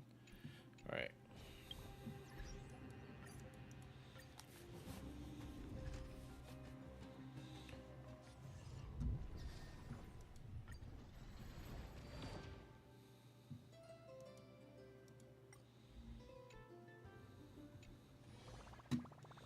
Right, but I'm still not gonna stop working towards this until after she is like actually done. I plan on having everything maxed out for her. So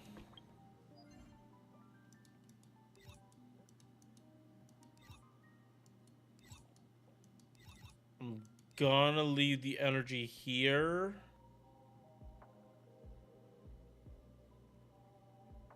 Yeah, I'm gonna leave it here so that when I come back it evens out. Yes, yes, yes. All right.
Yeah.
All right.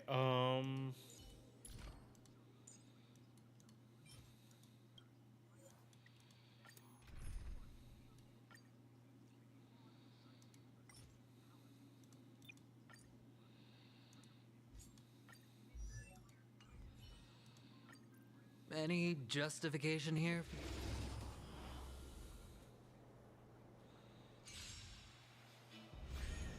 It's better to make no move.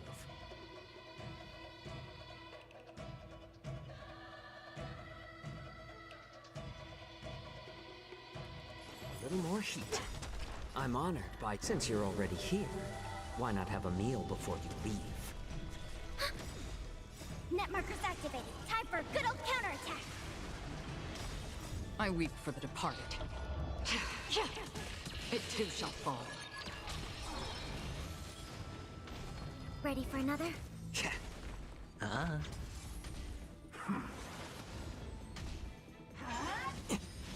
It's just a tweener massage. No dirty tricks, all right? On the still waters of oblivion. Enemy data secure. Net markers activated. Time for a good old counterattack.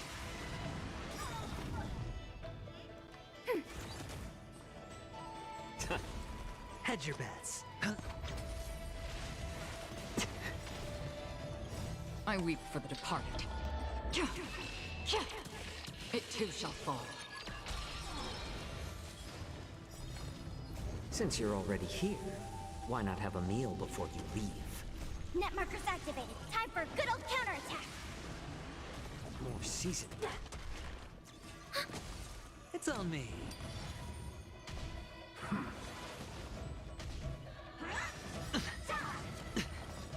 Bust. Or maybe I'll take it all. All in.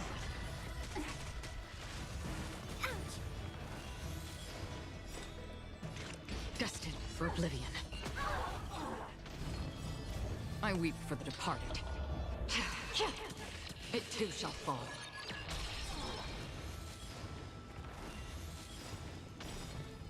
Net markers activated. Time for a good old counterattack. Since you're already here, why not have a meal before you leave? Ready for another? Ah. Yeah. I weep for the departed. It too shall fall. Alright.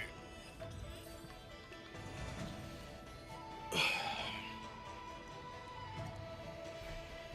little more heat. Since you're already here, why not have a meal before you leave? Net markers activated. Time for a good old counterattack.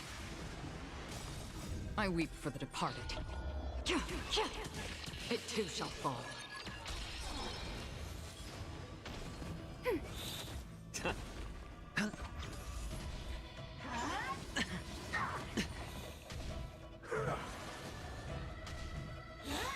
No dirty tricks, all right? On the still waters of oblivion. Enemy targets detected.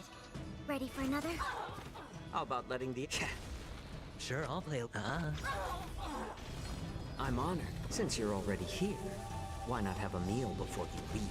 Enemy data secure. Net markers activated. Time for a good old counterattack. I weep for the departed. It too shall fall.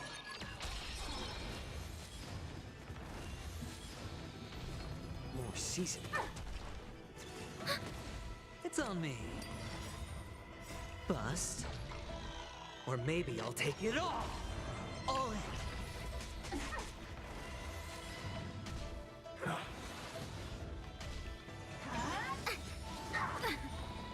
Net markers activated. Time for a good old counterattack. That's half the work. Destined for oblivion. I weep for the departed. It too shall fall.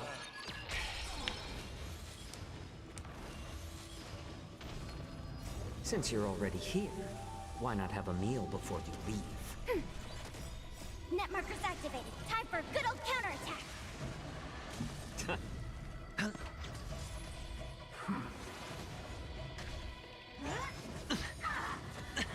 Watch your head. No dirty bust. Or maybe I'll take it all. All in.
Hmm.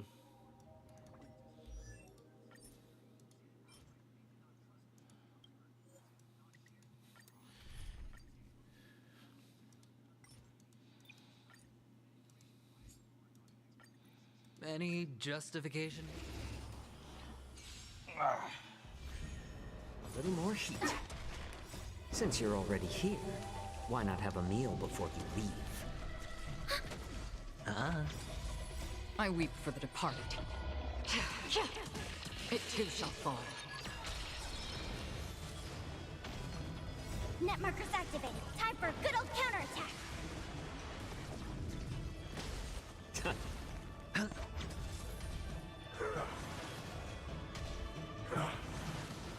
Destined for oblivion.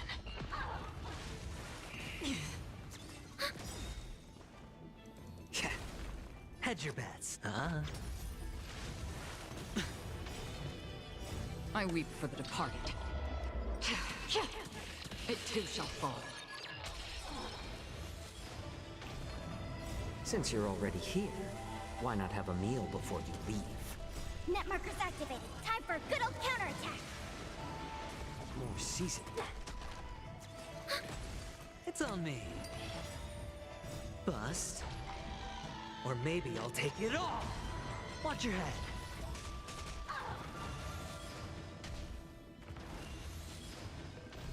Ready for another? Net markers activated. Time for a good old counterattack. I weep for the departed. It too shall fall.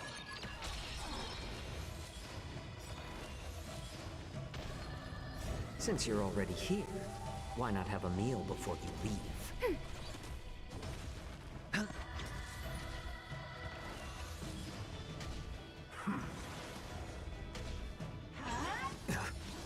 It's just a twin of Still us. waters of oblivion.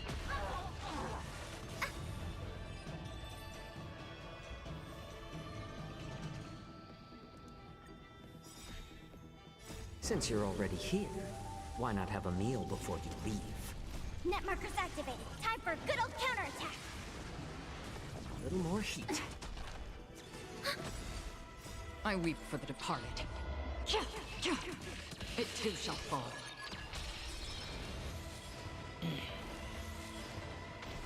Ready for another? Net markers activated. Time for a good old counterattack.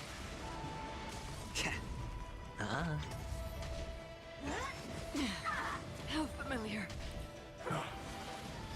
Destined for oblivion. Since you're already here, why not have a meal before you leave? Net markers activated. Time for a good old counterattack. I like adding fuel to the fire.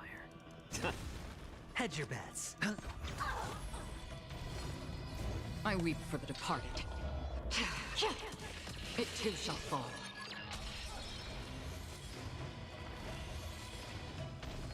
More seasoned. Since you're already here, why not have a meal before you leave? It's on me.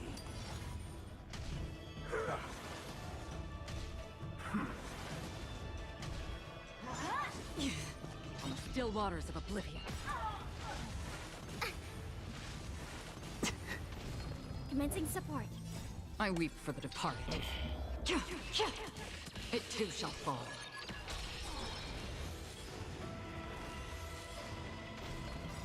Net markers activated. Time for a good old counterattack.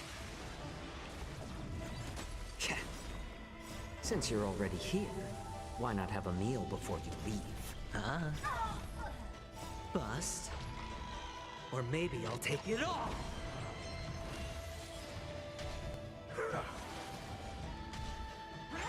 Again? All in. I weep for the departed. It too shall fall.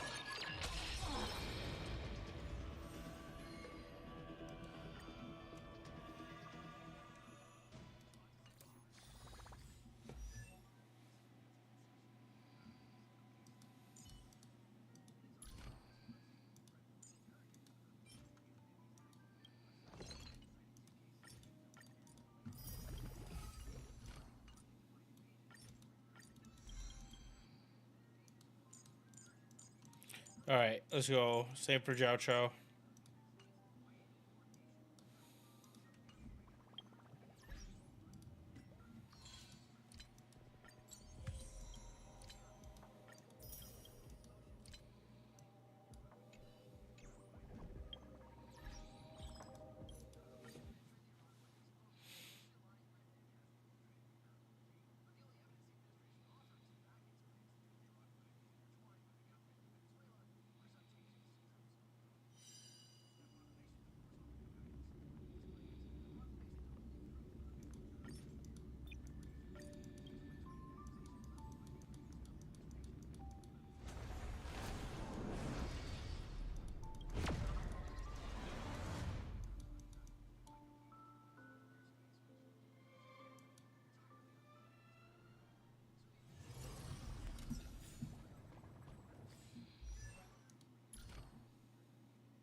Let us weave the future together.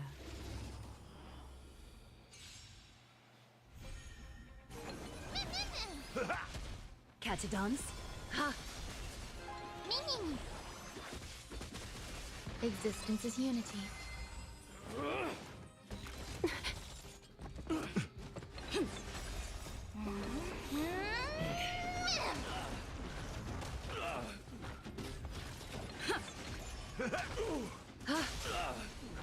Thus our fates become one. So fragile, like a wisp of silk. All lies shall be revealed.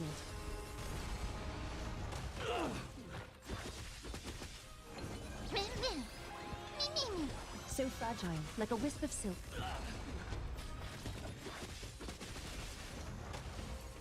All lies shall be revealed. Thus our fates become one.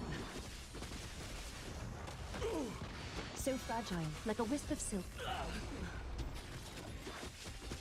All lies shall be revealed.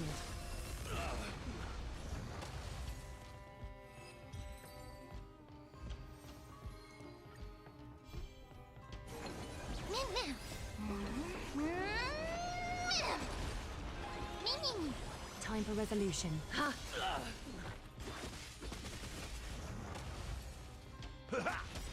Eternal.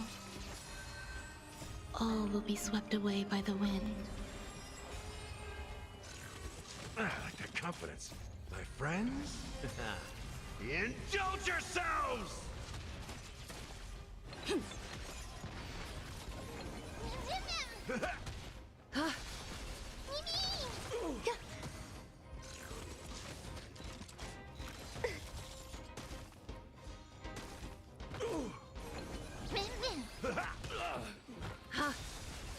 Thus our fates become one. So fragile, like a wisp of silk.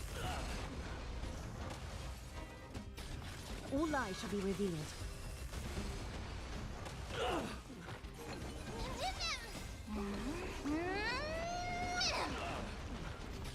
So fragile, like a wisp of silk.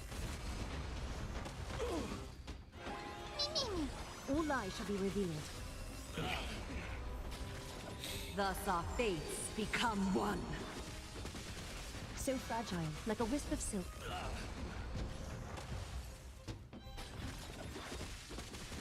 All lies shall be revealed.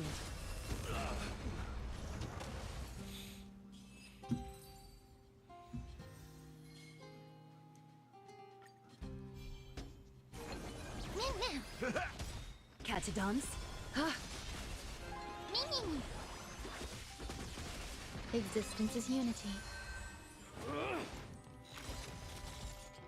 My friends?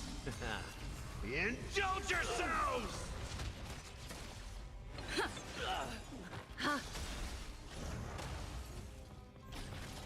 Thus our fates become one. So fragile, like a wisp of silk. All lies shall be revealed.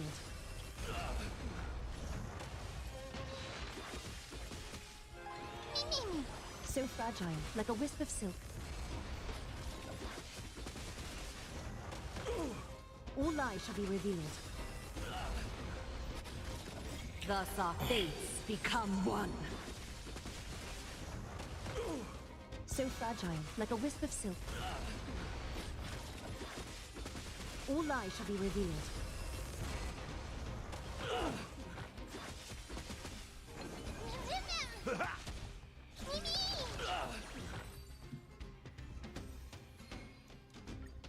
Alright, last run. And then I'm Time going for to... resolution. Eternal. All will be swept away by the wind.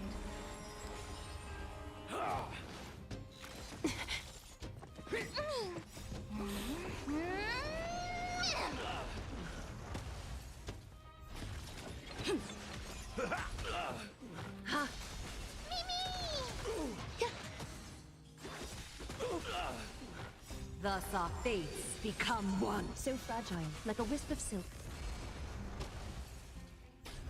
All lies shall be revealed.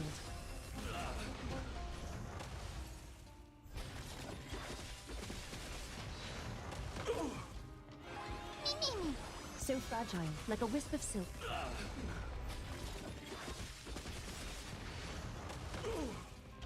Thus our fates become one. All lies shall be revealed.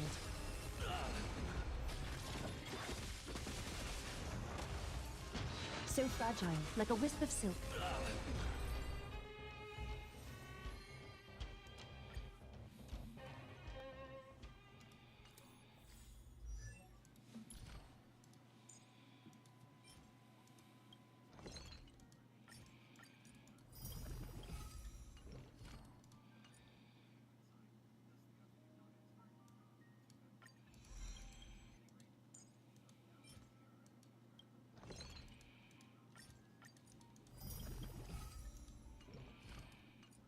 Alright.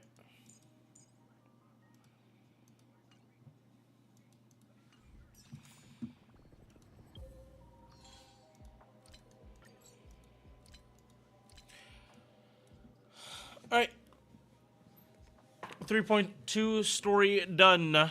I will be getting the rest of the story done on the other accounts. A mix of on stream and like on my tablet.